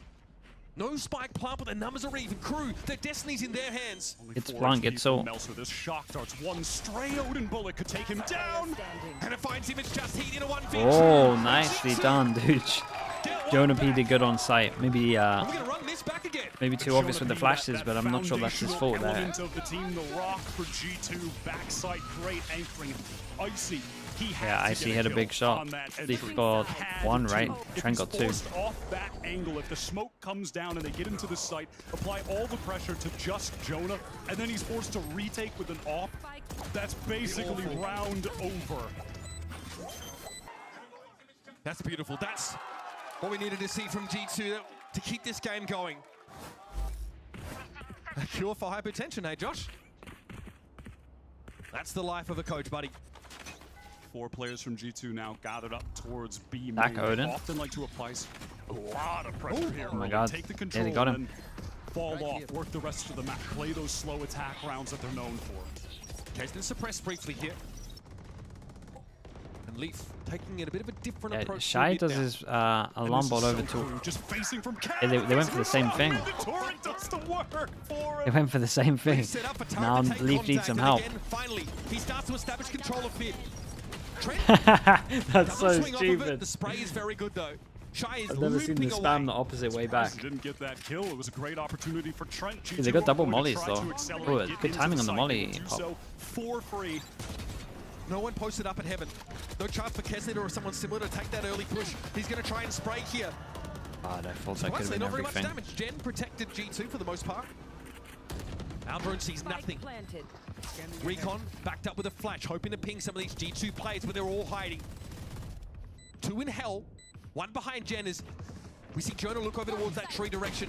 Quick cloud burst there, but somehow Jonah falls to the shorty shot. Now Icy and Valen can come alive though. And they've got A main covered. Decent setup for G2 in the post plant now, but it's going to be a trade. It's just Icy. He dashes Oh my god, that was nice, dude. Shy just kind of realized, he was like, hold up, I can just tap the spike here, and we got no one that can duel me. They got to get out of their positions. Sides that are popping off. That was about to be the most, and it still Quinja, thank you with the prime man. Appreciate the 5 months. They love going for plays like this. The dink into the turret. One player facing Cat at the same time, and it was Shy. Pushed down, found that trade. Trent's gonna be kicking himself that he didn't get the retrade. Oh, what a onto shot. Shy. Tagged up, had the Odin spraying through the wall. Could have gotten into the 4v3. It won't happen. And now the side swapped. Icy, again, eyes on him with that blast cannon operator. It paid off on their previous. Will it pay off again? Just takes one sometimes. He'll be posted up in mid. A different look. Normally he takes an operator over towards tree and holds that cubby angle. 0 point. Catches out Melser in A main. And he'll be falling off. As crew gather towards B. That turret is actually going to go down to a nice placed molly from Shy. Yeah, they have knife on site. Knife close quarter with stop this trying to drone. make his way through B main. That's going to force him to turn tail for And a did time. really good to see numbers here. He still wants it. He wants to fight so bad. Dashes into his own cloud burst now, pushing it over towards stairs. Ooh. Are they going to be ready for this? Ping out the player. Oh no, Icy had no idea. At least it's good for the trade though. And through the smoke, it's Leaf extracting MTA. How does that and kill now crew from in Leaf? disarray. Down to 2. Spike was picked up at speed weight here. But they're definitely worse for wear. Shy. A gambit. Oh. Over towards market and pays off. He's able to deal with Leaf. He had a timing there, but he can't quite convert. The 2 versus 2. Flash over the top here. And now it's just Heat. 30 seconds left. Fakes a couple plants, but G2 far too canny for that. They see. Just went back to the spammable and we go again on this. We're going to head to a 29. And that is just the difficulty of taking that B site away from Trent. He's so consistent there. That is just, it's his site. Those are his angles. He is so strong back there. Jonah does a nice job picking up. Are you talking about Jenny when they planted Jenny? Yeah, they planted two spamming from door there, right? They're so fast as a team, G2, to spill back into the site. That guy's not impressed, man. Tooth and claw have G2 been fighting to stay in this. Always seems to be KRU defending first in this overtime, starting with that round win. MTA sees much there, as Leaf is playing pretty passively out towards B lobby. And that owl drone just catching the KJ really doesn't give a lot of information. It's so standard for the KJ to just monitor B main passively like that with the guy pretty far the back on the roof there. Oh, that is wishful thinking. Gets it, actually takes a stray bullet there as he jump peeks down mid. Now G2, it's a pretty lightly held tree here. In fact, yes, he just gives it up. Two-person hold. Melza has no flash anymore. He has double flash and knife. Okay, give him a bit of a tickle. Melza no swings that left-hand side. It's going to be traded. Oh yeah, dude, he needed to use way more util before they got this deep up. Position, but is concerned about a flank right now. It's Kesnet from upper and Tooth from tree here for KRU. Oh, and here's that lockdown. They gotta go now. Force the issue. Oh, it's good. MTA knew exactly where to look. Kesnet sees an arm, and G2 lose a player. Now again, they have to play from hell. This time, though, they're good for it. Shy forced to drop down to the 1 versus 2, and they are grouped up. How do you win this, Shy? Bit of spray. Put the fear have gotten him. One. Can he find the second? Hey, very nicely done on this from G2. But G2 convert, and Valor was waiting the whole time. Never revealed himself in A main. Yeah, I think maybe he had to use some util here. A lot of mid presence shown from G2 into that. I guess they just got caught off position-wise. Got there with no trouble at all, and Leaf stepping up with massive impact kills. It's been a quiet series for the G2 stars so far, but stepping up in one of these crucial OT rounds to find the entry and even pick off the trading anchor in this site. That's so nice from him. This time around, Kesnet is not jump spotting mid. I imagine if we go back. Icy as well, we know him to want to play from tree. And he'll be there. Again, no glass cannon operator, very much just going for the rifle here. Look at how active Trent is at just being this thorn in the side of anyone who wants to dare press up into B main. The Odin spam never stops. There's shocks coming in. As soon as that drone was heard, shock for the drone. So and they think they created a question mark over towards B main. Trent insta-clears this one. They can hold the 3 towards A pretty strong. No angle posted up for G2. So they're full retake mode right now. Everyone on site. This is the first OT round where Icy has actually bought a Vandal on the defensive side. Who is side. this? Oh, they're playing aggro. Much better than the Nob. First from Jonah. MTA living dangerously. I don't know if he can stick up there. Flash out now towards grass. Nobody from KRU shows up. We are in a post plan here. G2 do need to act. It's MTA. He can't hold it down. Leaf runs him into the ground. He wants to push up here. It's going to be Melza and Shy. Verse 4. They've got to find the timing. That's a good one. There's still 2 players set up on Heaven and Shy trying to go for a wild swing. He gets it. Oh my god. I thought for a second there he isolated him. Okay, G2, hang on. Dude, what a map this was. Clinging on to life. Barely are G2 on there. Very close. Never would have thought it would have been that damn close from KRU. Such an elevated level of play on the map from just a couple days ago against NRG. The proactivity, the turnaround's unreal. The decisiveness from them was just so nice to see. That turnaround, like you just said, but G2 finding what's the FUD map? Getting back into the swing of things after low.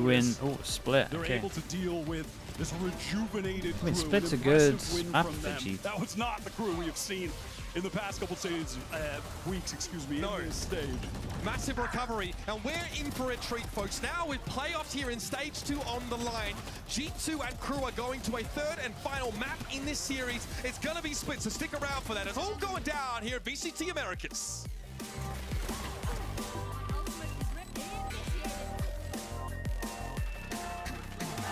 I fought on paper fin map. It gives us some bangers sometimes, though. The more time we see, like, a lot of these games where the Odin's just super dominant, I think is good, just because it's gonna get nerfed faster. I hope.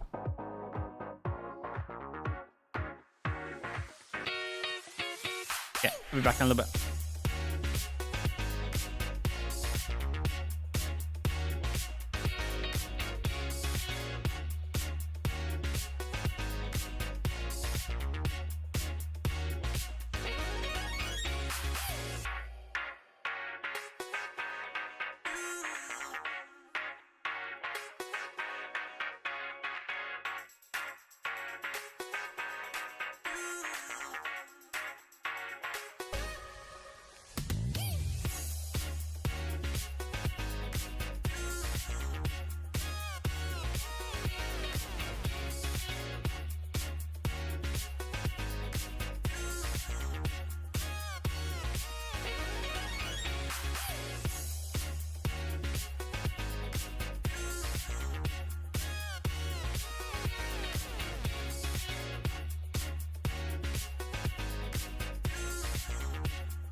La información, sin embargo, con impacto. ¡Qué hit! 4K y el ace no. Still with the ult, into this post! And that's how it ends! Welcome back, everyone, as KRU Esports and G2 take us to a map 3. You can see the KRU guys getting their sustenance, getting ready to go as we dive into this third matchup here. And boy, oh boy, a great overtime that we saw from both teams, really digging deep at the end there, but it was G2 who pulled off the win. You got to give credit, though, out of the gate. I mean, you got to give the flowers to Trent. The man was unreal, taking advantage of those papier-mâché walls on Ascent. No, I mean, Trent is always insane on Ascent, but the things he was doing specifically in this game with the Odin was ridiculous. The amount of just spam kills through walls, both off of his own utility, but also sometimes just off of tracking someone jump peeking through. This guy was legit. I mean, he was about to get a kill in that B-roll. He got someone right behind that wall. You didn't see it. That was because his POV, he wasn't seeing people, but he was still killing them. Yeah, he got kills on people that he didn't even see in general in the starter rounds, end of rounds, anything. He just Guardian one. He had intuition just on point, spamming players through walls. It was crazy. And the craziest thing here is KRU Visa had 18 first bloods in that map. And I mean, that's more than enough to secure a map win. But on the opposite side, there's a stat G2 won 50% of their 4v5s, 2/3 of the gun rounds, and 50% of their retakes. So that's why they were able to close this one out. And I think the two big guys you have to credit for those clutch rounds are Trent, who you were just talking about, who is insane with the spam and also with these clutches, and also Leaf, who I think in that second half really came alive. He had so many massive moments on G2's defense, anchoring and shutting down these executes for KRU. I would like to see those two players and also raise you an Icy, because in the first 22 rounds of that game, he had 12 kills. He was struggling. In the next 5 rounds, he gets 10 kills and is instantly at the top of the leaderboard with Jonah P, showing really good game sense, too. Remember that thrifty round they win in round 23, where he's waiting for a player behind him in his own spawn? Like, he showed up when it mattered, kept his team in the game, and that's why they got the win. Yeah, and I'm going to be honest, we haven't really seen that IC in Americas. I think he had some great games in Shanghai, but for the most part, it's been absent. Yeah, like some unremarkable performances. But I want to talk about some of these kind of mid-round ideas from KRU. Obviously, they're adjusting to a new IGLing system, and I think you saw that in some of their kind of errors in the attack side, right? In this round, they started towards A, and then they're really slowly rotating all the way back B, give G2 full time to full re-clear mid, keep a setup on site. Leaf does well to get those 2 with the Stinger, but then this retake is ready to go. Players flashing back in with the Sova Dart combined with that KO flash and absolutely owning them. I think the fundamentals on retake were really good for G2, and they were almost always on that defense side, I think ahead of where KRU was trying to execute. Yeah, I think that's where you start to see, right, as you had mentioned, Mimi, that coordination really starting to suffer here. And, you know, to kind of bring the conversation back to something that I had asked before, you're seeing the step up here. What you got, Mimi? I mean, Kesset dropped 28 kills and they lost. Shy was right there with 27 as well. I mean, you got some fraggers on that team, but they weren't able to pick up the win. I was wondering, you know, were we going to see any individuals from G2 step up? We got just that. I mean, we didn't even talk about Jonah P, who also had a lot of great moments in that one, too. Yeah, so really, I think a lot of members of G2 have to feel really good about that one, but we got to really set the stage for what's going to happen in map 3 here, because we're going to split, right? Split? Yeah, there it is. That's the one. I had to look back for a moment there. Doesn't even know the meaning of the word. Definitely do not. And, folks, this is it. Winner wins this match. You get a clinch right to the playoffs. You get to go right in, and I got to say, if KRU had, with the way that this has all gone down, you got to be beating yourself up if you're KRU. You were 1 round away from clinching the playoffs, and you couldn't secure it. Absolutely, but this means, I think, the most for G2. Their next match after this and their final match of the season is against Sen. If they lose here and lose that Sen game, it's going to come down to tiebreakers. It's going to be out of their hands with how good they have been this season, with their run all the way to Shanghai. If they're not cleanly clinching a playoff spot, if they're maybe having to rely on championship points or other teams to perform, that's unacceptable. They need to win. And similar story for KRU. They have Cloud9 after this, not as hot as Sentinels, of course, but like for a team that only lost 1 regular season game in stage 1 to go abysmally and lose every single game. I mean, they literally have to lose every single game in stage 2 to not make playoffs. They have to be able to turn this run. After dominating on Lotus, being 1 round away multiple different times on Ascent, this team has to pick back up from map 3. And do they even have that in the tank anymore? You know, after losing like that and so many overtimes. I think they do. With Kesnet dropping bombs like that, can he keep his form? Can he keep the momentum that he's acquired this entire series? He's 11-1 in this series in First Blood's the first death. That's you just don't see that. The guy is an absolute talent, and it feels a crime to not see this team in the playoffs after what they did in stage 1, what Kesnet has done this series. There's a lot of experienced guys on this stage who have been with KRU for a while, have been with prior editions of the team before, but this edition is new, and I think this is really, like you're saying, a big test to lock in, come back from that map 2 loss, and find the series here on I don't want to approach it from a glass half empty perspective. I'm going to approach it from a glass half full. Kesnet's going to start the game limit playoffs because he has no reason to show us otherwise. Not talk about it until we're there. Plain and simple. And we can complain. I would be remiss if we didn't go into this third map, at the very least, feeling like Kesnet should be able to bring that performance. Whether or not the rest of the team can follow up with him, but I don't think that's should be the last year ever of stuff like that. We have seen games where Kesnet pops off and KRU lose. Look at last map. It's not impossible. You need this to be a team effort. That got scrappy at the end there, though, right? Sure. Oh, when you get into like overtime, extra hours, it gets crazy. It's a whole different battlefield at that point. But there were opportunities even before overtime for KRU. Very true. Very true. Very true. I mean, like I said, if you don't get thrifty, you're on match point. Yeah, that's literally what it comes down to. Making mistakes that, you know, maybe if you have an IGL or more cohesion as a unit. They are saying that Melzer is taking over those ranks, but it's really tough to do that with so little practice and on a map that I think is really, even though players know it so well, it's still really tough to call the attack side. Do a scenario in playoffs where 100 Thieves versus Sen, no matter outcome if they both qualify. Oh, because of points and the points in the loser will. Yeah, loser will qualify from points and the winner goes through. As we see the agents starting to come in here, guys. Yeah, maybe. We're not really getting that much in the way of. I mean, there's potential for a lot of weird scenarios. It's interesting here to see them sticking to that solo sky. I think most teams have been going to these double initiator breach comps that give you so many options on both sides of the map. That sky doesn't have a lot of tools, so I'm interested to see if Crew's just going back to comfort and can maybe lock in for this third map. Well, this is it, folks. It's map 3. Who walks away? Who gets their spot in the playoffs? Let's go ahead and send it back to your casters one final time. You got Uber and Wyatt for the call.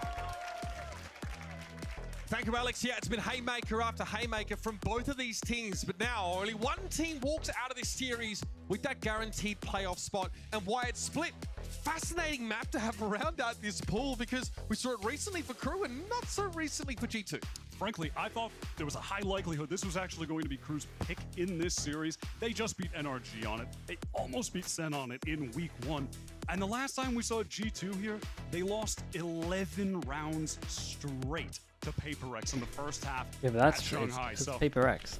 This is tough for G2. The form that Crew are in, it's no their rules. favorite No rules apply to here. Paper X. It doesn't matter. To close this series out and make their way into playoffs. Crew on defense, They played G2 very on well attack. against the double duelist style of NRG. They dealt with the trap plays effectively on those attacking Go rounds. for the A wall over towards heaven. That creates a lot of pressure, especially with their stunning over towards heaven.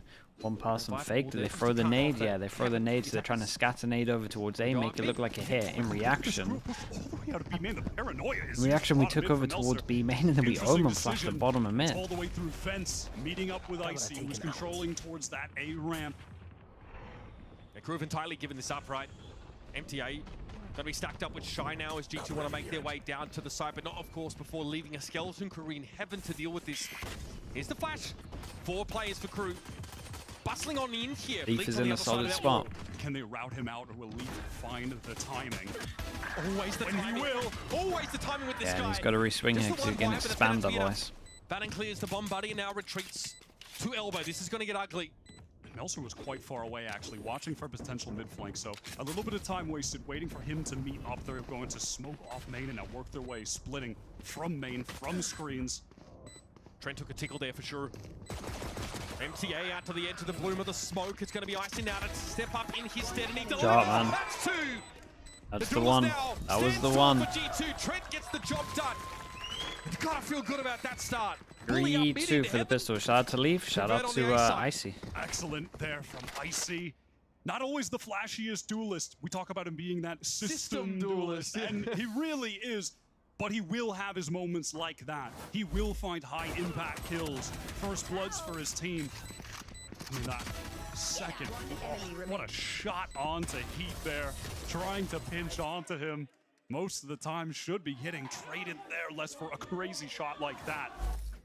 G2 open things up nicely on split, and Crew again.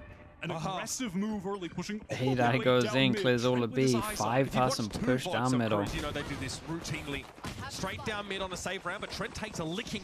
He's going to now try and rejoin the rest of his team. He got the spike there, so couldn't afford to take any risks. And he got from more Leaf than is big enough as well. info to allow Valen to call for that acceleration into B, knowing the site would be free. And now damage is the name of the game for Crew. Can they take any guns away? Icy got around the corner before the second stage of that nade hit him, but Melzer Only a ghost though. sneaky. Set up a mid there, brings Leaf down. Jonah P and Valen can play off this, can sit inside B main. Attacker smoke there, breaks up the side. Dropping now down into hell. Jonah P checking heaven, but all of Crew have got boots on the ground right now. Nice timing for the fault line. Icy wants to capitalize, and he finds Melzer sat on his own in the smoke, stunned up. Now they can double swing this. Okay. Stinger's going to work. Put the Hornet Queen to shame. Stinger gets 3 there. Good news for Icy as well. Icy's 2 away. You got the plant. Handled from Valen in the end. I like that decision to actually fight forward. Be on the bonus if he can get 1 kill, because then that would be all They for were Big playing a Baron. dangerous game with that low HP that they had. They didn't want to give up any more weapons. There was They're making use of that breach setup. They're saying, okay, we're going to fault line here. There's no way they're not sat on the other side of this because we know they're not in heaven right now. They've dropped. They're going to be stunned. We need to take at least one through this smoke. All of those players from G2 were less than 100 HP. They really could have lost a lot of weapons, but now they have a good bonus round coming into this. Icy is close to that showstopper. They're going to go and get him that orb in B main, surely. KRU so lightly holding on to B, right? They have just MTA up in heaven. Still, got to contend with the tripwires here. Aftershock to try and clear that drop spot now, and MTA from Rafters. Yeah, okay, I feel sorry for Icy there. The util behind over towards B main was just so good that no one could even follow this up. Kesnet is right now. Does he really want to swing that and satchel off? Bold from Kesnet, but I he think is the feeling Spectre it. will He get has a buff. No, dominated not a both chance. maps. Win on Lotus, loss on Ascent, doesn't matter. I think that's way too risky. Spectre's still pretty legit. Can be cleared. Just the fact that Poison Orb, of course, blooms, but LEV has gone through it now. the NA players are too good at He stingers. can be the cat amongst the pigeons. Looking to get into heaven now as there's a bit of a fake over on B. Valen trying to sell it. Keep KRU interested at the B side. Meltzer just spotted the barrel. Knows that Leaf is there. Picks him off with ease. I like the transition out of the Good low ground. reposition from him as well. Out of the bag here. Now Melson will wait on the other side of the smoke. He expects contact directly through it, and he gets what he asked for. Trent falls, and now it's going to be all down to Valen. Spike is loose. He's got to fight through these smokes. And again, he's got nothing but a stinger to work with here.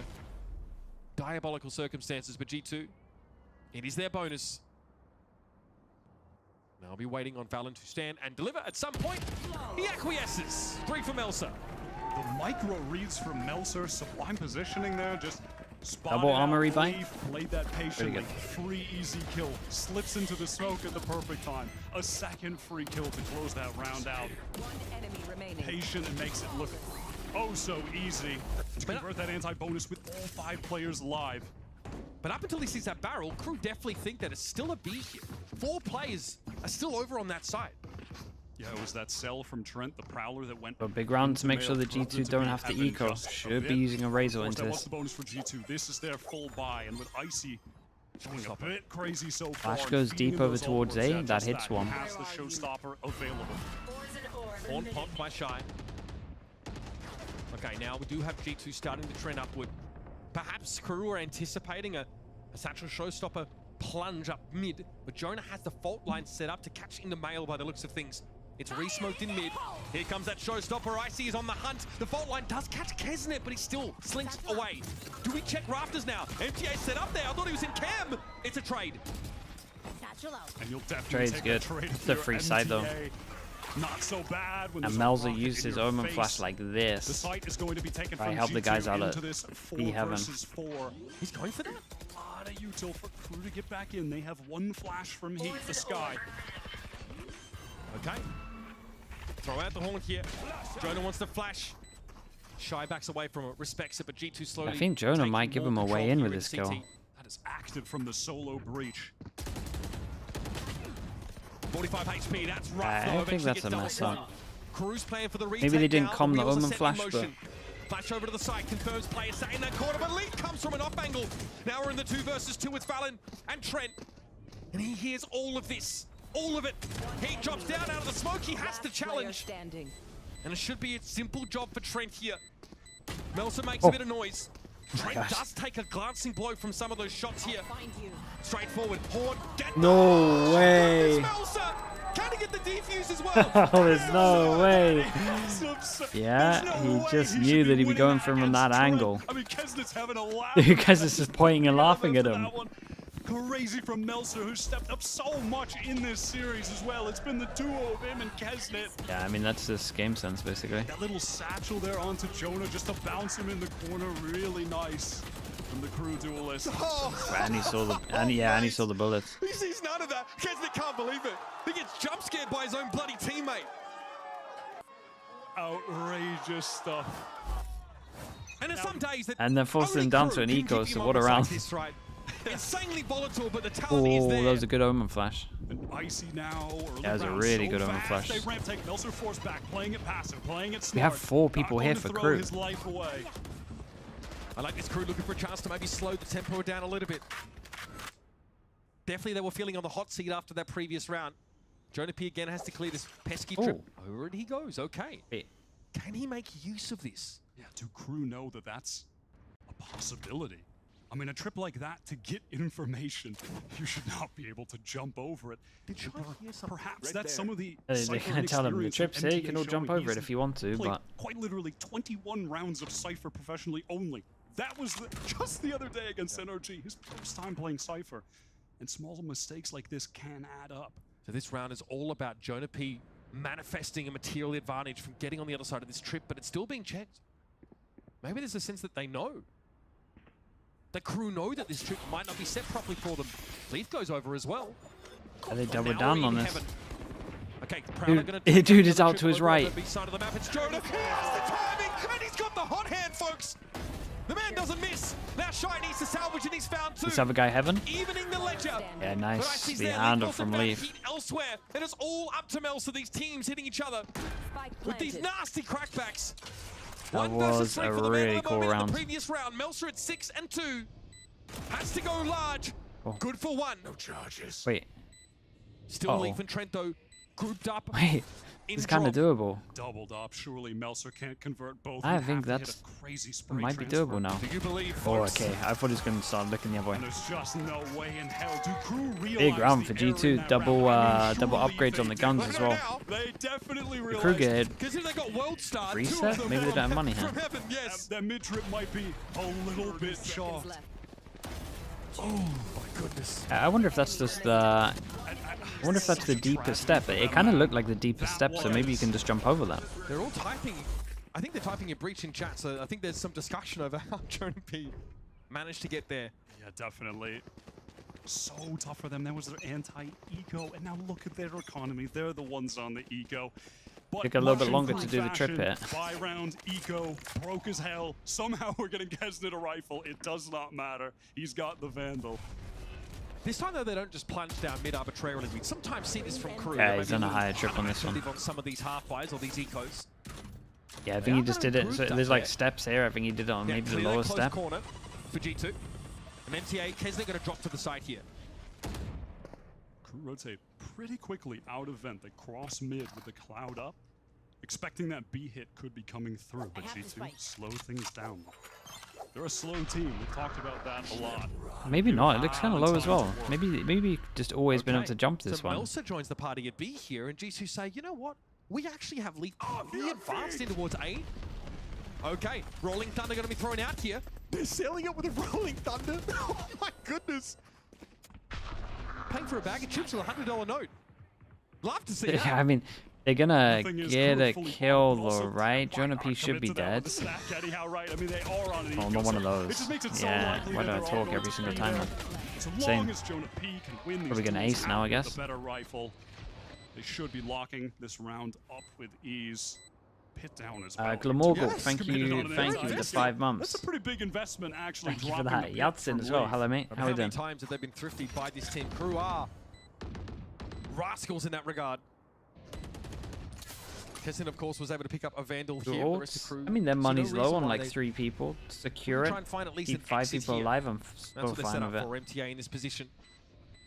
Kessin also, of course, can get away from the blast zone. That flank keeping your econ good on attack on split. In we plunge. MTA looking for Sun. A little bit of action. New pair of shoes, maybe. Balan receives him now, and Kesnit drops the Vandal. Finds nothing for it. It's up to Melsa to do some damage, and hey, that's not too shabby. Yeah, didn't keep it as good as they thought, maybe. Desperately needs some damage there after G2 Bagel Bites with the Prime. Thank you very much, man. Economy to get out of control.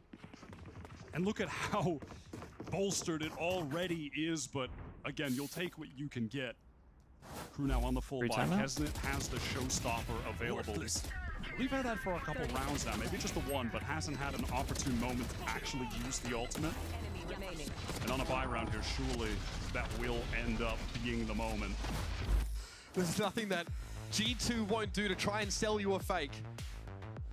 They just sold Ice to Alaskans there. It did work out so perfectly. It's going to be a KRU timeout. A timeout called when they have ultimates in play, they're close to other ultimates, and it's a massive advantage in this round. We just saw G2 use 2 of them, and 2 big ones at that, 2 round winners in that Rolling Thunder and the Viper's pit.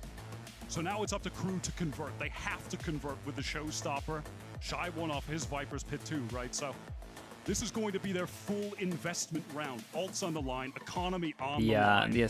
Dude, the Ascent game was actually G2, wild, they though. have a reserve. It was a fun watch. Losing 3 guns in that previous round is not ideal, but a loss here, they still get like a decent quasi-buy.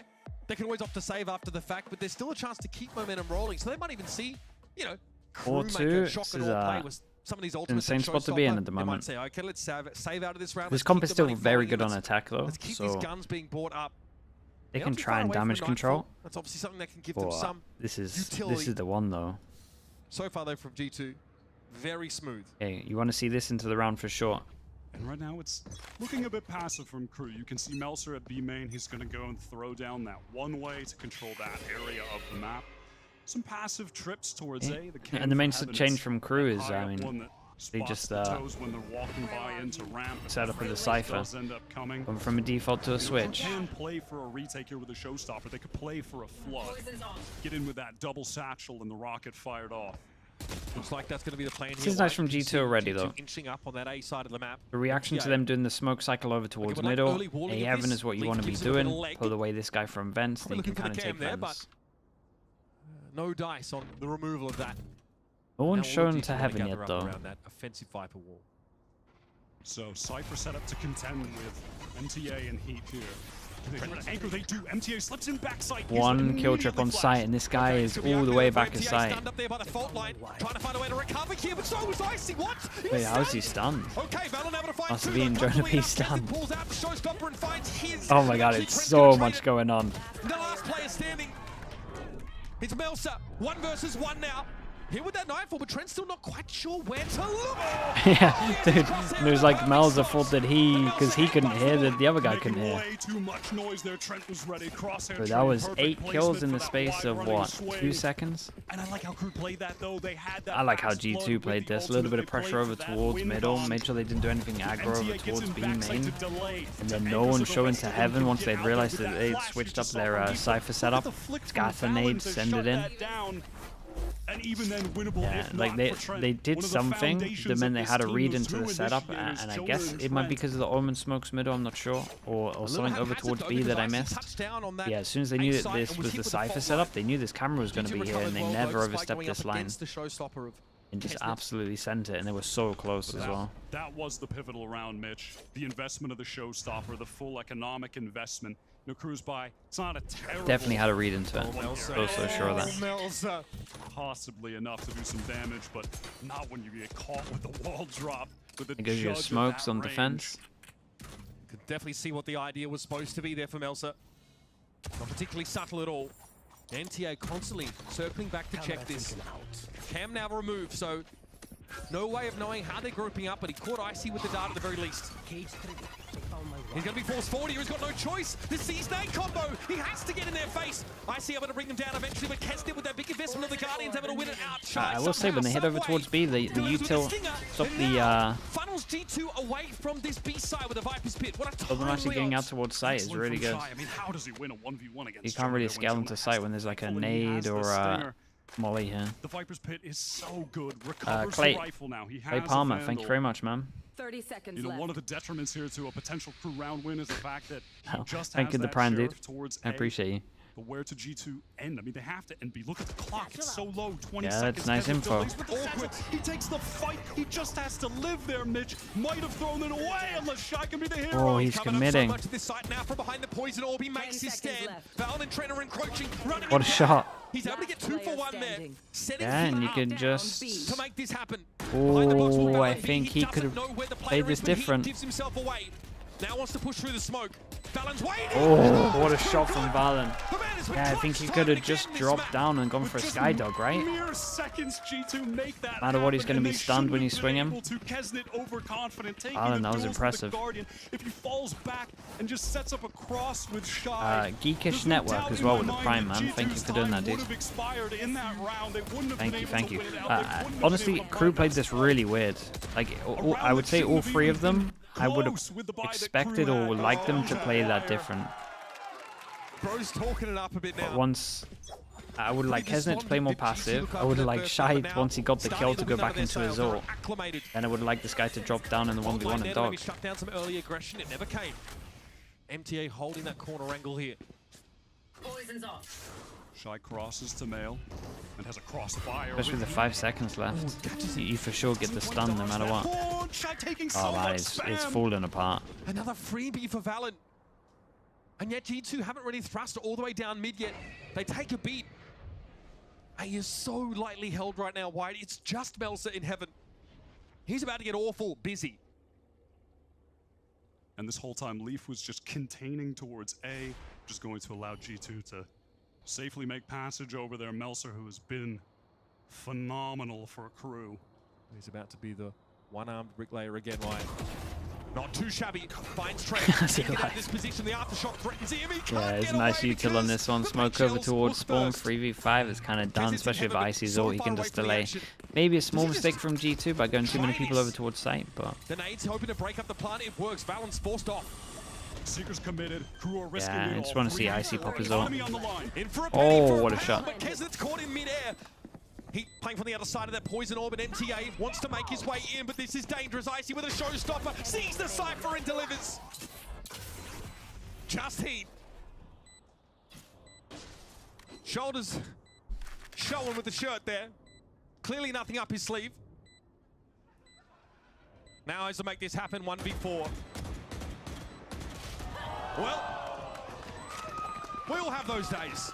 Just not able to do a thing. They think they're so Crew risk so much in that 3 versus 4. They want to go for it. They need to start converting some of these rounds. They get in. But it's running away. They get an owned. What a shot. A map that G2 have not had massive success on. This is off the back of them getting blown out by Paper Rex at Shanghai on split. It starts off with that freebie for Valen, the spray in mid, and G2 don't take mid. They get a ping early, right, with that horn. Force him down to another eco. Lightly held A site and deliver. Beautiful stuff. A 5-round buffer now for G2, and look at what crew are working with. A headache and very little weaponry. Melser going to fall off back into the stack the crew have put together here. Kennedy just taking the duels and gets 2 of them. Uh-oh. Sometimes logic just weighs you down. But still, it's G2. And they know he's heaven, right? Clears. Some real Yeah, they do early know. round action. Sees him ahead by Who's a heaven? player He's a and cool. Shy Oh, left we a saw little him early stranded though, now. so... Definitely has a feel that there's going to be a rotation here, but has to respect You'd this imagine it. aftershock. Jonah P throwing the banana peel in his wake. Oh, that's unlucky. 56 for Shy. Under so much pressure and being surely tested, but Trent can't really cross mid safely right now. He's kind of stuck. Yeah, G2 have a lot of time. They just want to make sure that they can get together. The only way they lose this round to this weak Shy with a Guardian is if they offer up 1v1s. And with the 50 seconds that they had to play with now 40, that should still be enough to get this spike to safety, meet up, play that double face to close out the round, and not allow Crew this eco win. Despite Kesnet trying guess wrong on this one. Get it, just But they were going to overthink. with a Guardian straight up fight. He gone spawned B. Such an outrageous player. G2? Yeah, G2 are very smart, man. Very smart, they're very drilled, the calling.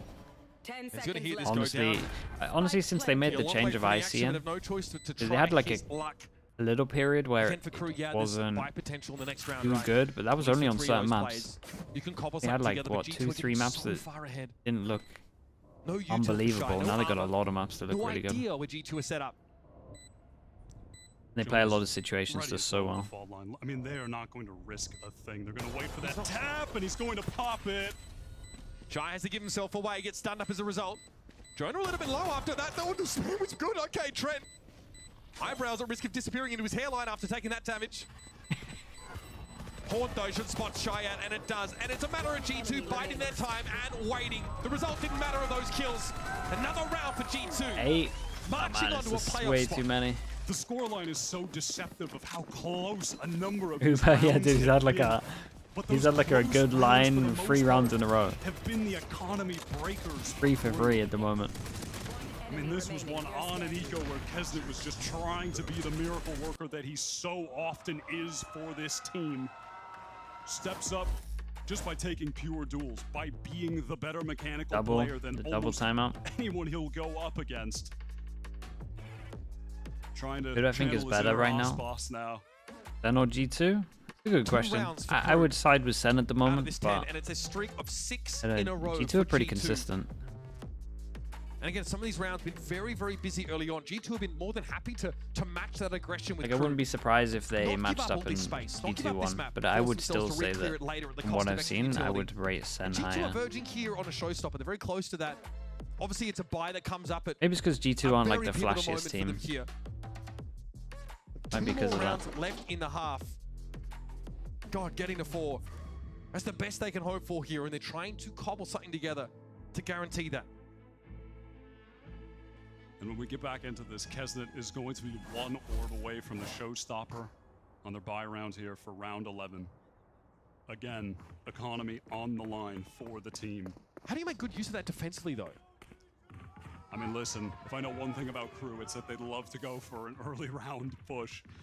They did that a lot early, actually, into this half, but it slowed it down for the most part since. Okay, maybe they can get a orb. And perhaps we'll try to mix They can get something Kesnet's like ort. that in, but that's You not gotta going to worry be an about the option when Fader someone on this one, needs gotta that. worry about So Balance if he ult as doesn't use it well. this round, maybe they'll mix that in, throw in an Sure. aggro showstopper in the next. But With if you what can pick guns that to up, back it up? yeah, but if you can pick that up, well, that's if they win. But if you can pick that up, we will at least have it for a retake situation here to double satchel in, make that space. You know, maybe MTA, if they go B, he plays pass. If he falls off, they retake with the showstopper, double satchel in. But, you know, they're still just trying to work close towards A now. Recruit 3 players stacked up here, ready to fight, you know, the brunt of G2. This is about to get awkward. Here. Oh, the 3 paranoia! Yep, Kesnik converts on that beautifully. This was nice. Bit of an Hill early got pop, him the don't ult. Yeah, don't Omen do the Flash AWP when you get the was first kill. That'll do it. Don't need to pick it up. And now, yeah, G2 with 3 to work with. They're definitely reeling over on that A Gotta side make of sure the they map. In don't the lose this meantime, one, though, though. Jonah has been looking for a bit of action here towards B. That camera, though, yeah, spots him out. Now KRU, it's an open book for them. Melzer can wait maybe for this push over towards A. And that only B presence, the sole player over there, is down for G2. Icy going to satchel through, play with that long, but it doesn't clear the corner. So Melzer at least gets that one. 30 seconds All right, Trent left. now in that 1 versus 4. Money-wise, G2 can have a decent last round of the half here. And Trent makes it a little costly. Maybe a 4. KRU get their second round in the last 7, I would say. Winnable? You send up for Trent or you send up for the KRU? And maybe 4 can It's be a hard round enough. for Trent to win. Maybe if they win the pistol round on the side swap, you know, to make it this close to a win for the first time in Stage 2. It's just been a litany of tough opponents here in America's Sentinels. Then NRG, and now G2, the team from Americas that went the deepest at Shanghai. And of all those teams, it's G2 that they're the closest to upsetting right now, making their way into the playoffs. And now on map 3, one where you feel they're favored going into it, they're on the verge of getting blown out. They're taking quite the beating on this defensive side, Wyatt. That is for sure. Okay, looks like Kesnet was able to avoid the Nightfall at the very least here, but he got taken down by Jonah. Yeah, Fast plan player, was to, Theros plan was to TPs fade in all the into back the Omen or G2 back of really sight. going for it now, I think behind we've this seen them do rolling this thunder, before, it's but Icy. Jonah P just melted that Sends a guy. parting gift to MTA. And Leaf there could make it very hard to take control of Heaven. He's not going around the world. In the fringes of that molly still. Oh my god, he's going around the G2 get world. the post plant. They leave Valen entrenched. Shy wants to challenge that, but of course it'll be crossfire. But he secured this no matter what. This I mean, is that just secured it no matter an what. situation for G2. Dude, They've they got planted 9 on the attack. spike for B main, they've retreated. Jonah has his Looks utility. like If someone taps, KRU he are gonna goes fault line. have to Leaf think on his that deep flank. they should have done it on the He's scent. going to catch that one, but Dude, Leaf this is half laughing. is done, Mitch. It's going to be a 9-3. KRU with a massive comeback necessary to get their first win in Stage 2 to get into the playoffs. If they lose this match, they've only got one more shot to do Hey, nice shot. Heat. No time here to make anything else happen, but some flashy plays, a little bit of heroics. Didn't this happen in didn't this happen on the scent as well? Same thing. Going for some stats at the end. For them here on Split. A decider in this series. And there's nothing more G2 than to show this level of mental resilience where they get blown out the first map, win a close ascent game, and then roll on the third map. This is how every series in Shanghai. Why are we on ascent? I mean, Valen said, I wish we started stronger. This is how every G2 series goes. You just cannot That's count so them funny. out. What's going on? Always come back. There we go. Chris sorted us out. In the previous half, of course. Icy pushing in behind that. Rolling Thunder, leaving Valen entrenched on that side, and he dealt with all comers admirably. 3 rounds, 9 of course for G2 on that attacking side. They've got to be happy with that. There were some variations in pace here and there, some good mid-pressure, but now we're going to head to a break. When we come back, the second half is split out of side a map to send one of these teams to America's playoffs. We'll be waiting when we return.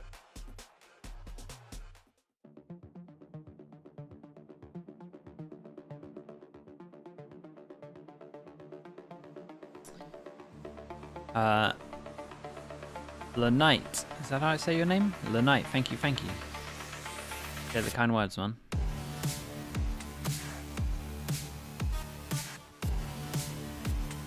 Talk to the coach in this break? Yes. Yeah, the coaches can both speak in this. Until the barrier goes down on pistol.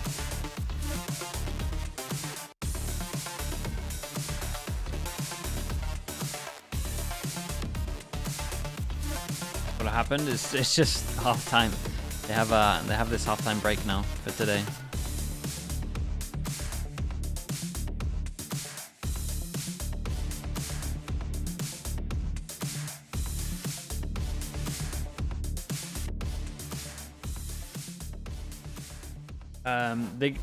They just get 45 seconds, Prodigy. Welcome back, everyone, here for halftime as we get ready to flip sides for Crew versus G2. Now, G2 surely they have like what, 30 seconds to talk. That's it. The maps currently are on split.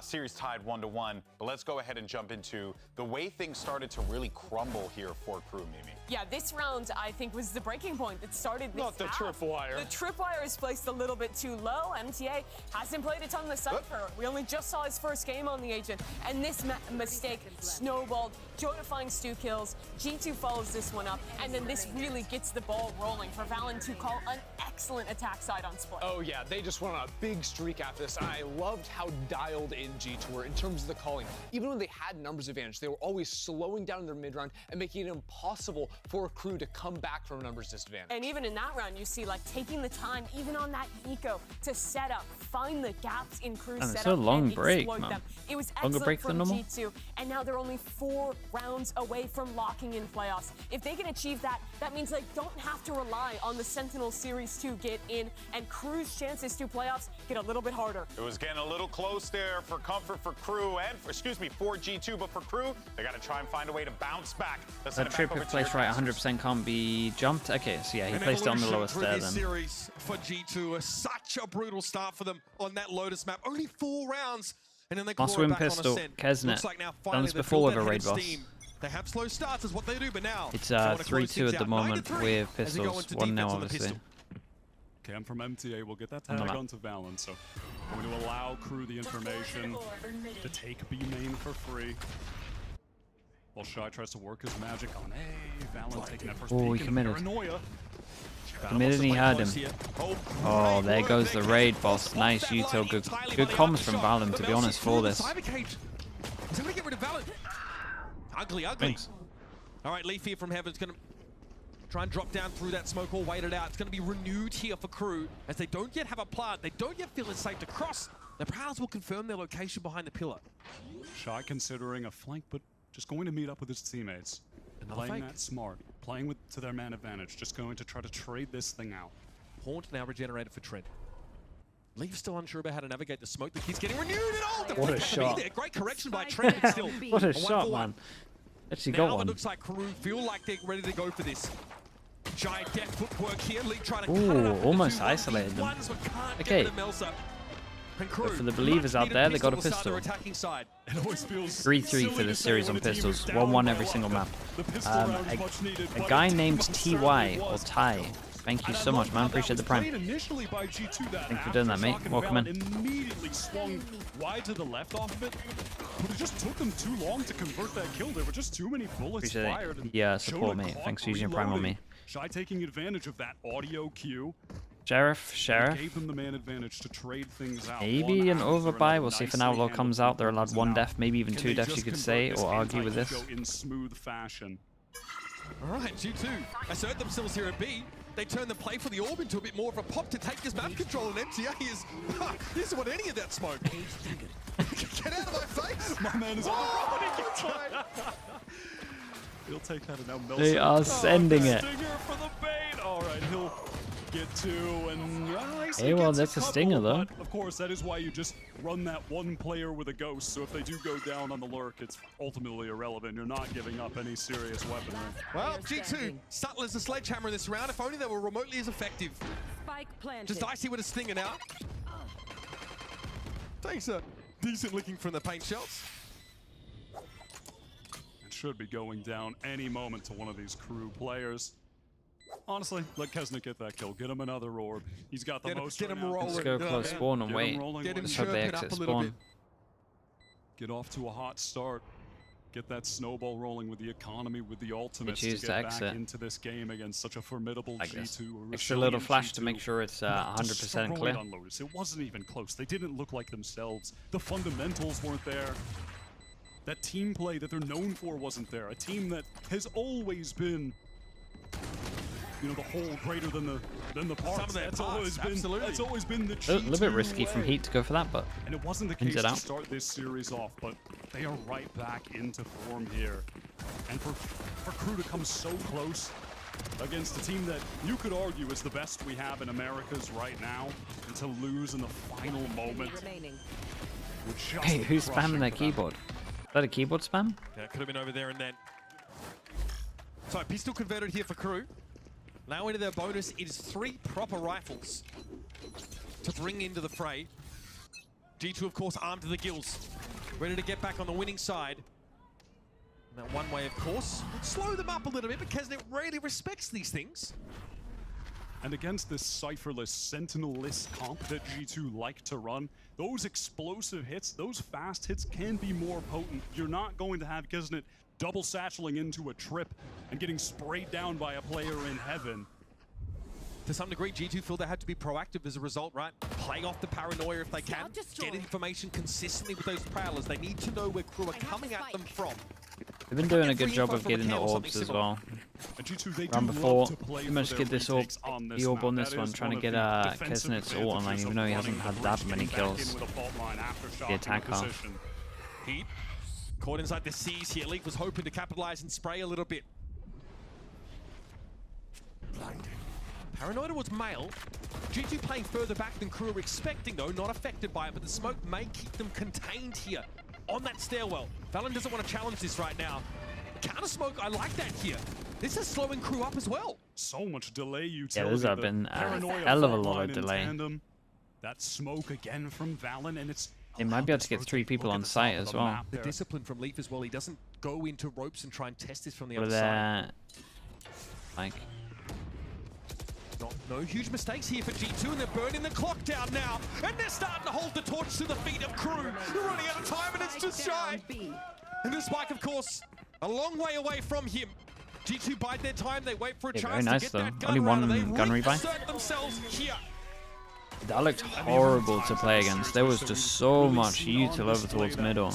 And any bit of util they did, like they had a point where they flashed over towards B heaven, realized that B heaven was clear, and there was an insta smoke. It's like they could only get like a small amount of map control from a util.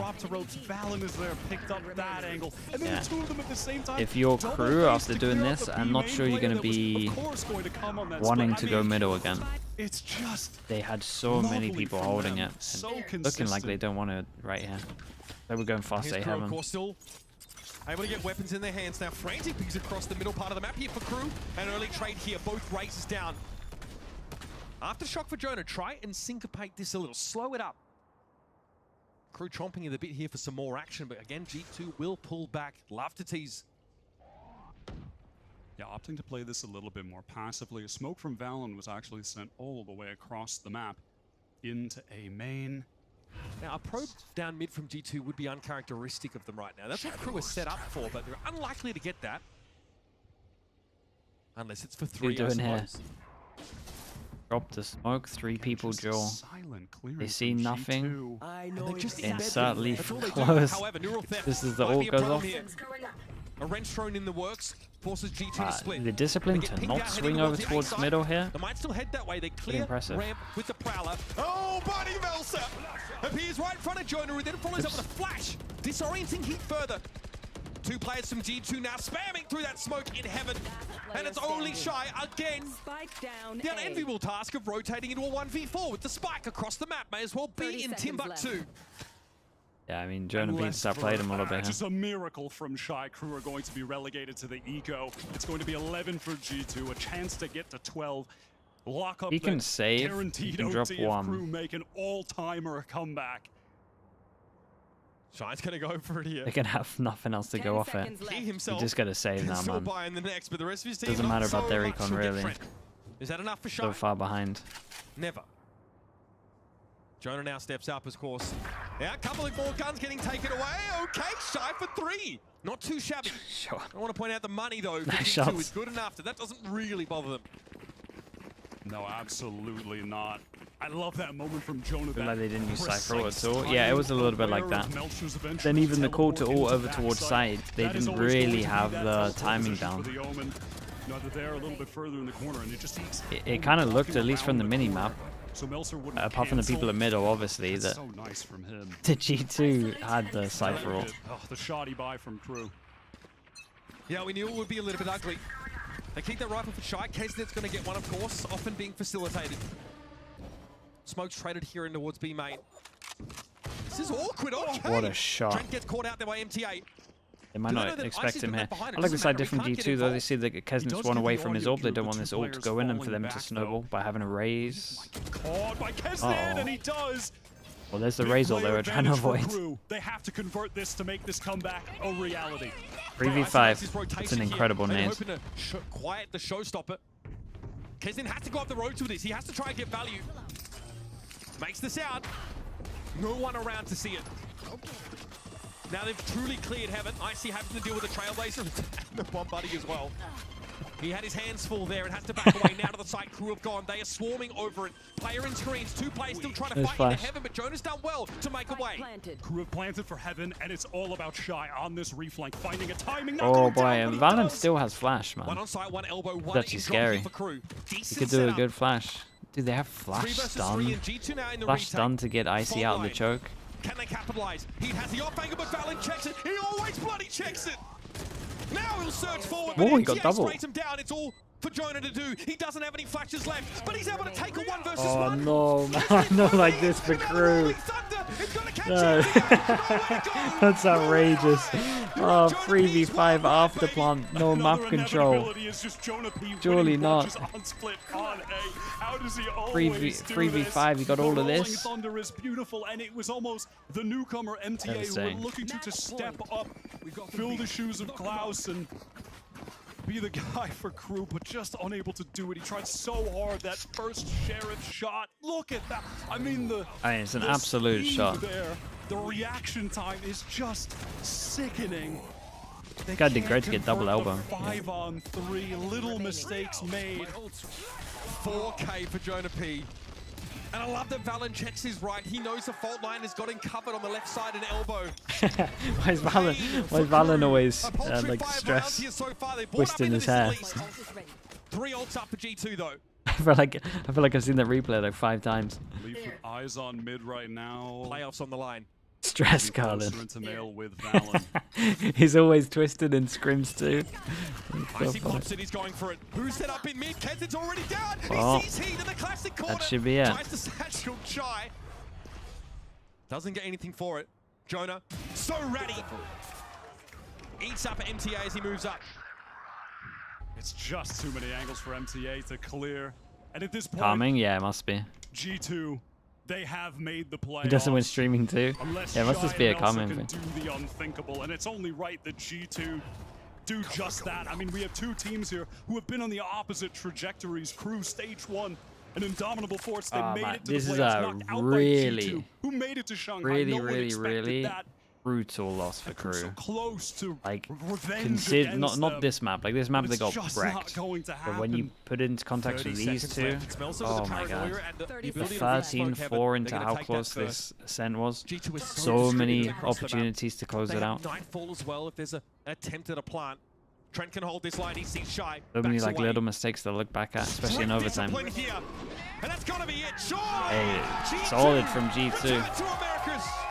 Remind the locals of who they sent to represent them in Shanghai, and they've locked up another playoff berth. There is no team I can think of that displays resilience like G2. That is true. No matter what, they come back in a series, and somehow it's always on Ascent Map 2 that they get that rolling. It doesn't matter what happens early on. KRU obliterated them on Lotus 13-4. G2 looked nothing like themselves. KRU looked electric. They looked rejuvenated, like that stage 1 team that we were all so blown away by.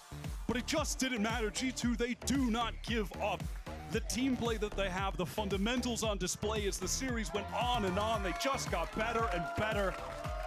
Such an impressive team, somehow still probably going to be underrated after this, and I don't have a damn idea. The stars are aligning for NRG. Wait, do they need G2 to win this? Maximum Valorant for G2 to be played. Eat, Salome, how we doing? Start to this series they'd sooner forget, and they do need to shore up that piece of their map pool. A bit inexplicable how they struggled so much on Lotus, but man, what a battle Ascent ended up being. And some individual brilliance here on Split. A captain's map for Valen. What a showing from him. Jonah P with some unbelievable clutch moments. Remember, he's the one that jumps the trip in mid to find the backstab. That's where the dominoes start to fall over for KRU. They've got to be tilted after a round like that.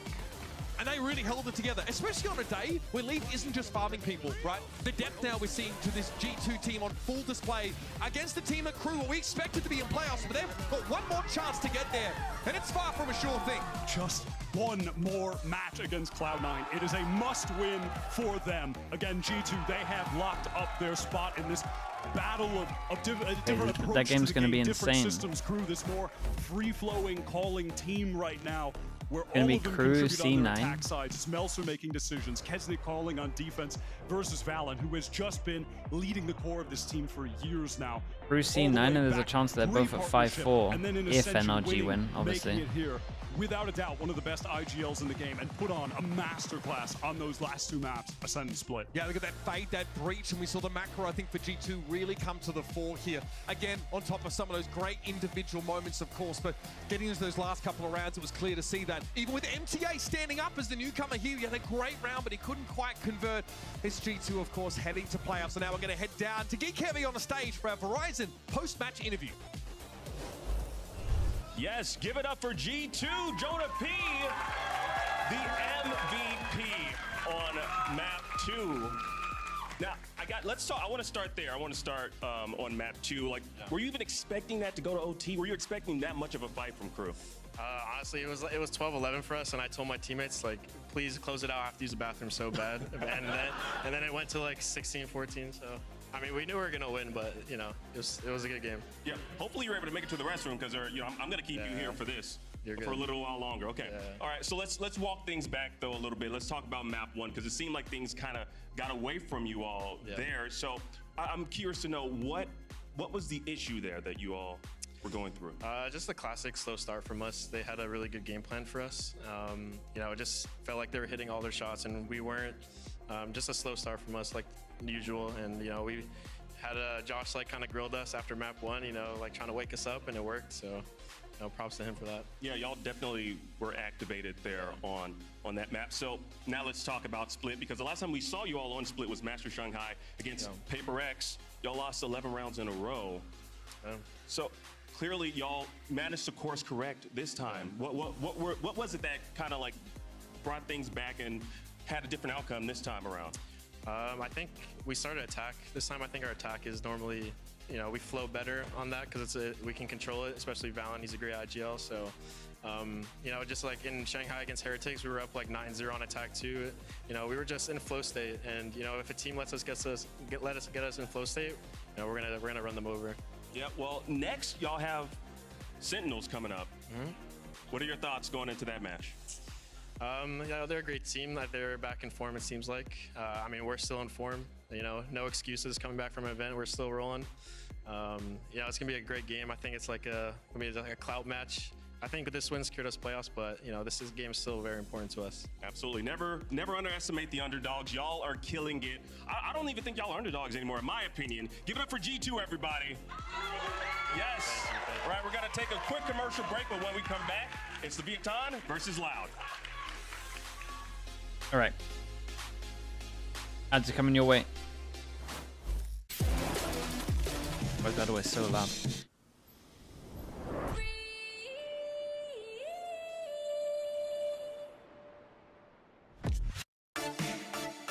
Back in a little bit, chat.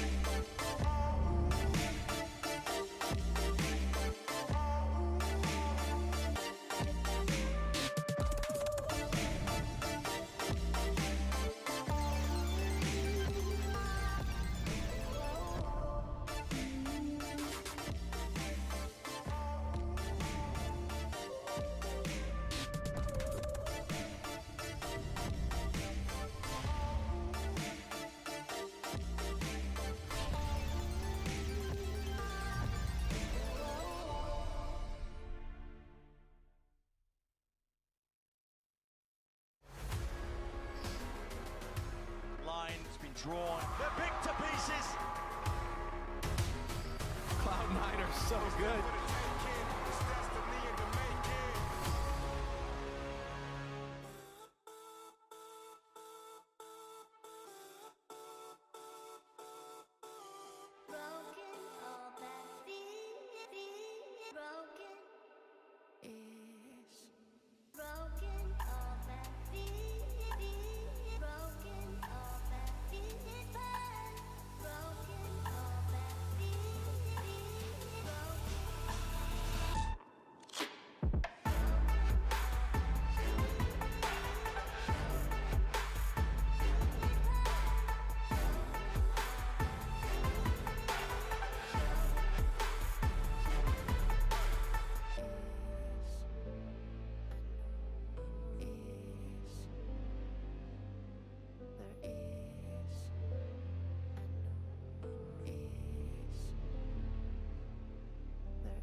Bueno, la historia al menos que tenemos contra LOUD es que, si no me equivoco, nunca le hemos ganado.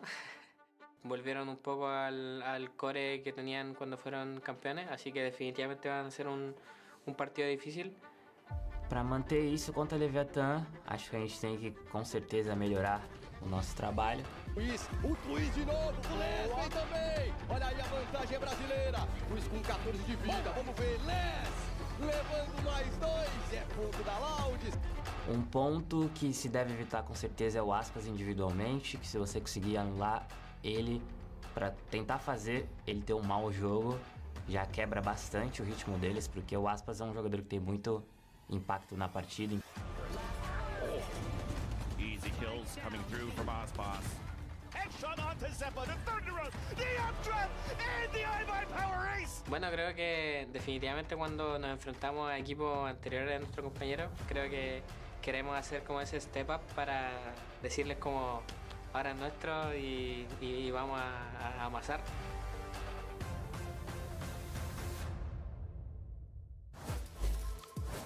Welcome back to VCT Americas and our second match on this Saturday. It's Loud taking on Leviathan. Of course, I'm Golden Boy here once again with Baby Mimi and Ender as we look to discuss all the latest and happenings for this series because it's going to be an interesting one. Now, of course, Loud is coming into this one a bit on the ropes, if you will, right? They lost to a Brazilian team for the first time ever. The streak stopped at 25, and I wish Wyatt was here so I could make an Undertaker reference and a wrestling reference, but he's not. So I just got to live with myself here. here. Talk about Valorant. It's a real shame. What a shame, right? But man, 25 wins straight for Loud, and for it to come crumbling like that against Furia, definitely not something I thought would have seen happen. And I'm going to be real, it should have ended at 24. This is a Loud who I think has been really struggling to find their form, playing 2 close games against both the other Brazilian teams in the league and not being able to pull it off here against MIBR. I mean, Furia. Against Furia was the one that they ended up losing there. And my honest reaction. True. He doesn't miss in-game or out-of-game. No, he really doesn't. Absolute banger. Yeah, I mean, gotta say, that is if you're Loud and you're at this point in the competition where you're getting down to the wire and lose out something like that, like, that's heartbreaking. For sure. It absolutely is for this team. And, I mean, I think that they haven't really found their identity since making these roster moves. And the worst part is, because of that loss, they have now put them in the situation where they can't lose anymore. Yeah, they have to be flawless. Yeah. Which is going to be so difficult. And it's not even in their own hands at that point. Yeah, pretty much. It does not look like, things are going to be all rosy and peachy over the Loud camp. They need this win today. But standing in their way is a bit of a juggernaut. It's Aspas, and he's standing by with Geek Heavy to get his thoughts on today's matchup. Joining me right now, we have Leviathan's Aspas, always calm, cool, and collected. So I gotta ask you this: going up against Loud, do you think you as a duelist, what are your confidence levels as a duelist going up against Loud? I think my confidence is like always on top, because if you are playing duelist and you don't have confidence, you are probably in the wrong role. So always when I'm going to play a match, I'm super confident. That's good. Now, historically, LEV have yet to beat Loud. Do you think today is the day? Maybe today is the day, but we're gonna see in the match soon. Exciting stuff, man. Can't wait to see it. Good luck.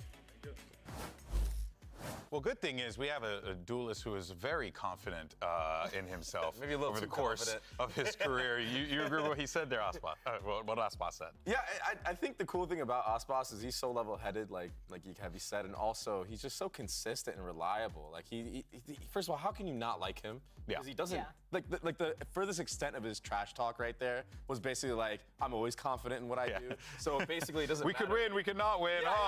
Man. Exactly. Like, he doesn't want to jinx it. Like, he knows he's already the best, but he doesn't like. I mean, he very fully easily play could that have role. gone up there and was like, yeah, I'm playing against my 47-year-old IGL who's duelist as a 47-year-old. That's mean. Sadak is not. I'm just kidding around. But you know what, though? You bring up Sadak. That actually is a great opportunity for us to talk about the struggles that this team has had, right? Sadak has talked about it quite openly multiple times about the things that they have struggled with. One of the things in particular was what's going on in the duelist role. And, with Tui's playing more of those jet maps, which he was great when we saw him play, I mean, you got an interesting situation here playing out. Now, he, of course, says Tui's and I started discussing what we do regarding the duelist role in game. Tui said he was not comfortable playing as a duelist, and I assumed it. This change really had an impact on us because in theory, we're okay, but when we're playing, it isn't working. I think for me, what I took away from this, that was like probably the worst thing, was that Sadak literally said, I think it was an extension of that interview or another one, basically that he cannot even IGL on the duelist role. And I think that's the main thing that I was so like questioning, because I was like, well, like, what's going on? There's tons of other, duelists per se in other games, like CS has Kerrigan, who was most notably an entry, who would go in and then he would mid-round because he was the IGL of like all the rosters that he's been on. Luckily for him, he doesn't have to play Neon. but still, this is what I expected, because there's so much gravity on the character of Neon. And his first showing, Sadak's first showing on Neon, he looked great. So he struck fear in the teams that he had to play against. But since he wasn't able to actually win through the IGLing aspect, but I think the he's issue not is the main duelist. The macro has really taken a sharp downfall for Loud. And it's a massive, massive issue because, and I think this is actually a year-long problem for Loud, because to answer the question I don't think they have had a roster this year that can play a meta comp on all 7 of the maps that are in the pool. And when you look at these 5 players, like, all 5 of these players could compete for best in their role on any top team in the league. It is not a player problem. It is a team composition problem. The fact that at the start of the year, they had QCK in the team that played Jet on a few maps, but on so many maps where you have to be playing the Jet, they were locking in Phoenix because either he didn't feel comfortable on the Jet or the team wanted to go a different direction, to now basically Sadok being in a position where he feels he has to play Neon to make it work. Like, I think this team has much bigger issues than the 5 players, but it's a composition issue. Which is, again, like they added Pancata back into the roster, which I think on paper is a change that seems good. He's super experienced with the team. He's still a great player, but it still just doesn't make sense in the roles. You have multiple world-class controller players on this team with Tuis and Kawa. You have Sadok who can flex to any role, but he's being forced into this weird position because no one else wants to pick up that primary duelist slot. And I think that's especially hard in this meta, where there's an emphasis on Raze, there's an emphasis on Neon, some of the most mechanically difficult, movement-focused characters where you really have to be locked in on your crosshair and how you're pathing. It is so difficult to be calling a game while you are playing those agents, so I don't blame Sadok for those struggles, but really, there is a deeper issue with this team that is no one player's fault, but it's accumulated together to allow that is not getting wins. The fact is, after Loud lost Ospas, they did not need a new Ospas to play for them, but they did need someone that played Ospas's role, and that is what they have not had all year long. Yeah, and bring Pancata in, who we saw statistically, definitely contributed, played his role, right? But as you had mentioned, right, you just have so many tools at your disposal, but unfortunately, they just can't be used in the ways that they need to be used right now. And the thing that's crazy is today they have to play against Ospas, that hole that they've still been trying to fill. Yeah, that's the sweet irony of this whole situation here. Now, of course, here, let's, as we dive into Loud's duelist situation here, here's an interesting head-to-head. Sadok versus Ospas, and hey, way to go. Way to go, Elder Statesman, looking pretty solid up there. But granted, is that top stat a new one, the ASC? Is that different? Is this real? Is this scientific? It's the American Scientific Committee. That's the new stat up there. Yeah. I can't believe it. I personally can't believe it because Ospas. But to be fair, Sadok has not been bad as an individual. No. Wait, you guys are both saying the same thing. I do not think he has performed at a very high level on the Neon maps. Okay. Straight up. Like, the debut he had it, his first game looked good. Great. His second game was pretty miserable. Like, he was getting diffed by Jaw. But but you were going up against Jaw. I feel like when I'm watching the Loud games, I'm seeing so much of the issues with this team is like these late rounds, once they get set up into a position, like their initial idea doesn't work out. Instead of trying to find, normally you'd see Loud be a really good team. Sadok makes a call to reset the round. We find our next idea. Did I miss anything? With our next wave initiator utility. That stuff has gotten so much sloppier, I think, where players are kind of going out, taking some solo fights, doing things a little bit on their own. They're committing into sites sometimes that they probably shouldn't have been. The cleanliness of the IGLing has not been up to snuff as what it was before for Loud, because that's always something we've prided them on. Yeah. And Pancata's just sitting there in a 1v4 like every round. Yeah. And then eventually he actually wins one, and that's their only saving grace to come back into a series. There's a lot that Loud need to fix up and clean up, and it does start with even just defaulting. Was the last game? It was pretty good. Definitely peaked at the second map. Surge with the Prime, thank you for the 5 months, man. Of course. Appreciate the support. Thanks for to the Prime, mate. He's actually standing by with Les to get his thoughts on what's going on with Loud heading into this matchup against Leviathan. All right, joining me right now, we have Les. Aspas finally gets to play against his old team. Against Furia, pretty much breaking Loud's streak that they had against other Brazilian teams. Where's the team's mentality today going into this match against LEV? Cara, a gente tem pouca chance de se classificar, nosso time sabe, mas a nossa mentalidade é não desistir, a gente ainda tem chance de classificar para os playoffs, então a gente não vai desistir nunca. Yeah, we know that we have very little chances to go on to the playoffs, but the mindset is not to give up and go after these little chances we have. Honestly, best of luck today. Bit of a heartbreaker there for Les and the rest of Loud. Group of death, yeah, it really was. Alpha One, thank you as well, man. Appreciate the Prime, thank you for the 7 months. Do I have hope in Paper X? It was flipped. Yeah, I like this discipline at the moment that they're showing, and I think some of their comps make more sense on maps. Just switching the numbers up. I still got a good amount of hope in them. Yeah, it is kind of sad, and they're still a contender to win champs, considering the for fact sure. that they didn't have Apple still worries me a little bit, but like in terms of players that were available that they could have picked up for this stage on Duelist, there wasn't really many. The only notable player that I could think of that might have a visa, because you got to keep in mind that there's a bunch of visa problems going on right now, is maybe DG Zin. But there's so much baggage that people think of when you think of DG Zin, right? And still, that means you have to decide to drop Pancata or Tui's or someone else on this roster. It's tough to make space for a change like that. And Pancata was a great pickup. I mean, he's a great player, and he's putting up big numbers now that he looks comfortable on the stage again. Yeah, indeed. And I mean, if it's a duelist thing, would you not just put Tui's on duelist? That, upward swing for Loud, but it's going to be very difficult, and they're going to need a lot more than that. Now, might be worth experimenting. And Master Shanghai, Leviathan comes into this stage right now, #1 in said Americas, he's not comfortable in duelist. They're the first team that has clinched their spot in the Doesn't want to play duelist, apparently. He's doing it safe. Happens with the result of this game, but good duelist, but doesn't want to play it. They're going to want to just continue each and every regular season game. Same domination, same way they're approaching it. They don't want to stop the machine. Yeah, this is our best regular season team in Americas, right? Dominated in the first stage and kept it rolling into the second one. And the thing that's been so impressive to me is, first of all, had to check in and make sure Osbos was going to be playing the Neon. He does. It looks great, completely locked and loaded there. But I also think the way this team has been playing on just a fundamental level, everyone is playing off of the buddy they've got next to them so crisply. And I don't think you could say the same out of all the teams in our league, and especially their opponents today. And I think when you look at this roster, the players up there are so scary. Tex, King, Mizzino have all been having great returns since coming back from Masters Shanghai. Osbos is always Osbos, and Calm even has been improving his own individual play. Yeah, he said he's playing the best he's ever played before. And I have hope in Paper X. It's over for Paper X. In playoffs in Shanghai, I mean, was the fundamentals, been very accurate right? this year. I can't even argue against that. It was playing a lot of messy Valor, and I'm thinking of that lower final against G2.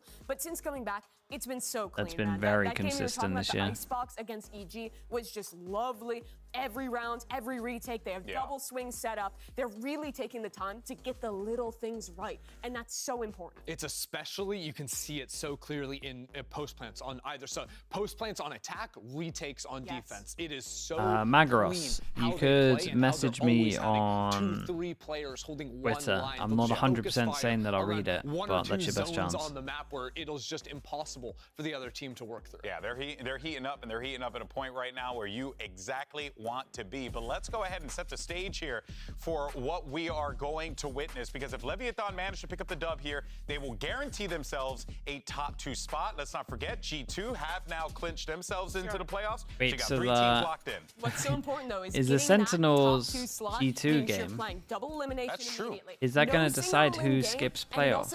That's so sick. Match win away from making it to I mean, who skips the single elim? Yeah, a massive That is so advantage. sick. I know I said before that if Leviathan don't win this game, it's not the end of the world. Technically right, but also they want to win this game. I mean, the world won't literally end, and I want to be clear to all of you watching. We're going to be okay. Maddox, man, I missed it, bro. I apologize. We're going to be more than okay, because, folks, I don't know if you see the time. It looks like action's about to begin. That's right, folks. Let's go ahead and send it down to the stage and bring out our 2 teams. Got Loud versus Leviathan. See you in a sec. Riot Games Arena, recebam o primeiro time, a esperança brasileira, faz o L pra Sometimes I read it, Maddox, sometimes not. Mostly not. The spin of the wheel.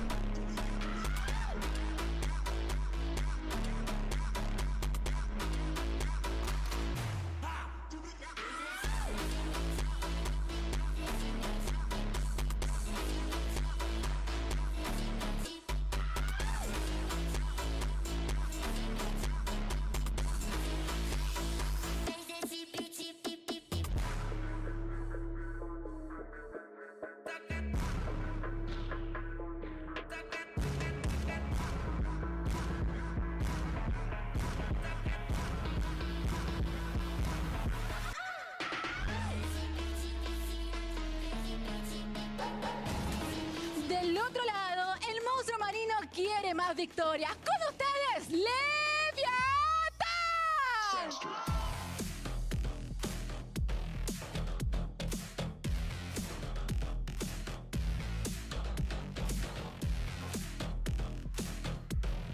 Fun fact, LEV has never beaten Loud. They are 0-3 against them. Okay. I mean, surely this is the time.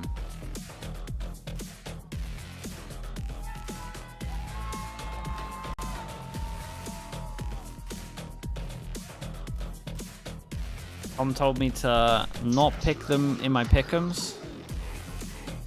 So I picked them in my pick'ems. Every time I pick them to lose, they win. The stakes for today's matches have been high. For our first match, both teams wanted to pick up that win to try and lock in their spot in the playoffs. But for this one, Leviathan wants very to toxic. top two so that At least they can apologize, avoid didn't having to go through that single elimination matchup. I apologize while and they'll doing be it, one but one game away, from qualifying for champions. But for Loud on the other side of the stage, they want to try and stay alive in this competition, and they have to win this game. They have no other choice. Lotus, Icebox, Haven. Oh, Haven third map. Teams losing one of those for the first time. As we look at the maps, though, we are starting on Lotus, which means we're probably gonna get the Neon. And I think the big questions Dude, are we even getting to the third map? Going to be able to perform, especially against Ospas on the other side. And I think he will have to, because Leviathan have been lights out on Icebox, map number 2. I do not think really anyone in the league right now is taking that map off of them, so you better show up in game 1. Yeah, Icebox is the king of Icebox. Yeah. Let's just say it how it is. Frozen king. So I'm surprised that teams even let Icebox through against Leviathan, because Icebox has a playground of his own on that map, and he's always been like that. Like, this team made EG look like a tier 2 team the last time they played them on Icebox. And EG has been really good this stage. Real.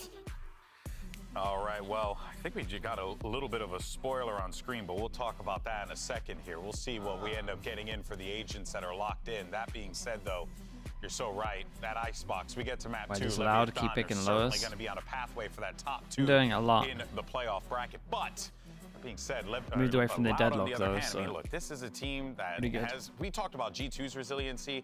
I want to see that same resiliency here for Loud. You got veterans on that team, guys who have won championships. They need to dig deep here and now. You got no other choice. Last time Loud played this, they were locked. Oh, and they're Tui's Raze, okay. Big fan So of he this is change. duelist. Tui's will go into the Raze. He was electric when he was Brownie said he doesn't want to play duelist. You get Sadak on a breach. They told tell him to shut up and put him on duelist. He's I respect this map, or so good on this agent on every map. Ooh, and Ospas locks in that Neon. I mean, this comp, I think, is the best comp on the map right now that Lev is playing. They're great with it. Ospas I think it makes the showed most how sense good for this he is, team. And the stuns from Mazzino were excellent. But damn, Loud, I think this is the right Shawanati, pivot to thank make you, if they man. wanna save Appreciate their the season here. gifted. You're up to 29 altogether as well, dude. Thank you for all of that. It's a lot, man. The changes. Let's send it over to your Shower. casters. Thank you, man. Appreciate you. You love them. It's Vansili and Rivington.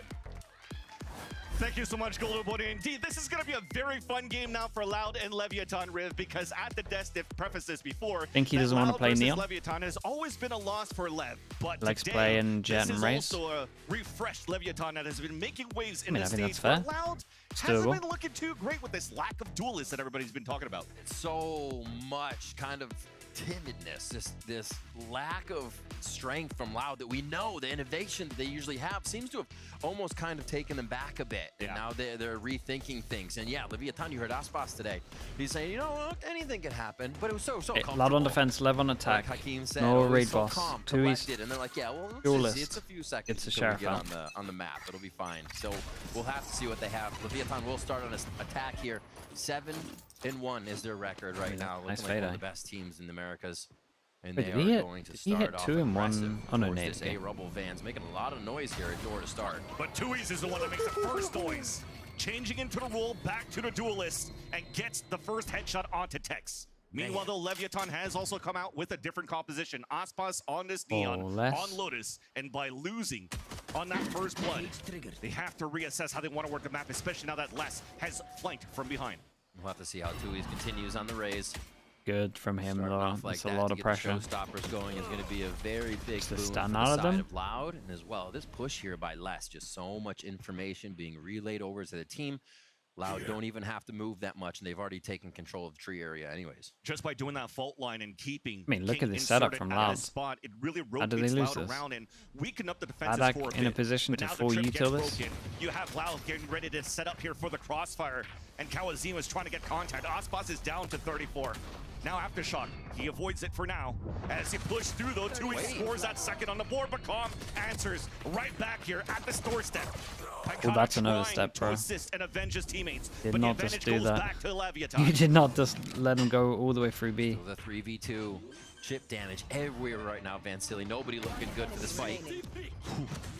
How did they mess this one up, bro? Yeah, there's so many oversteps. One stands and it's 2 weeks to fall, and Calm scoring 3 into the round allows Leviathan to pick up the pistol. Really nice job by Leviathan to play within the utility windows. I mean, look at how much utility you have to deal with that in that Loud composition. You got the fade, you got the breach, and you got so much more that's going to be coming into the site. So they slowly creep up. Leviathan takes a bit more space, and in a moment it looked like Aspas was almost left out to dry. I'm killing those two is the one. The team was still ready to follow through. They're just waiting for that next Why window, and a lot of patience why paid cancel off the there for crossfire to Leviathan. go We'll see for how I Loud got so reacts many questions as we about how get they into the handled second that. round. Reacting with 3 players on the C-mount camera to even spot it up here if they could play aggro if they want. What but it's a the- slide through from Aspas, scoring first. Les, though, avenges his teammates, and that's the camera Okay, that gets I mean, they're allowed broken. 2 deaths. There's 1 They death. still have an opportunity to pinch here with Kawadzin inserted right at the revolving door. This is confident. They could also be ready for this fault line, too, if there's more pressure coming out. The problem from with some of the Leviathan neon towards the stuff, C-mount. you're never going to be in a position to Here it comes. be Paranoia traded first. pretty fast. And that fade out with the Omen flash was perfect, though. Leviathan is able to just overtake the C site and stronghold it. And the last 2 players here for Kawadzin. Hey, they're allowed 1 more death. Trying to flank behind, but too little, too late. Spike plant should be able to clean up these last 2, and Leviathan There we go. strat towards A, strat towards C. Not allowed another death, playing though. behind each other well, collecting the kills. Lovely. Being able to close out these Very nice. last few as the ultimates start to come online. Mazzino quite a handful away. Let's see where Aspas is after going down and still get these fights himself too. So that feels good for Lev. Man, that They mess come up in the out, they pistol start is strong. We'll just have to see what Loud has once they devastating. start getting guns here and they can get themselves back into the play. This is definitely going to have to be an important call now for Sadak on top of that, having to reassess and readjust every single time because they're not used to this Leviathan composition here on Lotus with this Neon coming out. Mazzino on this breach. Yeah. Mazzino, who's been on fire last week against EG as this breach, and continues here to set up Aspas in round number 3. Bonus round now coming out for Leviathan. All right, so insta fault line. You can see it already counting down there for Sadak, seeing how they're trying to use this. We talked about those windows Leviathan would be looking for. And this, Okay, I feel like, sets up weird Loud setup. a little So they bit better for have a that kill trip second, on that C. re-hit They had the camera that spotting Leviathan B. would wanna look for And if Leicester they're using saved the fault line trip, right and then away once from they Sadak. lost So A reactively, which they were fine easy to for give him Loud up, to keep then he their ran over towards comfort B and just positions did here this in trip. that default defense. They did have 2 over towards C, which has been rotated out here. So now Pankata is left alone to his own devices to try and stall, as he's going to need some help here in a second. On kill trip on site. That was his last smoke too, to try to As he cover avoided the that. front C side. Still has Paranoia, but wants to keep it for the retake for Loud inside the C side as Leviathan overtakes it. They're taking their time though and trying to fight towards the spawn. There's that first contact. Aspas scoring first once again. Counter Paranoia. Couldn't wait for his teammates, just tries to stay alive, and that's wasted utility for Loud's attempt for the retake. Spike planted. Trying to throw so much util in, but nobody's left the site yet. Do you save? Sadak didn't have a chance here to set the flash. Caught out in the open. That might Done force so the much hand here damage. of It is Loud to doable. potentially save their weapons, This duel's but they're kinda pretty... caught out in the Oh open boy. for now. Even Hey, Calm looks pushing kinda the crispy cause right is now. Calm pushing into the waterfall. You definitely could see it here. Pinching the last 2 members of Loud. Pankata just swings out and Calm's just still once again trying to cut the rotation. This round will definitely go for Leviathan, but Calm so smart. Smart enough for that 1 kill. And did enough. Wasting enough time for Mazzino to chase after it. And no Oof. weapons will be saved for Loud for the conversion Oh of man, the what an bonus from absolutely Leviathan. devastating start for Just fade Loud. out of this. You look at the mini map, and there's 2 Loss of the trips still pistol. behind Leviathan on Now mid the loss of and the A. bonus. I was like, how is everybody inside? Why aren't they even checking flank? And they don't have to. They have all the info they need ahead of them. Looking at waterfall, looking at spawn. Aspas pushing as fast as he can into spawn, not even letting Loud breathe on the defensive side this round. And the last kills in spawn as they were chased down. Playoffs? I mean, yeah, but their chances are really, really low even with that. Planned and calculated so well in the first 3 rounds there to get themselves this lead. We do see the shotgun coming out from Kawanzine. They're trying to set up some. Yeah, at least I didn't see the slide on this one. Attacks here with 3 at C. Just a play that Loud even did against EG on this map, just trying to get the fault line so that the Neon could push forward at the bound and hopefully catch some players off guard. As Loud, in the eco that they had, or that they have currently, had 3 players getting ready to fight back towards the C mound. That keeps 2 players anchored up now as Leviathan's working back towards the C site. Yeah, so pressure over towards C.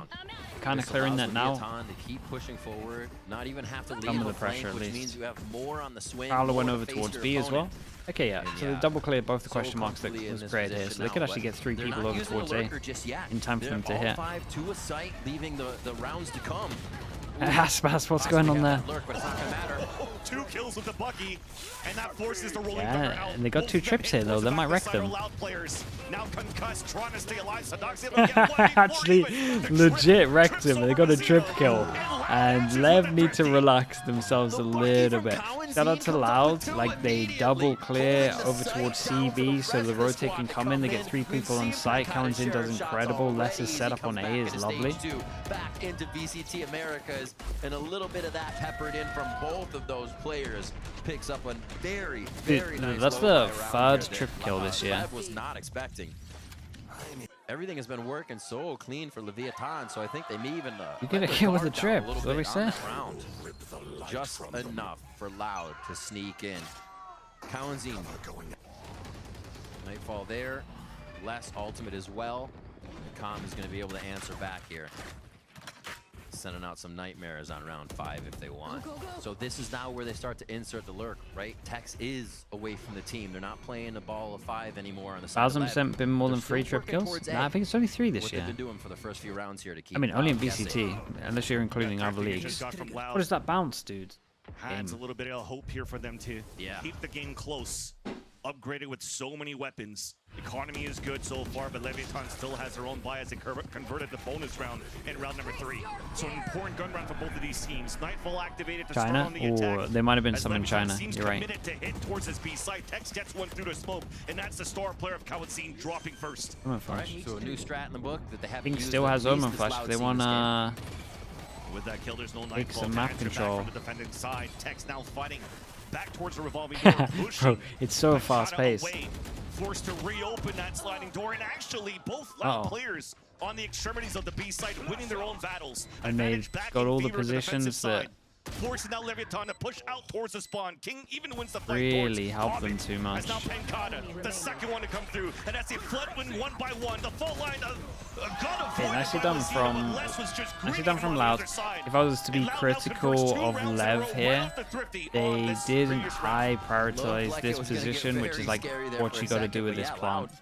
Like these positions, they don't matter that much. You gotta have this pause. Only one person to reinforce this. They open flashed over towards heaven, when maybe they should have done it once the door got opened. It's just priority of after plant positions that it's messed up. Make sure this angle. What are you peeking? Where's your paranoia? Hit a fault line, dodge a fault line. You could argue that they should have won some duels as well. Get these rounds back because it does not look like it's super clean, but the shots are hitting, and that's why we're seeing Loud come back through right now. That was a defuse. Another round, they're going to put Lev down on a low buy here with the Hero King rifle. Few ultimates there to be used on both sides. This is now a lot different from Lev to spread the map. They push up A. And that's why you have King on his Vandal, because Aspas has the overdrive. He is sending it. It's a split C, just through B. Looking back towards the front, he's still able to take one before he falls. That was nice, man. This is a nice round. If Vision Strikers were around for Lotus, they probably would have invented that. That is a shot, man. That is insane. That is insane. I can't believe he reset for the other kill here.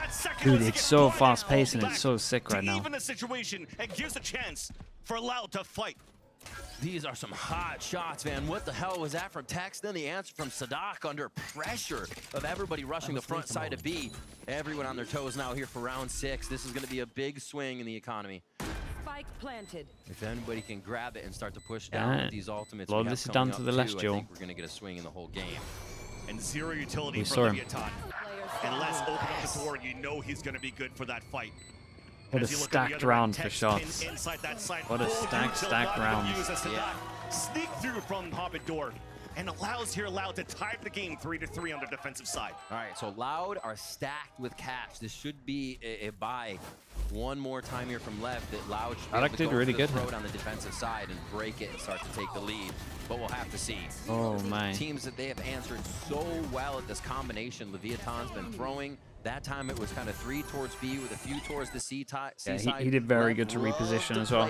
Once he got this double kill over towards B, he was pretty fast with the decision to reposition. Figure out what they can do. Loud also plays the open door game all the time, but that was more so when we saw Sadak on the Neon. So maybe they'll switch it up themselves. As we do get a timeout here, like we've been seeing, things are getting a little hectic from those first few rounds we saw from Lev. So see if they can slow it down. NRG fan asks, is it better for NRG if Loud or Lev win?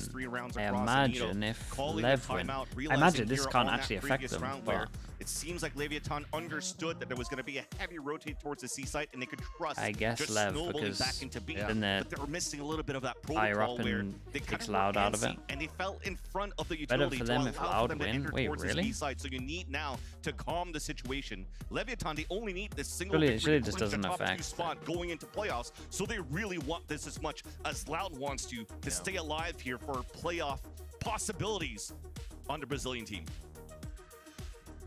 It's coming down to the shots, fans. I think last round was a very good showing display, of yeah, that. Definitely. Display of the shots from Tex, and then Sadak had to pull his own out with all the util flying around. It came down to those kills back and forth. Doesn't affect? Yeah, that's what I focused. It's just too far ahead. All right. Happening that way.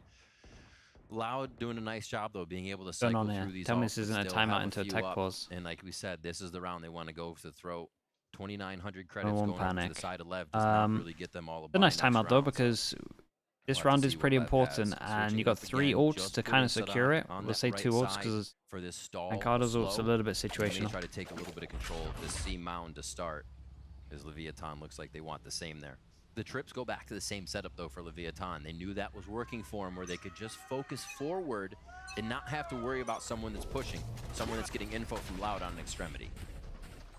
And for Leviathan, Eye doesn't get shots, that clears out all towards A. The default protocols of VR trying to send it C.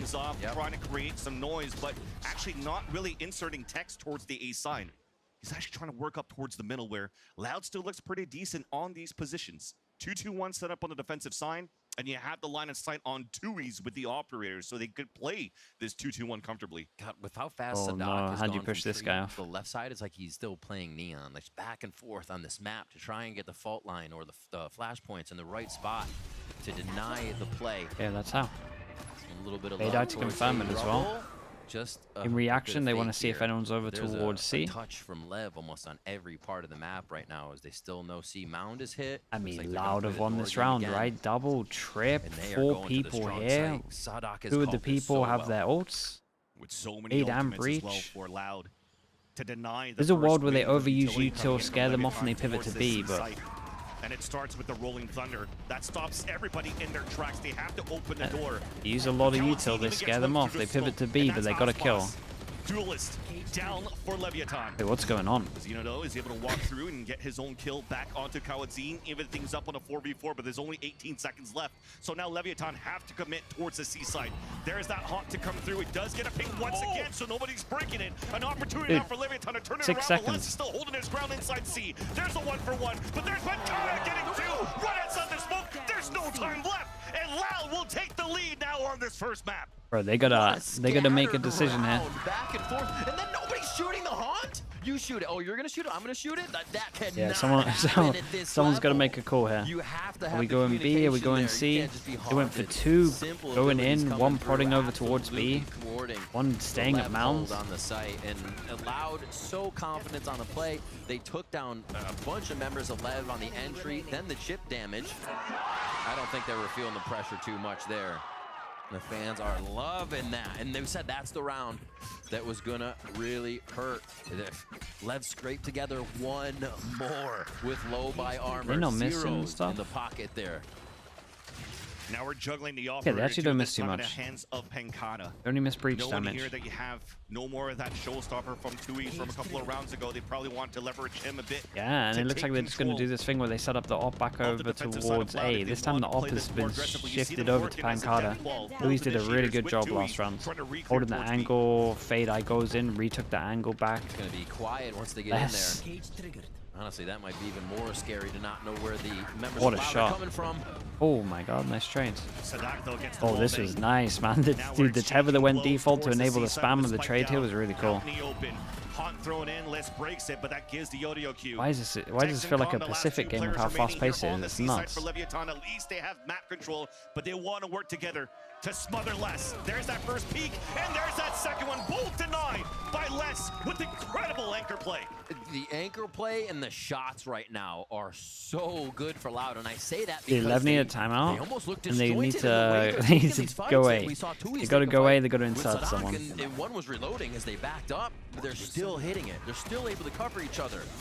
So Mizzino takes out that first one, and then we see here the reload, and Tui's is standing there. He goes down. You think that would be a poor trade? But no, they're there to cover. Les's recovery there is insane. LOUD squeaking these rounds by, and they do get a lead that's going to matter now. It looks like he's just going to insta go down. And LOUD is just throwing these shots back as hard as I'm pretty sure next buy rounds, you're either going to see like default, and then late take of A, or you can see them aggro take A. Or like wait 5 seconds, then retake A, because not having this control at the moment is killing them. There's so many people on the sides. Like this, look, they're going to head over towards B. You've got double kill trick 3 people. Are you ever meant to get into a site when this is happening? They gotta take A, they gotta default. I know it's an eco, but they should confirm it to everyone for coaches, players. Man, Sadak back on some initiator utility has such a great effect on the game. Just having that mind be able to stall and promote situations for the team is incredible. Leviathan don't even last the first 30 on that round. And LOUD's going to pick one up at B. It definitely brings back the conversation now of LOUD looking at this roster, at this composition, kind of puts them at a best in slot. Yeah. Luis is looking pretty decent here since that piss around, but for everybody else, they are pulling their weight. They're also shooting as we see them as they're comfortable in these roles here for LOUD. And it's making very troublesome for Leviathan to get any grasp of their attack side on a Lotus. So they go aggro out towards A. We've got 9-person duel. Sorry, 8-person duel. And at some point, you just gotta be like, ooh, are they gonna late punish? What's their late punish like? Omen flash, stun, Fade Eye. We're gonna get a 5v5 almost. Razor, what a shot from Aspas. Both duelists falling down. And that's a showstopper also eliminated. Now more ults available, and Calm is able to get that pickup onto Sadak as the offshot missed by Pencada. Kautzine out in the open, now covered, and also gets a second one. Oh, bro, he did so much. That's insane. 5 HP invested all. Oh yeah, they're desperate. They don't want to have another kill. Gotta be safe. Gets the kill from the trip. 5 HP. I could have killed him. And yeah, and a moment to think about how this could go down. King has been in the situation many a time, and he's worn the crown to come out of it too. Oh, yeah, they don't hear him. Oh my god. I was gonna say they don't hear him. He gets the kill, and then the gun to trade it's an op. So man, a string you no-scope this? Rounds now for LOUD.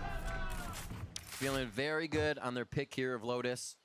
We see Tui's back on the Rays, hasn't been since the summer of 2022. And while it's not huge, it is giving LOUD that kind of presence they had before. Behind each other with the util. We see these 3Ks coming out and the confidence the players have in their positioning now to stay and not just a one and done, but basically taking out the other could have slid, right? And Pencada being back on the squad seems like it's vibing. I'm pretty sure he could dodge the Razor. Up to 3. Maybe that's not the. These gun rounds maybe that's a little bit of a sign of just the Neon not feeling 100% natural. He tried. I think that for sure, if he did a little bit earlier, he survives that. Through the wall, and that allows your King or forces the players to fall back. Should I say Pencata TPing away to safety? Trying to still He's got a backup gun of a Stinger. Oh, they get onto site and they save the Omen Flash. Okay, this really should be the round.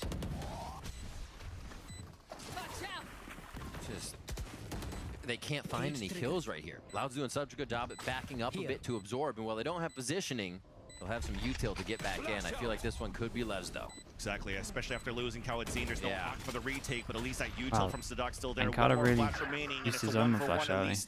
For both of the Cyphers. Advantage still. Oh, that's why he was pinging earlier. He wanted to ping where to put the smoke. And Tech steals that kill away now from Aspas. 4 versus 2. Last 2 players, you mentioned it, Rib. It looks like it's going to be a round for Leviathan, especially after Tuis loses the op. Clock is ticking. Pencata will also lose his weapon as Leviathan finally finds something. I mean, Lev just did such a good job of getting over towards site with not much util. I feel like that they didn't want that operator once it became a site take. It's just slowing them down. They're still going to get another one out though because they are rich beyond belief. Someone in the crowd right now. And you see this open up towards the left side of the map. A great push in. Lev really had to stop the bleeding here and get themselves a few more. The 9-3 never hurts, but a 7-5 looks so much better if they can get these final rounds here. All right. Kawadzine ultimate ready. 7 in a row. Doesn't look like we're gonna get too much more on this round, so that's one of the big ones that we'll see. As Loud actually present themselves to the front side of B for one of the first rounds here with that many players. Slow on the door too. 3 people. He's got to contact so many players. Oh my god. And on top of it, Sadak gets a perfect stun onto 3. And on top of it, he's ready for the reaction over towards B from the luck. That was so sick. This confidence that we saw Dude, what a half from them. It was a few rounds towards Lev. I think Loud started to read it a little bit. Outside of the bonus, they only lost 1 buy round. The Thrifty to carry out that many rounds with just a hiccup in the middle to give us this for the last one, a cherry on top for the first half. That was disgusting from Loud to kind of recoup and brush off the cobwebs. Such great utility coming out from Loud here on the defensive side. A new comp looking good, and we'll see if they can continue this after the break. That was impressive. Well, back here.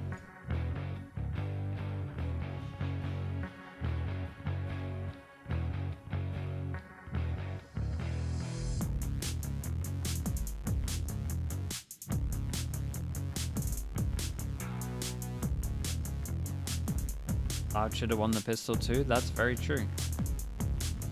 But they would have got like 1 round. Maybe you could say 2.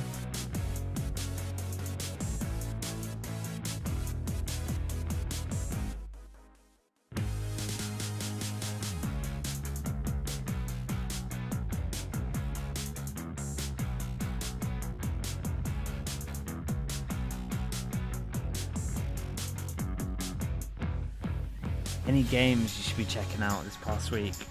Oh, probably, man. I feel like my brain's mush, though, when I try and think of all of them.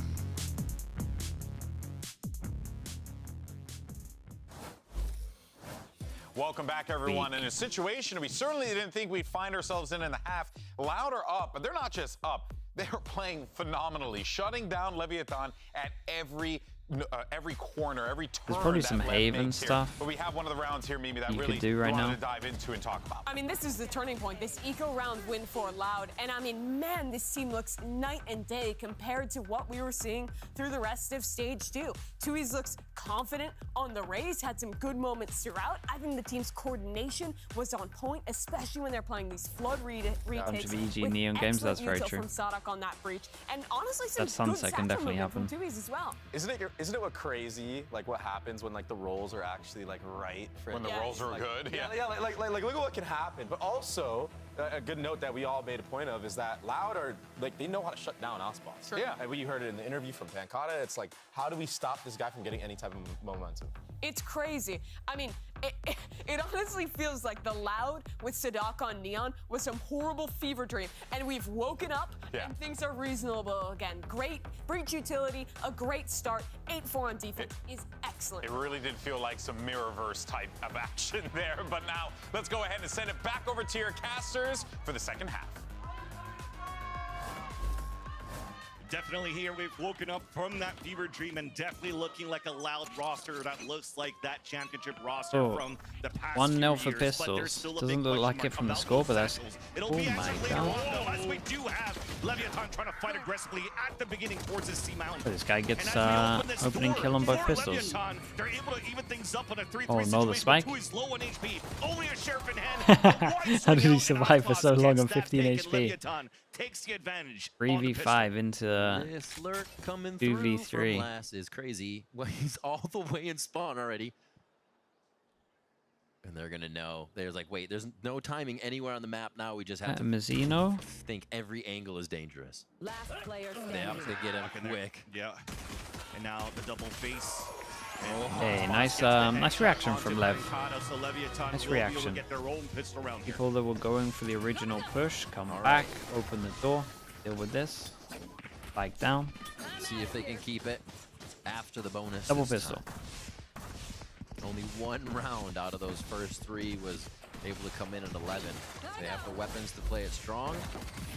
In the first round, Leviathan actually comes out really strong towards the door. Like we said, last time we saw Loud play Lotus, it was the Neon, a little different comp, but they were playing that door a lot, so maybe Leviathan's trying to get in that game a little early. As the cam goes out, it's going to be a very slow one from Loud here. They definitely want to play some range. Tui's invested into a share, so did Less. They're trying to look for that long-range fight towards that A site where there's only Calm Jiggle peeking first, but there's still a camera up here by Tex. They continue to fight aggressively for Loud. There's an opportunity to get that information and get Calm ready for the flood towards A. Little delay. Oh, Calm's putting himself in a pretty crazy spot, but this is good info. Aspas has already moved out towards long C here on Mound, so a lot of what Lev is looking at, they know is true. Trips on B. Looks like Aspas is about to have a party. Yeah, a little bit worried. As long as Aspas plays the full back. Yeah. On cooldown. Feel good. It looks like Aspas did have a sixth sense, anticipating a push back from Loud as things stayed quiet on the A side. Falls back, and now the second forward's picked up. Tui's now halfway through, getting the showstopper online. As we're going back towards the A side, so nice little protocol. Going back to Loud, A, but they have the sure pressure here over towards B to pivot into the B most for chances sure. as possible once they get the rifle rounds in. At the beginning of this round, 30 they seconds left. started Mazzino on the left side towards C. The movement was towards A, so this hold here has been the call for Loud's play the whole time. Oh my. Oh my gosh. That's just absolutely center. Yeah, I had the cover of his smoke here, so it wasn't too crazy. He was actually pretty safe doing all of this. Right, one armor rebuy. That is it. They're off to a similar start. Can they win the bonus again? Right away. Patience from the side of Loud, knowing they don't have to move too much on that eco. Lev's doing so good right now at reading that. But only in the first few rounds. It's got to go longer. It's got to go further. We got to see a little bit more here. And what was that piece of util that allowed Leviathan to push through was that camera once again placed behind that double stack. And Lev having a little bit in terms of their defensive protocols of how to want to fight back against Loud. Get that quick relay bolt out C-long. He shoot this? Alerts them that that's his position, but he moves quickly. So they're just trying to get in the mind of Loud here as Loud This is reads weird, the map man. themselves. Normally say a Fate solo playing playing C. The way that Loud Loud's reaction mostly too. is they do love to do the fakes, whether they re-hit a site at 15 seconds, they'll be at C and then they BC. That's B site, not BC. Because they're going in here on the smoke, just slowly playing it. Dangerous too, though. That Sadak was the first one. Came in at the perfect time. They hit sight just as it got stunned. Yeah, rotate comes in. Fade Eye doesn't get shot as well. Reveals. Flash to enable them to get out on site if they want to. Now for Loud to get this plant.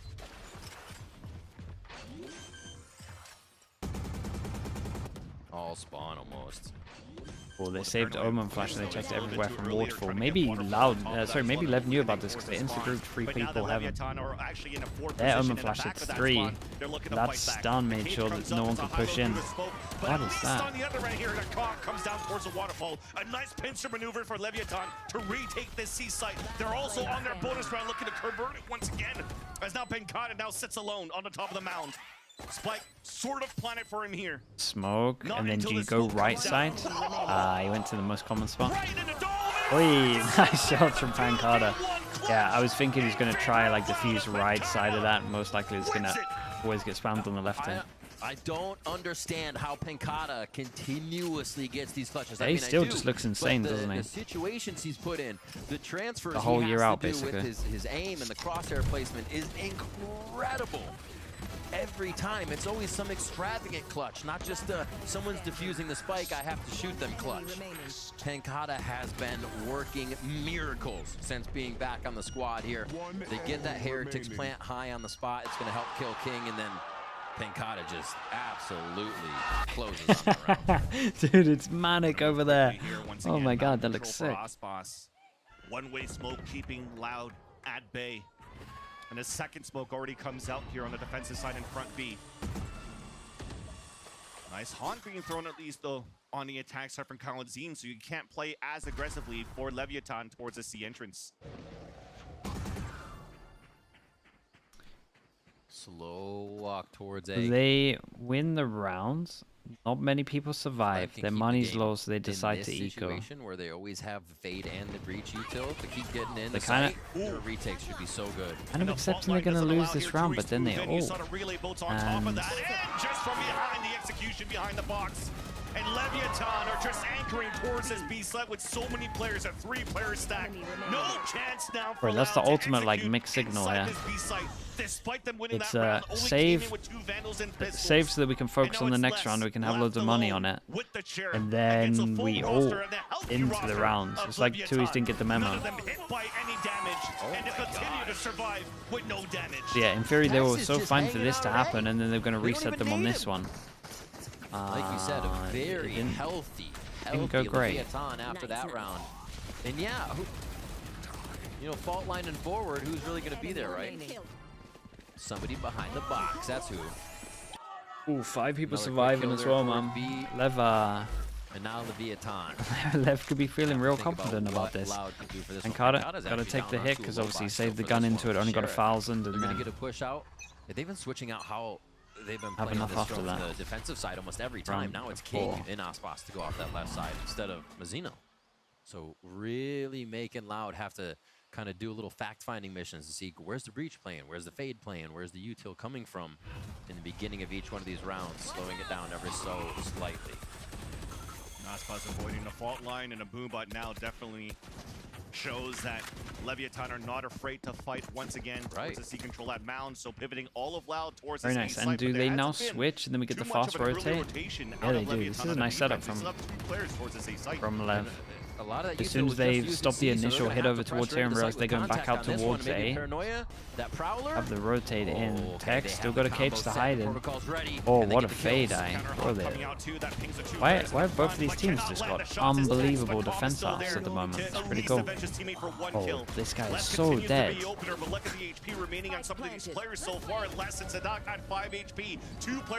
Bro, some of these duels, I'm telling you, were so close. Just for a bit.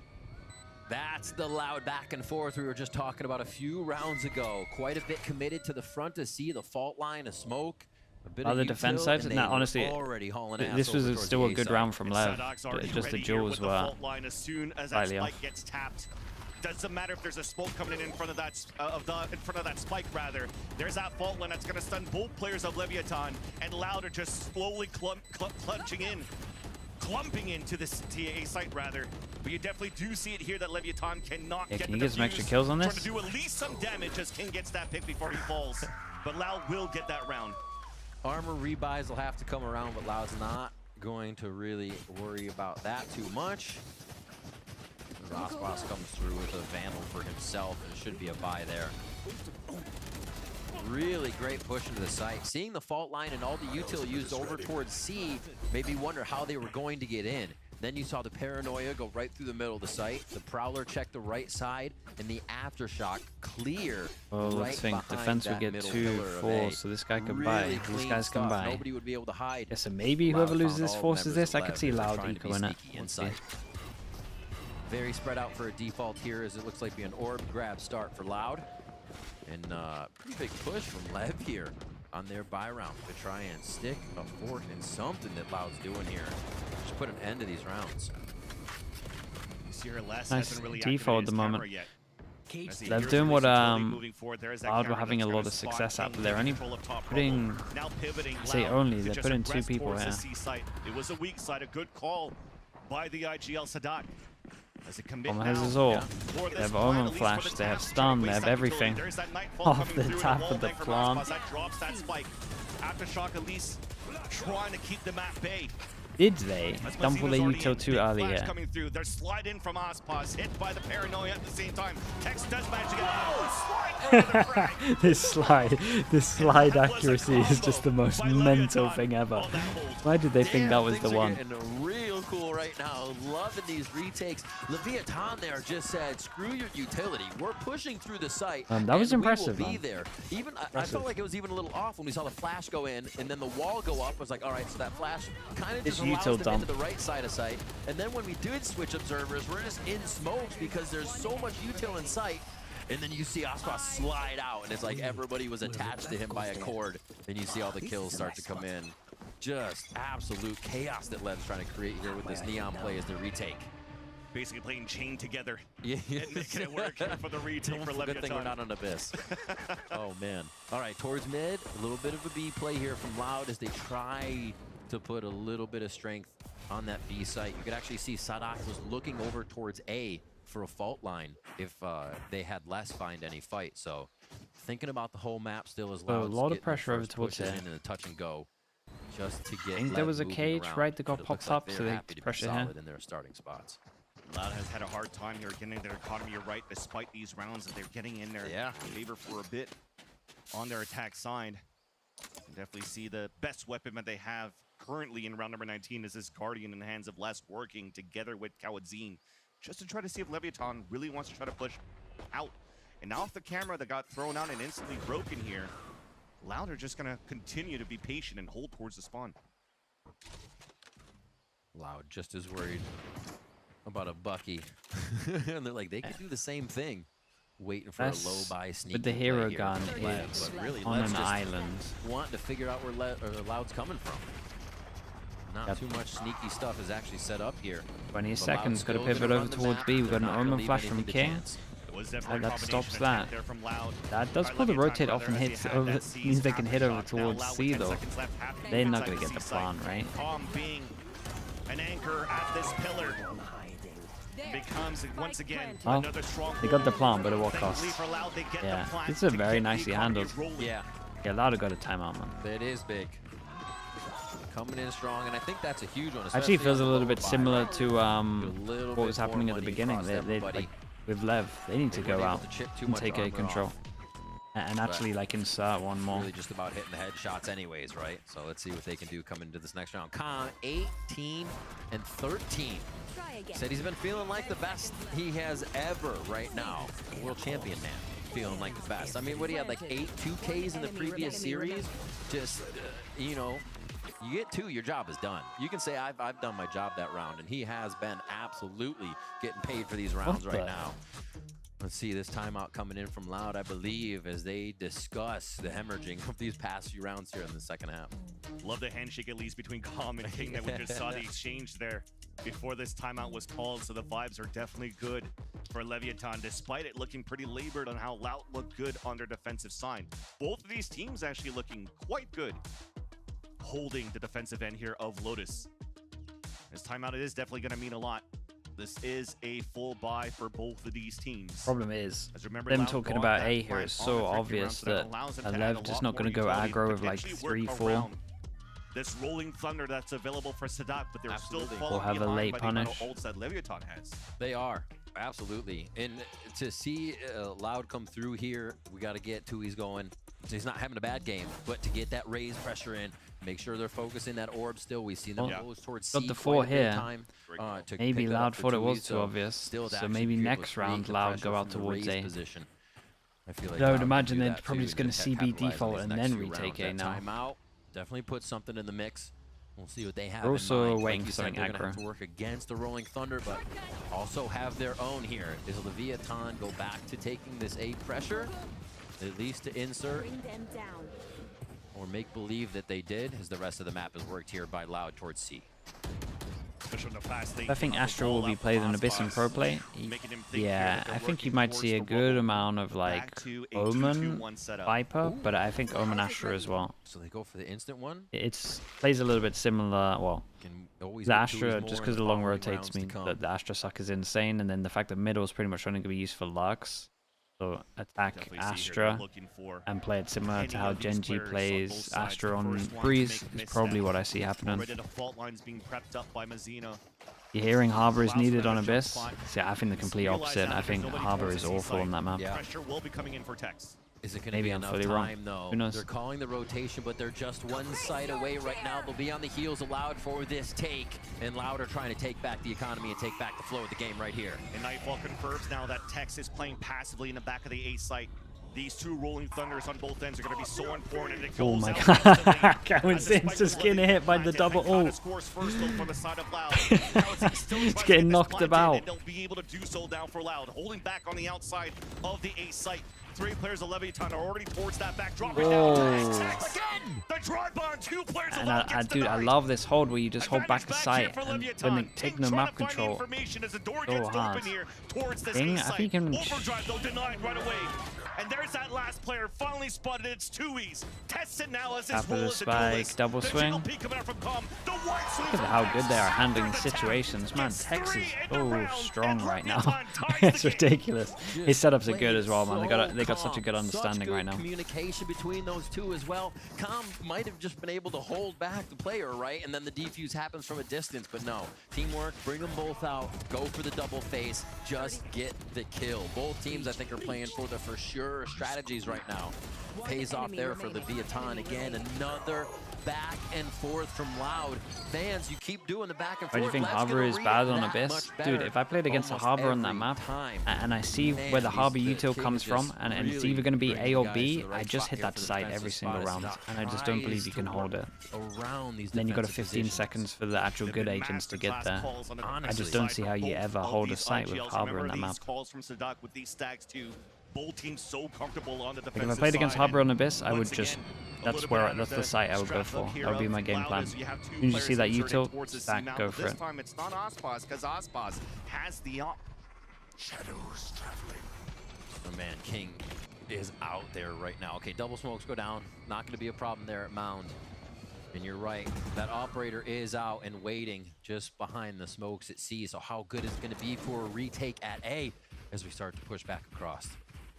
And now a second test, an opportunity for 2Es on this raised roll. We need to see it. Showstopper is now out. The satchel in to clear out towards the tree, spotted by the camera. So this will be an easy clear. At least They're gonna think they're holding back a site, and they don't even have numbers here, and they're still scared back a site. Right? Getting that pressure, and you have the raise. Use the raise's ultimate. They do get it online. And now it's going to have to be the shots. This is one that Loud was not able to capitalize on last round with the shots from Tex Grab in 3. And they're already in sight, ready to defend. And a hard retake with the operator in the hands of Ospas. And Pekata's pushed forward at the staircase, head-to-head against Mazzino, and he's going to be able to get that fight. Advantage once again for Loud. They want to push across the smoke that was thrown on the defensive side. 3 players left alive for Leviathan. Yeah, it should be impossible for Lev with the damage, right? It is a chance. You got a smoke on this? I guess it does not matter. Yeah, I don't know when King's smoke came up. It probably just came up, I think, because otherwise this spike is probably smoked. I guess that smoke has to come up a little bit early, and they had to pray a little bit. Breach utility. We haven't really seen them do that too much. It's been used. Lev now just fight over towards A and hold on to A. That was a nice job of Double A now. Fighting Lev, of being able to avoid them. Decipher back over towards BC. That time came when Leviathan was forced into the fight and didn't feel comfortable. I don't think we've really seen that positioning from the side of Loud here in the last few rounds. They've been behind and reactive. finally in that plant proactive. Towards A, all 5. And even a switch up from LEV here towards A. Exactly, Calm came out with an Odin. Did a little bit of a love tap through the wall onto Les, and that's a 1-for-1. The Garesha comes out. There's Dude, look at this guy's aim right now. To get all of these assists. It's insane. He has so many multi kills. 3v2 with the Odin ringing out from tree, causing even more chaos. Less positions. This is going to reset the recon if they lose it. It's only this guy that's fully wrecked. Loud must be pulling their hair out when they try to run that 5 out of rubble for this round 22. Lev is standing right there taking pictures. Not afraid of that smoke dissipating. Now Penkat is alone. Jeez. Back to another tie game as it continues to go back and forth. And this was a very good call from Lev as well. An amazing series that we're witnessing so far, and it's just the start between Loud and Leviathan. And to think we're getting this from the 7-1 and 3-5. On the Americas records right now. 7-1 Leviathan, 3-5 Loud. A timeout from Loud again, even after just a few rounds there, to make sure they're collected and pull it back in their favor after Lev tie it up again, like you said. What a time for him, yeah. Forth. I feel like I just want to have an interview with Sadak and King after this and be like, what were you thinking on this round at this point? What about this point? What did you do to get around this strategy on round whatever? Oh my god. It's weird because they have to get out towards A, but currently they can't. So things they got to previous round, what Leviathan were thinking that if I ever play ranked, sometimes man, sometimes I get. I mean, I'll play on stream if I'm gonna play. Probably like once a month at the moment. I'll play loads in the off season, hopefully. And Loud, that was one of those rare rounds here that we see on their attack side that are trying to up that tempo, especially when they've lost 3 rounds in a row before they were able to convert a round. Yeah, I still think mid might be important for you. The lead here in the series, 11-10. But they're I think just one smoke and you can get into that weird little cubby. I don't know how it's going to play out in pro play. It's still hard to fight against that. And just look at the scoreboards. Look at the story it tells. Like our duelists, the ones that are going in on stage for Abyss. It's the best stage map I've seen. And then being covered by the initiators and the sentinels, how it should be. Right? You get them. They get them over your shoulder, throwing pies at the enemy. And yeah, 22-14 tax. Pankata 17-14 on top for Loud. And the duelists this time are the fodder of the game, but it is exactly what needs to happen. And they're risking a lot here for Loud. Look at their buy. Stinger is they have nothing left in the round. Trying to close it out right no bullets. Okay, just at the end, bullets, but oh my god. And did we have the aggro camera in chat? Where's the cam? Did we have the aggro cam spam? Is that the thing that I've been waiting for a long time and I missed it? How is this guy tagged up? Easy clear. They know they still have a bit of tree control. And Leviathan goes back to these almost default defensive positions, right? Where they're holding the original angles of the round. Not forward, not putting themselves in danger. Lev sees one. As you mentioned that, Tex did put himself in danger. Just got a little bit of hope on this round. Oh my god. Does connect onto one. But they didn't take too much space with all the still. Greeted by Calm once again with the Odin. Sadak now stands alone, hit by the seas. The paranoia on top of that. The utility continues to be. Texas cam? Yeah, did he have it like here? Was it like one over towards here or here? Either way, I've been saying that I wanted to see this on stream for ages, like some kind of cam that pings here. I think they do the one that was inside B, right? And then they, they do the one inside B. They break doors that you can spam with the Odin. This is the one thing that I've been saying that is kind of missing from ciphers at the moment. Like just anything aggro to get the spam once they go over towards door. You could have 2 setups. You can have this one over towards Hobbit. And then you can have like this one on the front wall, and then when they commit past this angle, you spam no matter what. You're always going to get a kill, but I don't think they ever get round this corner fast enough, and you know where they're going to be running to anyway. They did steal this from someone, I can't remember who. Initiator player for Leviathan's success. And now giving a chance for Leviathan to close up the first okay, map one chance, bro. They're relatively lucky that they won double pistol, but this defense half is still impressive. Trying to stay alive here for a chance to still reach. They stole it from K-Corp? On the side of the yeah, Brazilian that team. sounds about right. They stole it from someone, yeah, he must be right. Both of you typing it? Had to kind of struggle to get their form on for this game, and now Aspas pushes again to get the form here at Mount. And counter paranoia coming out too on the attack. That's a lot of util from Picada to at least keep the players of Loud alive here. In the back of the sea, it looks like they were about to get swarmed. This is the iconic re-hit would be around for Loud here. Just wait out the clock, get this utility back up. I mean, fault line's already ready, so they could go for something tricky to start. And that first wave, that trap play attempted by Leviathan, doesn't give them enough utility here to try to hold back the attack on the sea side. At least the weapons King might just have saved Aspas here. The site. Double kill trips. The pivot goes back for Loud. Trip onto one, TP across. Hat coming through to get some information as Sadak tries to get this plant down. Tex trying to look for a play. Cage comes up. Calm just waiting here with the Odin. Aspas. Dude, look at Les. Pushing out towards the spawn against him. Les is going into spawn. Still no plant. 10 seconds. I mean, Les wins the round. Right? Still able to get 2 kills for us, and that will nullify all of that lurk coming through from Les. Oh my, how did they do that, bro? Calm has just played insane, isn't he? What a first map. Yeah, what a map from Calm. Map from Calm and Aspas, to be honest. And Tex. And all of them. Dude, these defense halves were so cool. Like both of them. Game to go, and for Loud to come out looking a little bit more comfortable. They look stronger. It looks like they feel good in oh man, I feel a bit bad for Loud. This is like one of the better showings they've had on the map. Still brings to the table, making waves with whatever they do here, and you still got Aspas on the front line. But man, Calm and Tex on the top at 22 and 23 kills.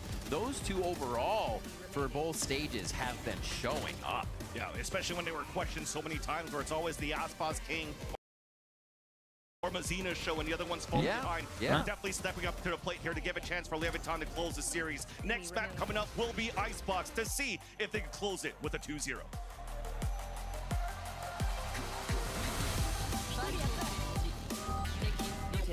One enemy remaining.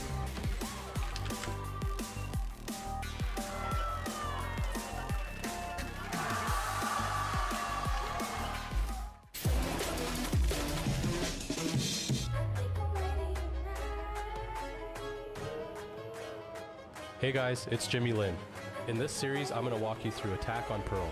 Watch out for the stairs, clear this angle. You're going to be able to fight this.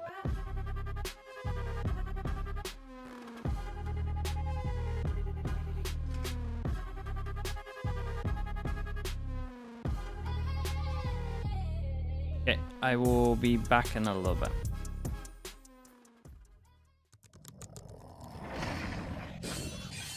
Red Bull gives you wings.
Aspas y Tex por ahora consigue la primera eliminación, la segunda también, la tercera va en busca de eso, quedan solamente 2 balas. ¡Ay, la paranoia lo conectaba!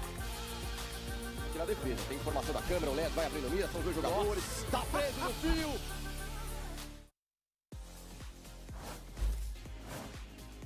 Right, joining right now, we have Coach Ito Pata. Now, congratulations on the win on Map 1. Now, what can we expect to see from the team to close things out on Map 2? I think we can expect to see a dominant game from us because Icebox is our map. We own it, and we're here to win it. Awesome. Can't wait to see it. Good luck. Thank you. And Leviathan manages to squeak by with that Map 1 win, 13-11. And that's a sentence that I honestly didn't think I was going to say, because Loud played an incredible game. That being said, though, Baby Bay, I mean, Tex and Com absolutely lights out in that map. Yeah, that's the crazy thing, is that when you think of LEV, you think of Aspas running around. It doesn't matter what character he's on. He's great at Neon, he's great at Ray, he's great at Jet, right? Yeah. But it was Com and Tex who stepped up huge, specifically on the defense. Tex was great with his setups. The delay game was awesome. The eyes, the Odin gameplay from Com, he looks like a whole new player. He had a lot of flack after Shanghai, and he's shutting a lot of the haters up right now. Yeah, he most certainly is, and we're curious to see what can happen in Map 2. You heard Ito Pata saying, going to Icebox, this is a map that's kind of home ground for them, so they could very well crush it here. But again, I really do feel like the story, even though Leviathan won, Loud, this is not the same team that we saw last week. No, feels completely different. They looked so much better. I think these changes, even if they didn't materialize in a map win here, are absolutely the right direction. I think Tui's looked solid on this raise, and the biggest thing for me was Sadak looking so comfortable on that breach. The amount of impact he was getting from stuns, from flashes on the fly to set his teammates up was massive. And those little things, those on-the-fly pieces of utility is what I felt like was one of the big things lacking when they did these role changes and we're putting him on the Neon. This looked like the Loud that we've come to know before stage 2. For sure. It felt like they were able to not just like win the rounds necessarily like right at the starting in those opening engagements, but how they were able to rotate around the map and then on their retakes especially, aided by Sadak's utility in that first half, I thought was a very clear indicator that this comp by far and away better than what they had been running. Yeah, I mean, these two guys as well. I think like Les and Pankata both really popping off, super consistent anchors in some of those moments, especially on the late round on that attacking side. But the issue was that second half where Lev really started to take away at them. I think we saw some of the post protocols get a little bit weird. Lev was really on point with those retakes, and also Aspas started to come back online, have a couple more moments in that second half to help clinch that game for them. Yeah, and I think ultimately, you know, it goes to show that Loud recognized these problems, went back to the drawing board as quickly as they possibly could, and addressed them in the best way that they possibly could. And I will definitely say that if you're a Loud fan, you have to be breathing a little sigh of relief, but don't get too ahead of yourself because you're going to ready to give your players a pat on the back, but they could not lose Lotus, and they did. They let that slip away, and now they have to beat Lev on their best map. Good luck. Yeah. You have to shut down Aspas on this map like you did in the previous one, right? That's your saving grace, but the problem is Aspas has so many reps on Jet against almost every single composition at this point on Icebox, so it's gonna be very, very hard to do. No one's really been able to figure that one out yet. Yeah, it is a tough one to crack for sure. We'll see, though, whether or not Loud can do so. But for now, though, let's actually head over to the Loud coach, see what's going on over in the Loud area for Map 2. Same loss for him. All right, joining right now, we have Loud's coach, STK. Now, unfortunately, the team didn't win Map 1, but it seems like the team is really in full alignment. So I'm kind of curious, what do you think the team needs to do in order to take Map 2 and also push this to a Map 3? I think that in the first half on the first map, we had the control of the game, but in the second half, our communication started getting messy. I think that was too excited, you know, and confused a little bit our calls, so it was a little bit messy, so that's why we lost the first map. So if you be more relaxed on the match 2 and control the game like we did in the first map, we can take it home. Well, hopefully that happens, man. Good luck. Coach STK there saying that if they basically do what they did in the first half of Lotus on Icebox, they can. Who do you think will win Sentinels G2? Maybe walk away with I'm this gonna. Win, I mean, we're talking about predict Icebox. Sentinels in my This has pick'ems. been such a home ground map for this team. I mean, I do want to focus just a little bit on Loud, especially what they have been playing on Icebox, because they've been playing the Harboman comp. Harboman. I love it. And also the Get KO. Get KO? Yeah. The Gecko KO, the Harbor Omen Killjoy. So playing a no duelist comp, which I think is fine on the map, all things considered. It was a perfect time to plug my YouTube. Actually, that's true, yeah. I should have not said anything and been like, well, on the other side, find the out defensive jet op that next Ospas week. is going to have, because you have both the Harbor push walls. Also, most teams, including Loud, will use Omen smokes to actually like block off a lot of those angles. On top of that, you have like flash combos too. So I think there's a lot of room for them to try and shut down an op. My biggest concern, though, is that map number 1, Lev 1, despite, I think, for the most part, Ospas being shut down. And I think on Icebox, Goes up to YouTube. Dude, that shout out that I did the other day for my YouTube got me like nearly 100 followers. That was kind of sick. Obviously, they're setting Ospas up. They want him to have those opportunities. Probably to do get it openers way with the op more. and that kind of thing. But I think they have such good protocols that even if he's getting pushed away and they have to play a little bit more passive, play the flood retake style instead, they're actually really good for that. And I think their comp is super strong for that as well. Yeah. Yeah, and just for the side of Loud, they have to really dial in on those post plants as well and their retakes of their own, because that last series, it came down to that. There was the discrepancy between Swift play and promoted, okay. Post plant win percentage for Leviathan. They Not just sure that's my kind of style, but for both. For post plant and retake. like that you're thinking outside the compared box. to Loud. So it was very close. And that's why it was 13-11 scoreline. So that's what I'm saying. So it came down to those 2 rounds. Loud, they need to be the ones that take advantage of their comp not having a duelist and using the utility to win those post plants and flood on the retake with all that utility. Yeah, of course. We'll continue the conversation here, but I do want to let everyone know over on the floor had a little bit of a delay, so you're going to stick with us for a little while, and then once everything's all good to go, we'll jump on over there. But for now, we'll continue the conversation for Icebox for Map 2 for the series overall, and let's take a moment here to kind of reset things and set the stage a little bit in case you're coming in for the first time. Welcome Leviathan, currently sitting at the top of our standings, looking very good right now. A win here will secure them a top 2 spot. They won't have to worry about that single elimination. They will go straight into double elim, and 1 map is all they need to win, and they'll be punching a ticket to Korea. Meanwhile, on the other side, Loud need to win, plain and simple. Otherwise, their playoff dreams and hopes, they're dashed in a heartbeat, and that is something for Loud that I just did not foresee. I mean, it's one thing to look at the year and be like, oh, Loud, one of the 2 teams that represented Americas at Masters 1 after kickoff, isn't going to be even making it to playoffs in Stage 2. It's another to say Loud is not making it to playoffs in Stage 2. That is There's even absurd. the context before that of they won last year in Americas, the champions there. They still not watch Fnatic cake up? Nah, not really. Top 3 to end the year, and not like properly. For it to kind of end like this, I think would be a real tragedy considering the history of this team. The poetry of playing versus Ospas. I was literally, it's exactly what I was gonna say. You stole the words out of my mouth. My bad. If Ospas is the one that knocks Loud out, I mean, he's gonna feel amazing after that for sure.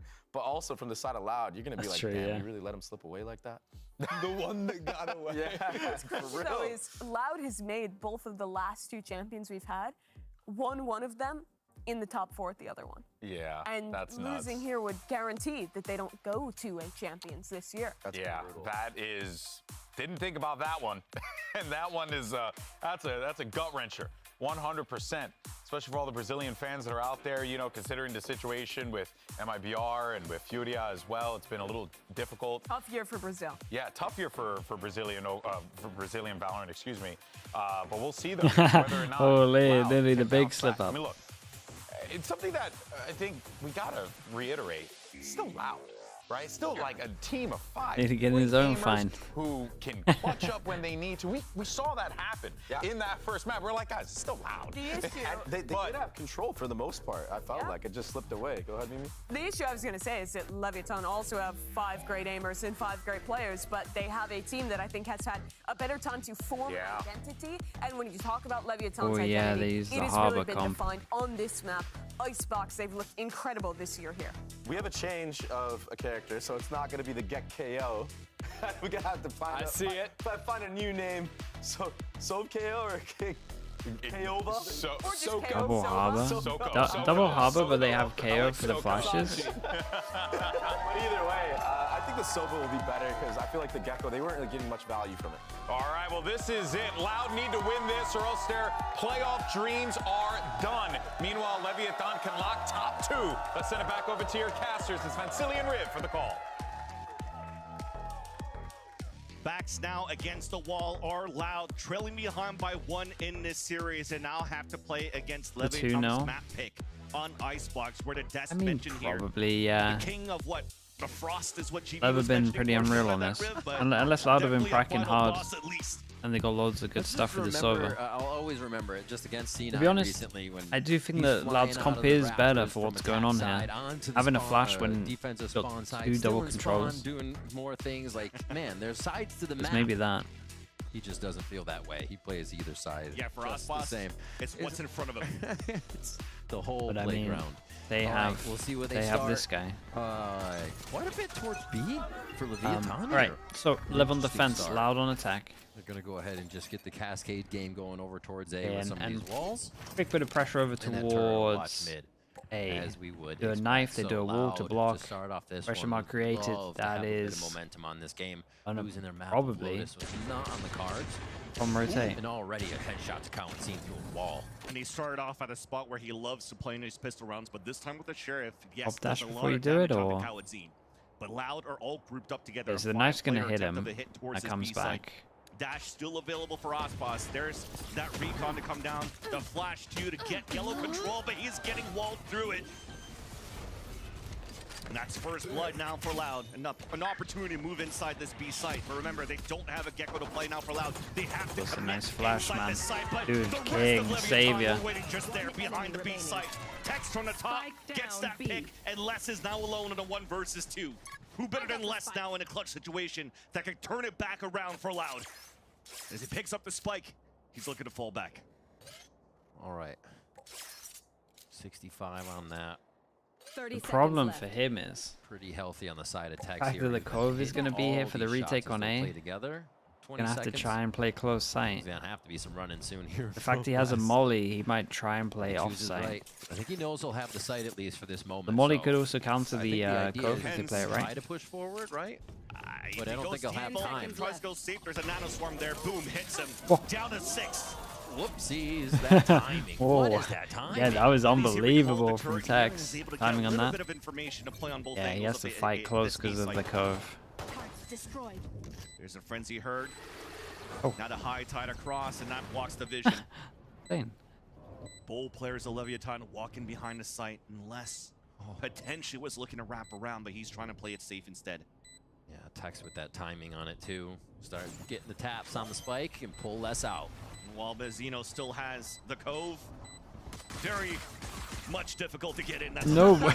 There's no way he didn't get off the spike when he popped in. Oh man, Lev just walking in there. I think he was that's inhuman. That's not normal, man. Surely no one sticks that. But they get that one nicely done by Lev. The control on the site, and I'd say, obviously, honestly, the Harbor Omen composition towards B first on pistols is extremely tough, especially with that wall that crosses the site. It's so good in the overview. Hopping in and out for, as you saw, King there or anybody else on defense. All right, what? So they get a plant, so they can buy a little bit more into it. There for the pistol round that they he didn't even flinch. So that's insane, isn't it? Number 1, still orb. I'm so shocked by it. Straight towards mid of maze. Nice cascade here. Yeah, Aspas is getting wrecked at the moment. And Sadak just surprises him by going towards the left side, and looks like having to get his team to bail him out a little bit. Wall comes down, and there's going to be 2 players looking at whoa, boy, what is going on here? Cowadzine gets that pick, still an advantage for Loud. 7 bullets, he can only really get 1 more. Not an opportunity to find reload, of course. And now that time actually has turned around to give a chance for Leviathan to move inside the A site, but it continues to be back and forth trades. Lower weapons for Loud, and they're still answering with Sheriff. Now the jump spot spotted. King. 4 bullets. No second swing out from Pencada with wall. the Sheriff. He has enough fuel for this wall to come up. Now starts the tap on that spike. Off the rappel.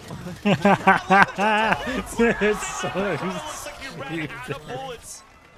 Thankfully, Okay, it was nice. the Sheriff with 6 bullets in the chamber. Nice. That Nice round, I guess. from what could have been a dreadful 1v1. I did not know the first 2 rounds were tickets to the comedy show. These, Yeah, the way these it's ones just ended such are a just round. ridiculous. The full The whole defuse thing on was the last stupid. one and just a slow broke Tarzan play coming in on the last, or second round rather. All right. Yeah. Thank you for both POVs on that, observers. Thank you very much. Oh my God. Even that's like, what is going on there? Okay. Okay. Bonus is not great. They got a hero outlaw, and they got no one that can get one shot. Down and give positioning so they can get Aspas online with this outlaw. And now again. they know there's an outlaw here. The knife forces Aspas to shoot both shots of the outlaw. They were trying to deny this orb here at the long B side, especially with the high tide that was thrown through. At least they got control of the A orb for Leviathan. You can see a lot of damage done to Lev over these rounds still, so you get the Sheriff by. What happened earlier where he got the recon and then dashed into the wall? I think pulling back does make a lot of sense. The mid lurk here could be big from Penkata if they just take their time to get into sight. That's a good enough time. That's the second time as well that Aspas thought that he was going to land some sort of shot, and it just... Aspas has been annihilated every single round. 0-3 first deaths, right? But if they could do some damage just like Loud did, this could become very expensive for Loud as they flat down towards the B site. Big pickup by Tex. It's Wait, going to that's be a weapon at the gun, backside right? mid here if the rest of the team just holds on, but Khan's blind and cannot stay alive. And neither can King, but at Oh, least this one Mazzino's gets there. pretty 2v2. nuts. Another 2 versus 2. Reckoning Yeah, just available, but not buy sure if they time want for to your use it yet. teammate here. Still waiting Got a for cove Tex as to well, rotate not that you over can as he see this fight. upgraded into a Yeah, the Vandal. Now info's he's good left though. alone. See what he's Mazzino got. at least gets the information of where one of those players were and knows that Kawazin's towards the spawn. But he's still thinking that as Kawazin made it Yeah, nicely across done from towards that Kanzan. backside. And they did enough Wraps to around make orange this and allows good damage, here right? Loud This to armor get their rebuy, good got round. 3 guns. 2-1 now as we have Leviathan King still has in the enough lead. money to Nice throw damage an from Lev. op. They'll be happy to with how Aspas. much they took away from Loud there, but Loud Let's see. very happy to get us striking the win column there. Ooh. That's wild. The stuff Tex is putting up. But Loud's going to be able to hold on Kawanzin with a 3K on that one. We start getting very close to Hunter's no Fury. op, Actually, a lot because is he on deck here in wouldn't have the been able to have armor. ultimate realm for almost both teams. There's another push up from Lev here, this time without utility. So they're doing a little quiet. Louds has not been ready to fight it once yet. This one too is so good, nice. Yeah. That's a high-low 2 kill and spike down information given. And meanwhile, once again, Orb denied on the A side as Calm pushed forward to bring his Hunter's Fury up as soon as possible. But Loud now spread across the map. Teams have been doing this a little bit.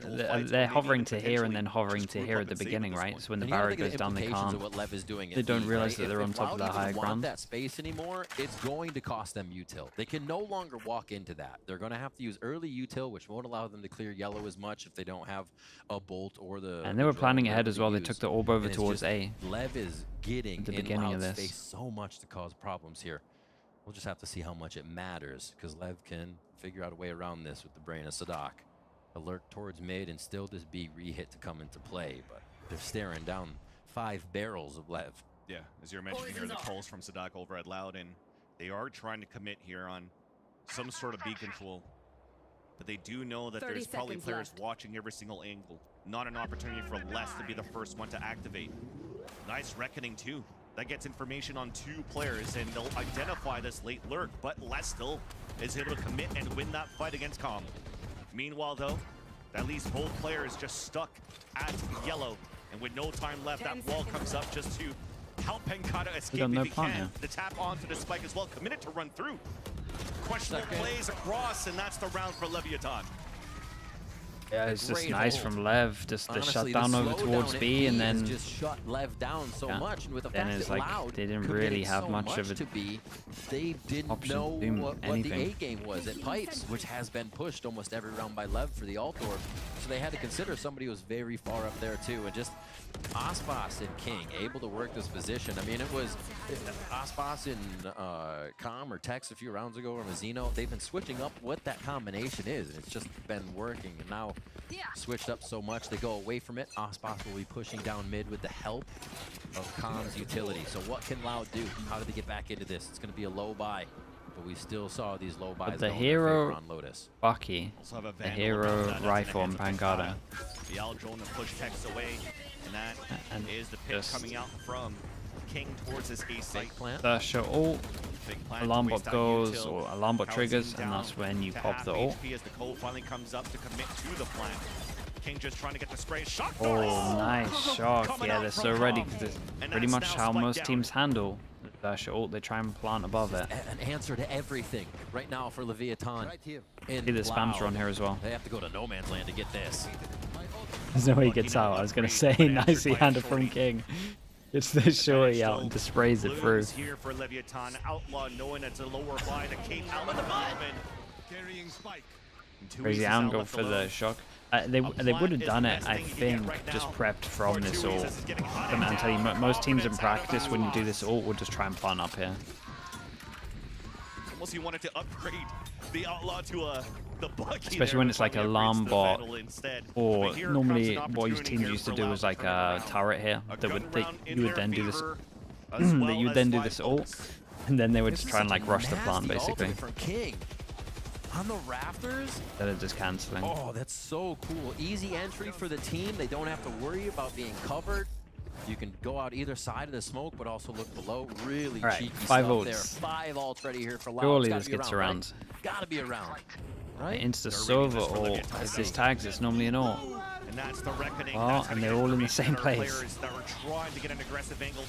Yeah, I don't think he can go aggro against the server ult here. Get there, dropping 3, and that's the spike once again. Always where you least expect him. Pushed up in the middle of the war zone. Kawadzis will lurk up though. Lockdown available, not yet needed for less. They'll engage her right away. Tex trying to push forward.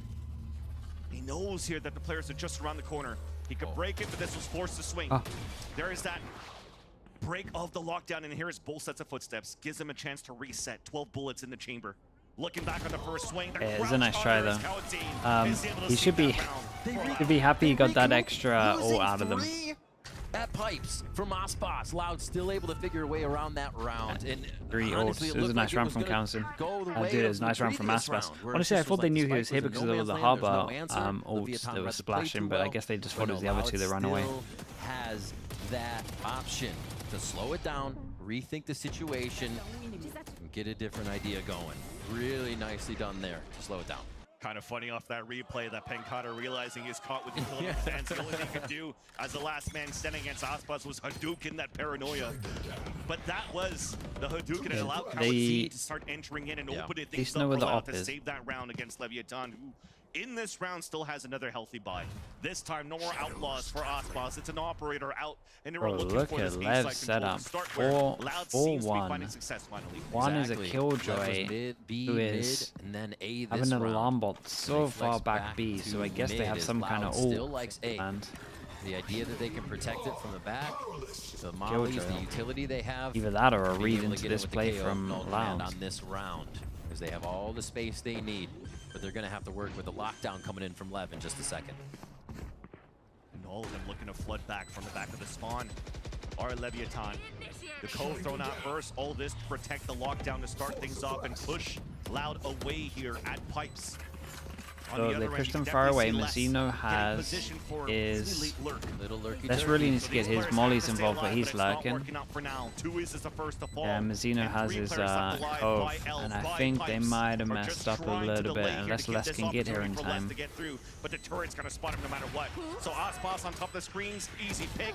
Now the turret drops down, but he is able to get the pick onto Aspas as he falls. The fuse. But you definitely do see the rest of the players of Loud just falling one by one like dominoes, and that the fuse will definitely come through. And Leviathan giving no chance for Loud Yeah, when they have the Killjoy ult like this, I don't think you can have your own Killjoy luck, and especially against the Harbor. Kind of like Harbor or Sage, I don't think you can. Any other comp I'm in for it. Goes all the way out towards Belt, and then you just see that high tide come up and close off the rest. Look at the walls. Look at they only have so many angles to look at now. You going as Loud, you have to peek out. You have to show yourself there, because you don't know where you can protect or trade with your teammate. It causes so much chaos. Lev's doing a great job of inserting that chaos into each one of Loud's strategies here, and it will cause Loud to call a timeout now.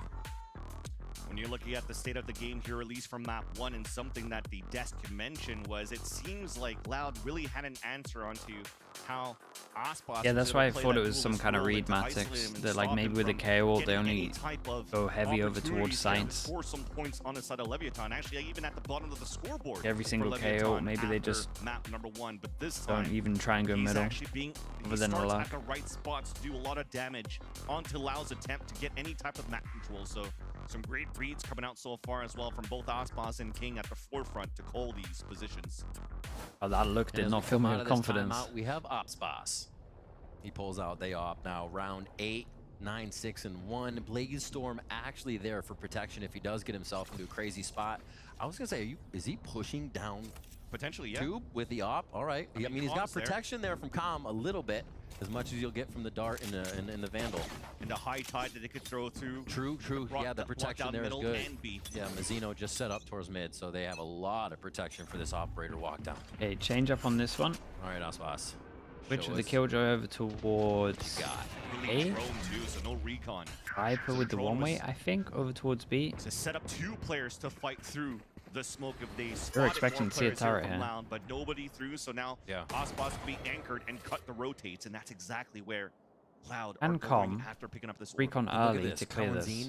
Dart and drone I mean, Aspas is too area, here. just so they can know it's not a push again from Lev. It's not going to be something crazy, but it already is map control in mid from Aspas. Holding a tight angle, that's spiked down once again, and no utility here to give a chance for a double initiator util to get some scans towards this A site, giving a chance now for Tex to be out in the open, to convert onto a kill onto Kawadzin. I feel like they're just reading what Loud wants to do here. Right? Hey, yeah, they got really good setups though. Simple shots here. I love the setups of them.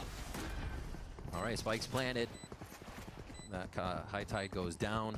Getting ready now for the retake. All 5 members here as we watch Com get ready with the dart.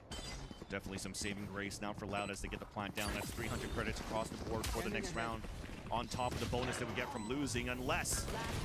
Yeah. Yep. 1, 2, 3. Because they found one of them, they found all of them, honestly. That's going to be a 6-2 here for Leviathan, and this is Lev's map. Last one was, Lotus was Loud's map, and we kind of saw how Loud felt comfortable on it here. It just looks like they cannot get a footing against Leviathan on this. Aspas is starting to get, heated up. He's going red hot already. I think they do. I mean, KRU even did a good amount in Liquid, but I know other teams weren't really doing much of that. And Loud hasn't even seen most of that yet. I don't think so. So I imagine so. We'll see what he can come up with here for the next round as we get into especially round like 9. the franchise teams. Still available. Well, Reckoning is on board here, just on deck rather, for Loud. They might be able to use that. And that timeout is to try to see if they could take down here Leviathan on a B control attempt. And that's a high tide to start that goes across They got 3 board. people here to fight this as well. Not too sure here if they're going to be able to spot Mazzino that's hiding in that cubby. Even stays outside of the radius of the KO knife. But they're going to rotate as the knife hits so many of them. I don't know if it hit 3 or 2. Where Les was able to move up here towards L. Aspas is going to be here early. Maybe he gets a little bit of audio. X is a nice change-up of his alarm bot. What he's hearing. This corner to this. As they are getting prepared here. Went to shock the alarm bot. Quick for the info they have. Actually on the left. Get it on the fly and just hit the protocol they have ready. To text popping the mollies before the truck was going to hit as well. Just trying to run that timer down of the high tide to give a chance for Leviathan to potentially get a surprise attack. Maybe a misstep off the support of that reckoning of Everyone else playing off site. First pick onto Tex, who falls. Con now dropping inside. That's definitely going to get Yeah, they're kind of using their oh boy, yeah, definitely a huge misstep. He's able to get that lurk if he wants to, but Kalazine once again anchoring towards this A site.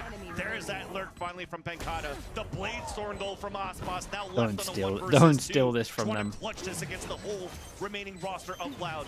Yeah, they need this. Once again, pre-fired shots off the dagger, but it's definitely looking like it's going to be a round out for Loud. He did spot the legs, the cape of Tui's of both less. But you definitely see it right now. Round converted for Loud on the attack. Loud slightly identifying there the retakes from Lev. Very heavily focused coming from the Raptor. Yeah, just a small area. mishap from Tex playing over towards site when the rest of his team wanted to I think leave. the first few rounds we saw from Loud, they Or would it try goes to down get somebody middle, up and don't have the alarm nest bot for the plan, right but side, everybody but else they is push waiting for the out. planter to get out. They're like, okay, you did it, come on, get out now. It's like planning it B on Haven. This time they're in the site, they're forward, they're pushing in, and they're not Opinions on allowing Omen on Lev this to map? first Yeah, I like step the back Omen into stuff. the I think site. there's a lot of good stuff that little change the Omen does help. does. We're still getting this B FPX start FPX from has some Loud, cool though. stuff. I really like on Quickly, defense, dark like this drone one or way just here. drone, just to make sure garage is I prefer it clear with a Viper. to Like the I think other the actual side. lockdown They that you do with the actually do double not like smokes how of the B one has way been here ending out and here the for one not way getting this first initial where kill. the Viper smoke is now. And that wrecks most teams. Hit King, and because of that, no opportunity for Aspas to break the knife, so now he's hit by the KO knife. No dash to fall back. Remember last time he was trying to fall back, he actually got spammed, but there's a gap now for him to hold that angle, despite King dying first. Push back from Leviathan towards the middle, no lurk activated for Loud. I'm pretty sure there's just a wall there constantly. How did Mazino get this kill? Oh my god.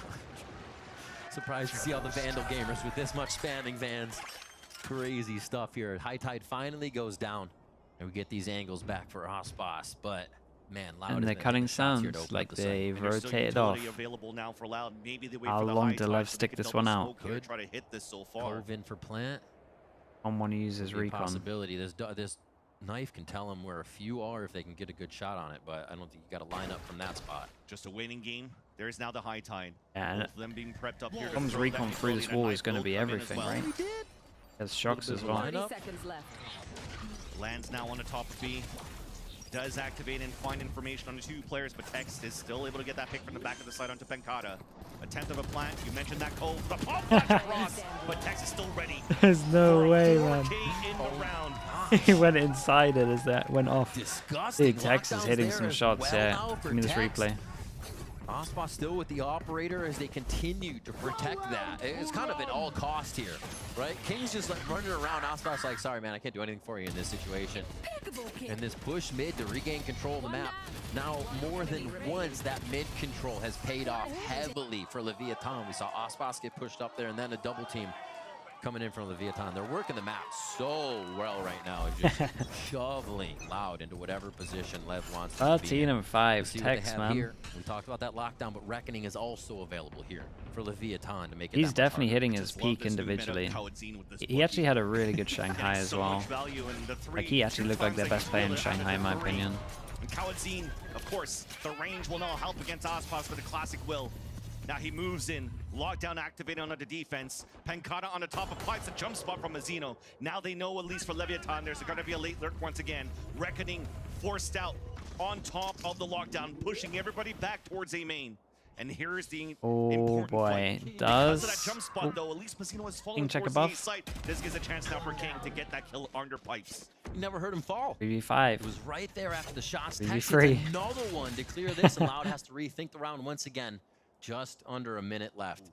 Initiator utilities there. It's exactly what you want to get into a site and to go B. Right. They could be able to cove this. Got that My God, the shots at the moment. But it was jiggling across, and I think they found That's the fastest 3v5 into a 3v2 I've seen. Has the operator. Sadak was the first one to pick it up, And it was like a little bit. It wasn't like trades or anything. By a beautiful snake bite thrown by King. 26 HP left now for the IGL of Loud. Plant finally comes down, sprayed down to 10. And there's the information on both. Wallbang on the It's first, so Tui's done, left man. behind, They can't convert this one. From Calm, and he's gonna have to hold this with a knock. Misses the first shot. A rare miss coming out from Tui's. And now Calm can commit for the full defuse. And maybe Tui's just trying to stay alive here with the operator. Jumps up, greeted by Tex. And that's Leviathan with 8 rounds of Icebox. Man, this is almost comical what Lev is doing here. Loud. It looks like they have the right play. Plant's going down. Wait, Viper's bite out of nowhere. Here's a molly. And then they get the plant down, and you saw Sadak just kind of stay. He's like, okay, yeah, you got me. He almost didn't even move. He just smiled at the drone and knew he was going to go down. They're just being hitting put so in many these shots. unwinnable positions that Leviathan is creating. And they're doing it almost every round. They've only given 3 now, or let 3, I should say, go, as they look to grab maybe even a 9th here. Feeling confident, feeling the momentum on the first half. 15-5 from Tex. Top fragging with Calm last game, still feeling good in the second game of the series here. Hey, the overwhelm's good. And the Omen ult sticks to ult. First blood for King. Pencada, you saw the TP towards the back. Ooh, quick ADS right in the dome of Tex. 2-player advantage now for Loud. Spike comes down and it gets planted towards B. Mazzino trying to stay alive, and that's a swing from Sadak on the top of the ropes. Ozboss 2v4. going for the dash after getting the pick onto Pencada, and he's left alone. Good one position, more time, Spike 1 down. versus 3. Impossible but this clutch. time has to commit. Last round now of the half. Palm Flash forces him to throw out a Cloud Burst, so that gives his position away. And Les is just ready. Great spots for Loud on the pulse plant. Ozboss, first contact on the top of the bridge. Tries to swing against That's a nice OC, shot, though. but Loud able to salvage the last round. 8-4, and that I mean, 4 is it's actually just an a big attack one for side of Loud. map. They go towards Got B 8. with a heavy first round focus, first half focus towards A. But they do find that B worked for them in the end once they start clearing the garage area and getting that initial push. I missed a couple of subs. Hold up. Freezing in June. I think I said you junior PvP as well. And oh wait, maybe I said oh wait. I'm not sure. Either way, I appreciate it. After the break.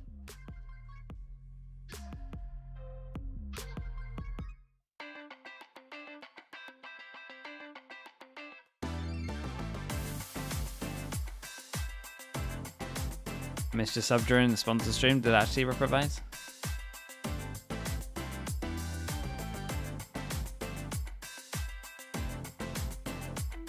That's my bad, man.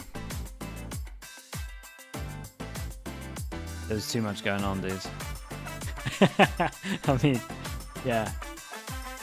That's fairly accurate.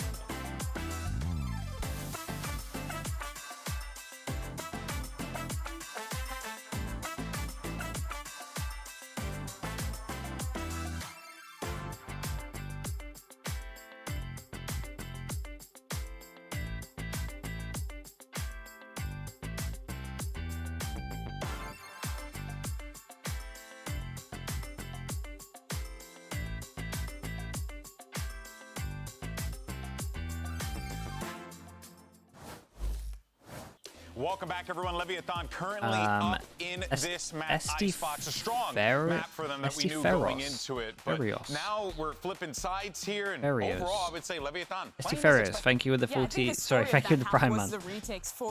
I can't say your name, dude. But I appreciate you. Thank you for using your Prime on me. Trying to get late into these sites, but I think Lev do a really good job on this map in particular of finding the right timings to pull back, set up for that flood retake, and absolutely annihilate in these lanes. And look at how they have to navigate against the harbor wall. Ejaculator as well with the Prime. Thank you for the 3 months. Read that one.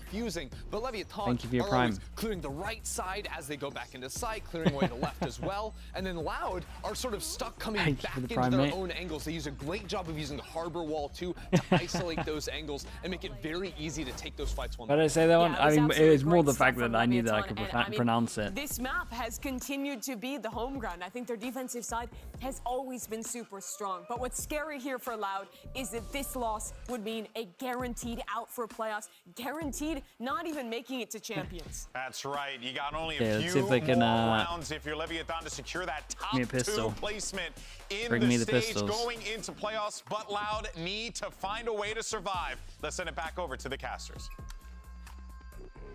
The pressure continues to rise now for Loud, where we know with this championship-built team, the ideas that they have now behind this roster definitely has what it takes against this adversity to potentially bring this Boston line to a 3rd map.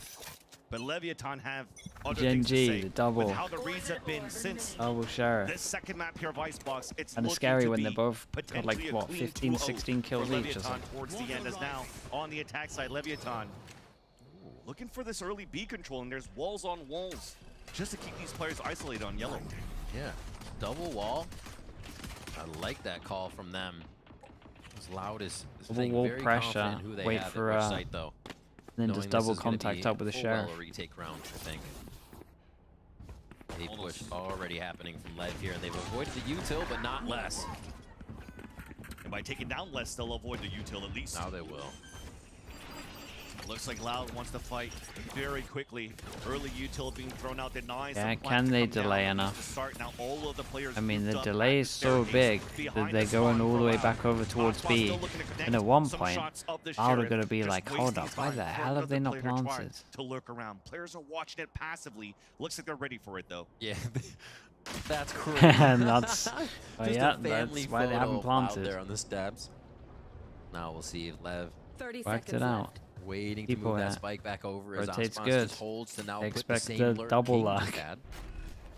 Or less rather, just had on the map. The plant in the open, so if they do get towards orange, King here that got picked off, and he'll call that plant towards that B side, and Osmos, who's trying to get that lurk. He's ready. And greeted by Tui's. Meanwhile, though, the fights are going down towards the B site. Oh, do they not come where Actually, it's just a tap for Sadak. So all the noise will be heard by Calm. Last player standing. He now stands alone on a 1 versus 2, but could just fight. Oh no. Oh no. There's no way they won this one. But he wasted enough time, forcing out Tuis to make so much noise. Big insta swing off the first tap. Sheriff's in his hand. Tap on that spike. Tuis. They might have done that. They had no time on this. There's been so much time wasted there. Pistol round for Leviathan. Nicely done. Yeah, handled it really early. I thought he was going to swing early to try catch him off. They lost it. Troy 473 with the prime. Thank you so much, man. Appreciate you so much. And honestly, this was one of the lurkiest pistol rounds I think we've seen. We had a lurk and then a lurk, a relurk. Yeah, that got pretty lurky. All right, a clutch there. Nicely done. Let's see who's on top of the scoreboard here as we get into our second round. Loud are eliminated. The LEV fans are ready to see that result. Yeah, done. Loud need to lock in here and get themselves some more rounds. A fast push forward. And it looks like already pipes control here for Leviathan. Oh my gosh. The timing on that one too. Les was looking at the window of the A-nest all along, and as he turns away, it's Ospas that spots him and gets the kill through the cascade. Advantage for Leviathan. An attempt to swing again. One down. And that's Sadak alone. Plant the spike. No double swing on a 3-2-1, and definitely knows that Kawazin's there too. And LEV ready for the lurk. They have somebody all the way at the backside of spawn as Ospas is doing incredible work shot. Insight.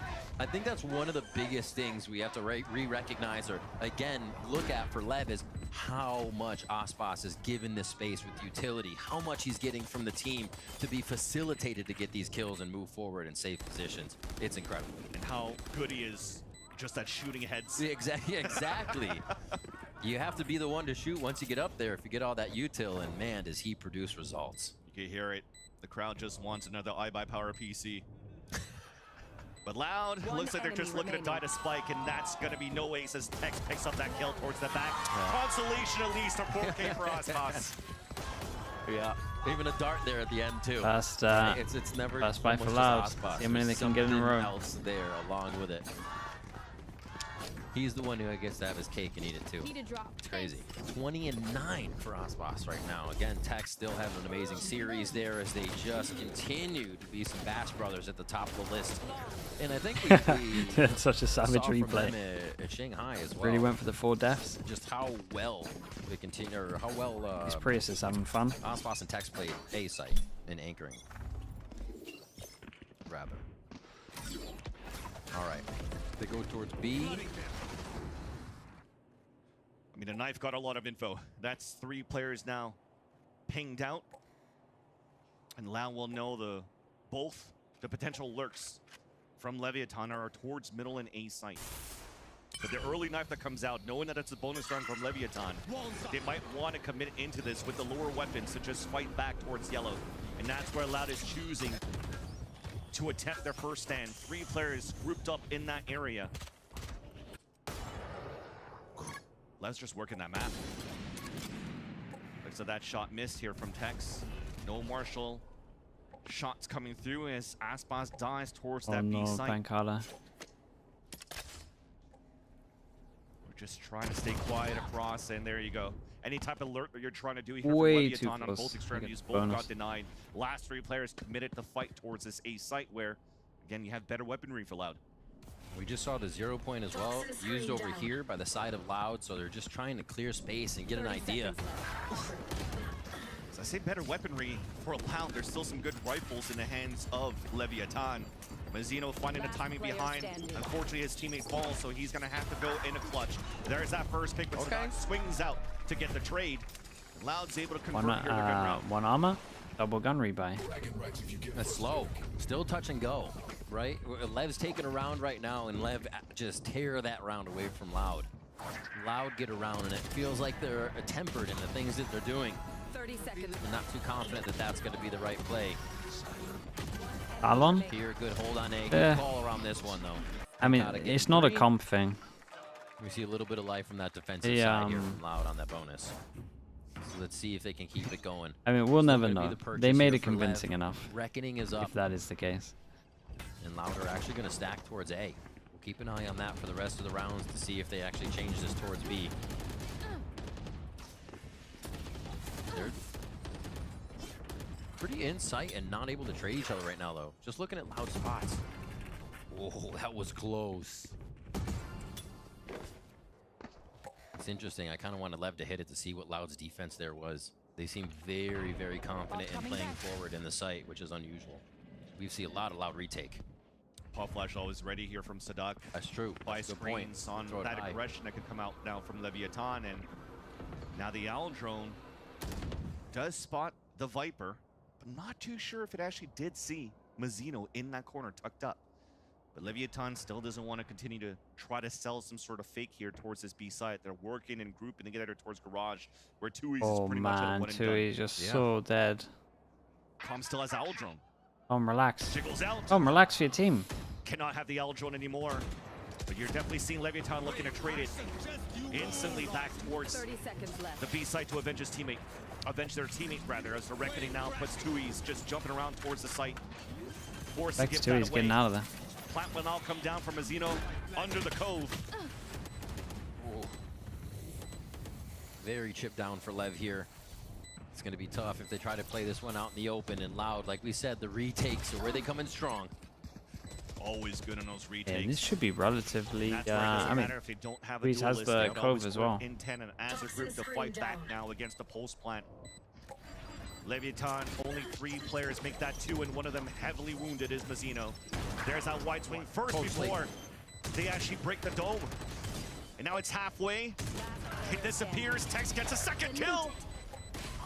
Tried to swing got a little bit closer than I thought it might. And Loud manages to survive in that round. 4 away from 2 tying people this that have to one up. eco Loud right now. Grab a bit of that momentum now. Yeah, Loud looking alright. Good with the ultimates that they have. Pancada is Are actually they gonna force? Surely not. It's almost just with the team to initiate into the site. If you see Sadak or whoever Tui's in the site, get yourself in there with Pancada. You have another person. You've kind of covered the map with that from the shadows ultimate. Will they have knives, or it's just one person has to take the hit? Do it once again. Yeah. Don't see any operators coming out on the map just yet. It seems like Loud wants to keep it to rifles so they can keep the retakes fast. And the knives you're talking about. Even faster with the knives. And initiating that one with the Blade Storm on the first blood. Weapon upgraded as well. Dash across, just trying to catch another one. No avail. Players now forced back from Loud just to play the retake. There's Elise Coetzine still trying to anchor under the heavens. And there's the backstab attempt. Misses the daggers. And no way. completes the He's still alive. And with the rest of his teammates pushing forward, fighting back against Loud. A 3 versus 2. Wounded as Sadak. Fallen has Sadak gone. And Lucino picks up the last kill, and they answered very quickly off the back of Aspas's entry. There was a Harbor into it. That was crazy. The retake speed from Loud, the yeah, reaction. I mean, that was nice from Aspas. Even though he went down like the first kill, and the amount of actual space he got was really good.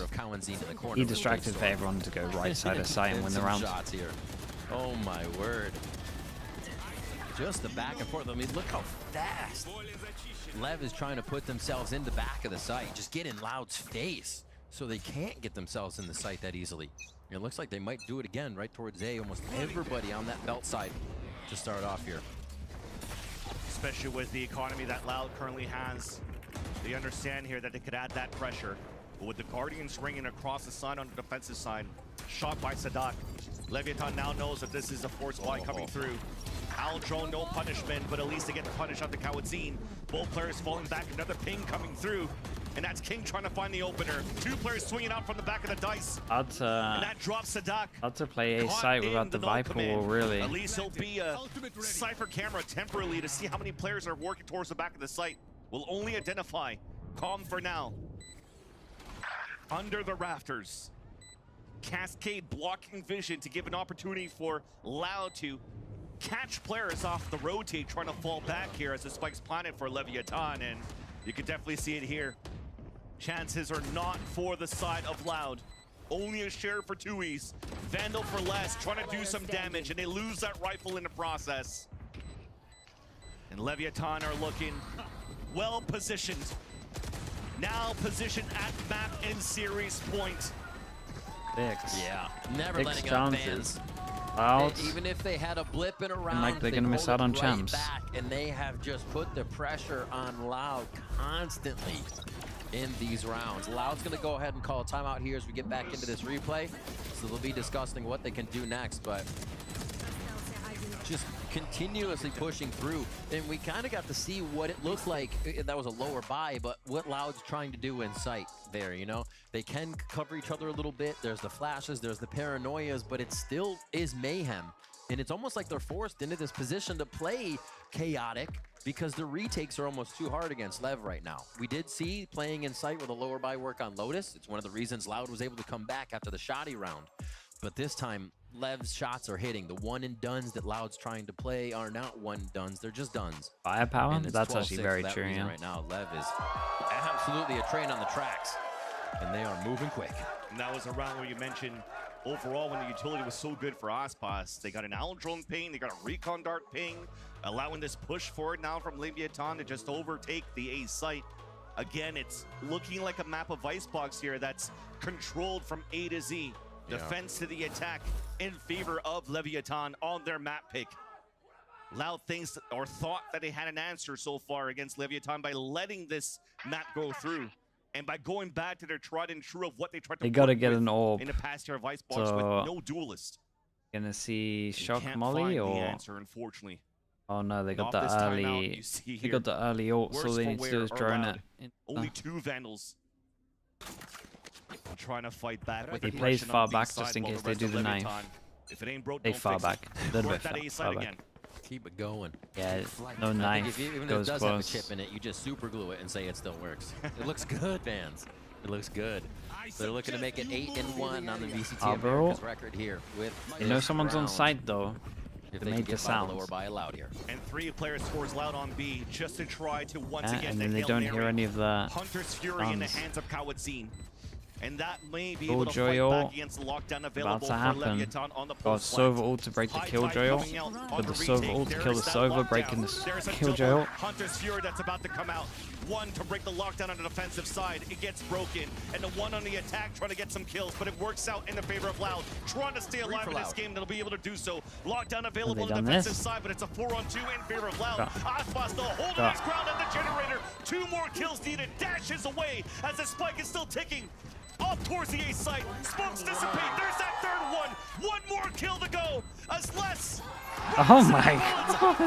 4K, and Leviathan He's so wins insanely and good. clinches top 2 seed in the Americas playoffs. He is so insanely good. He really is.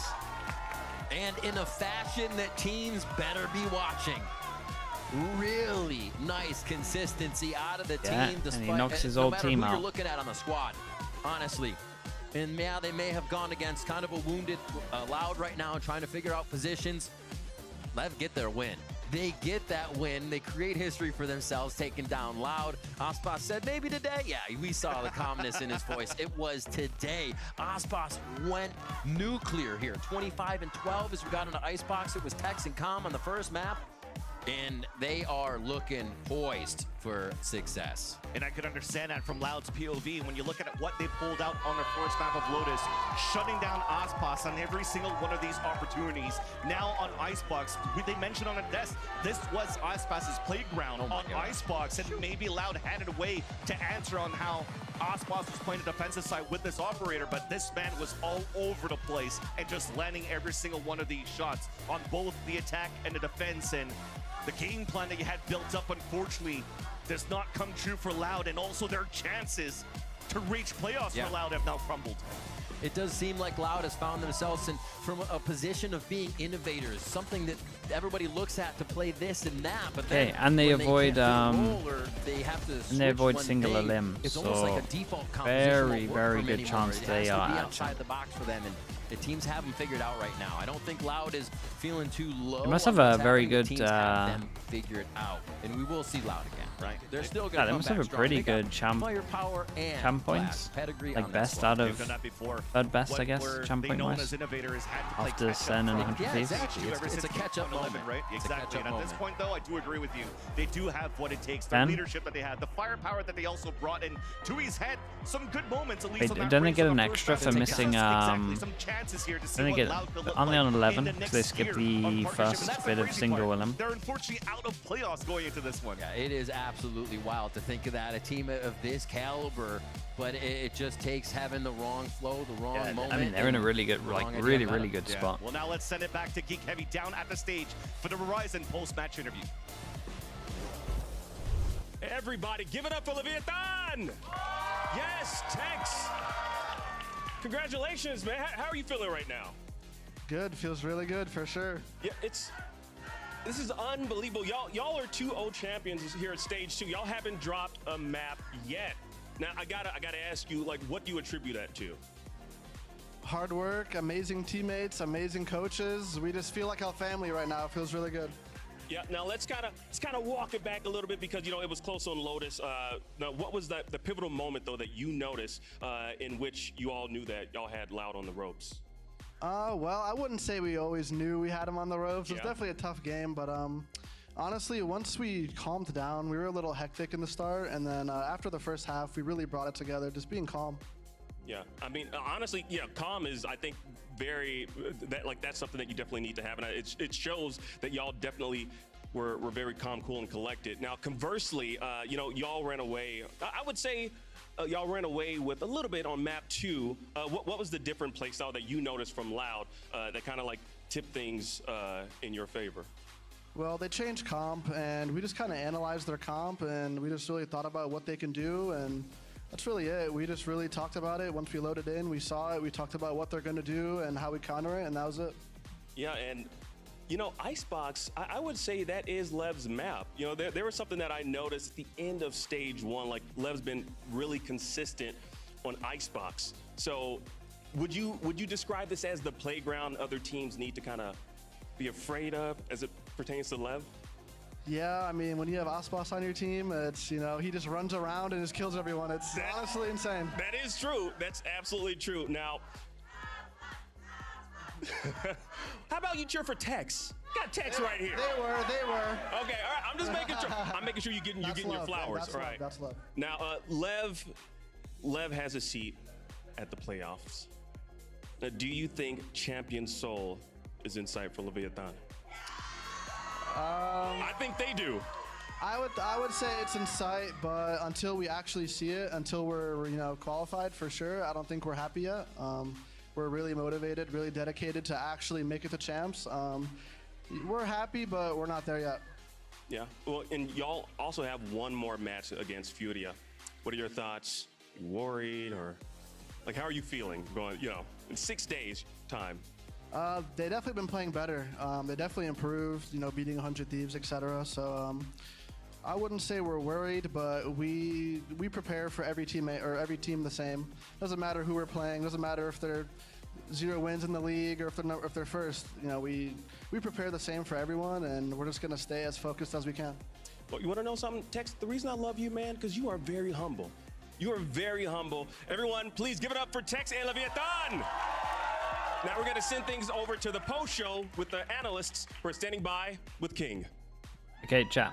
I am gonna stop there. If you're up in thank you so much for that one, 5.5 hours great and to hear from you Tex. want to watch some by the Pacific, IGL, the man himself, there is gonna be some games on. Big games as well, especially it's like the biggest game, the Gen G Team Secret game. 5.5 hours, yeah, not the most sleep, but it's hard-fought win for sure. Take that. Especially, plus I slept for a good amount of time earlier today, so I'm in this series. Were you a little concerned that the right to not play Gen G again? Yeah, you kind of want that though. Yeah. It's a big game. I mean, chat, give me something to raid. Give me something to raid. To guess that they were gonna Appreciate you all watching. Thank you so much. Thank you. Raise Jet, because of two things. We knew that Neon wasn't working. Why is it a big game? Because if Team Secret beat Gen G, they don't have to play Gen G in single elim. I knew they were gonna try anything. And no one wants to play Gen G in single elim. elim. We checked Twist Tracker, and he was insta picking entry every single match, like Raze, Reyna, Jet. So we were discussing. Okay, they're for a fact going back to like they're gonna Derek? Twist Yeah, we can do Derek. Yeah. And I mean, our guess was right. When that happens, and you're like, they're gonna do this. Yeah, that's the right one. And then you okay, thanks so much, everyone. Thank you. I'll see you. If people are up, I will see you for Pacific. If not, America's same time tomorrow. Alright, peace, everyone. Thank you so much, everyone. Also, like a hard match because, as I said, have a good rest of your day. They were giving their people, all whatever you're gonna be doing. Obviously, we are also, shout out to the mods as always. They were showing that form of like this peace. that always clinches no matter what, you know. Yeah, for sure. YouTube chat. Thank you so much as well, guys. Like the wire. Peace. It was like one of the closest maps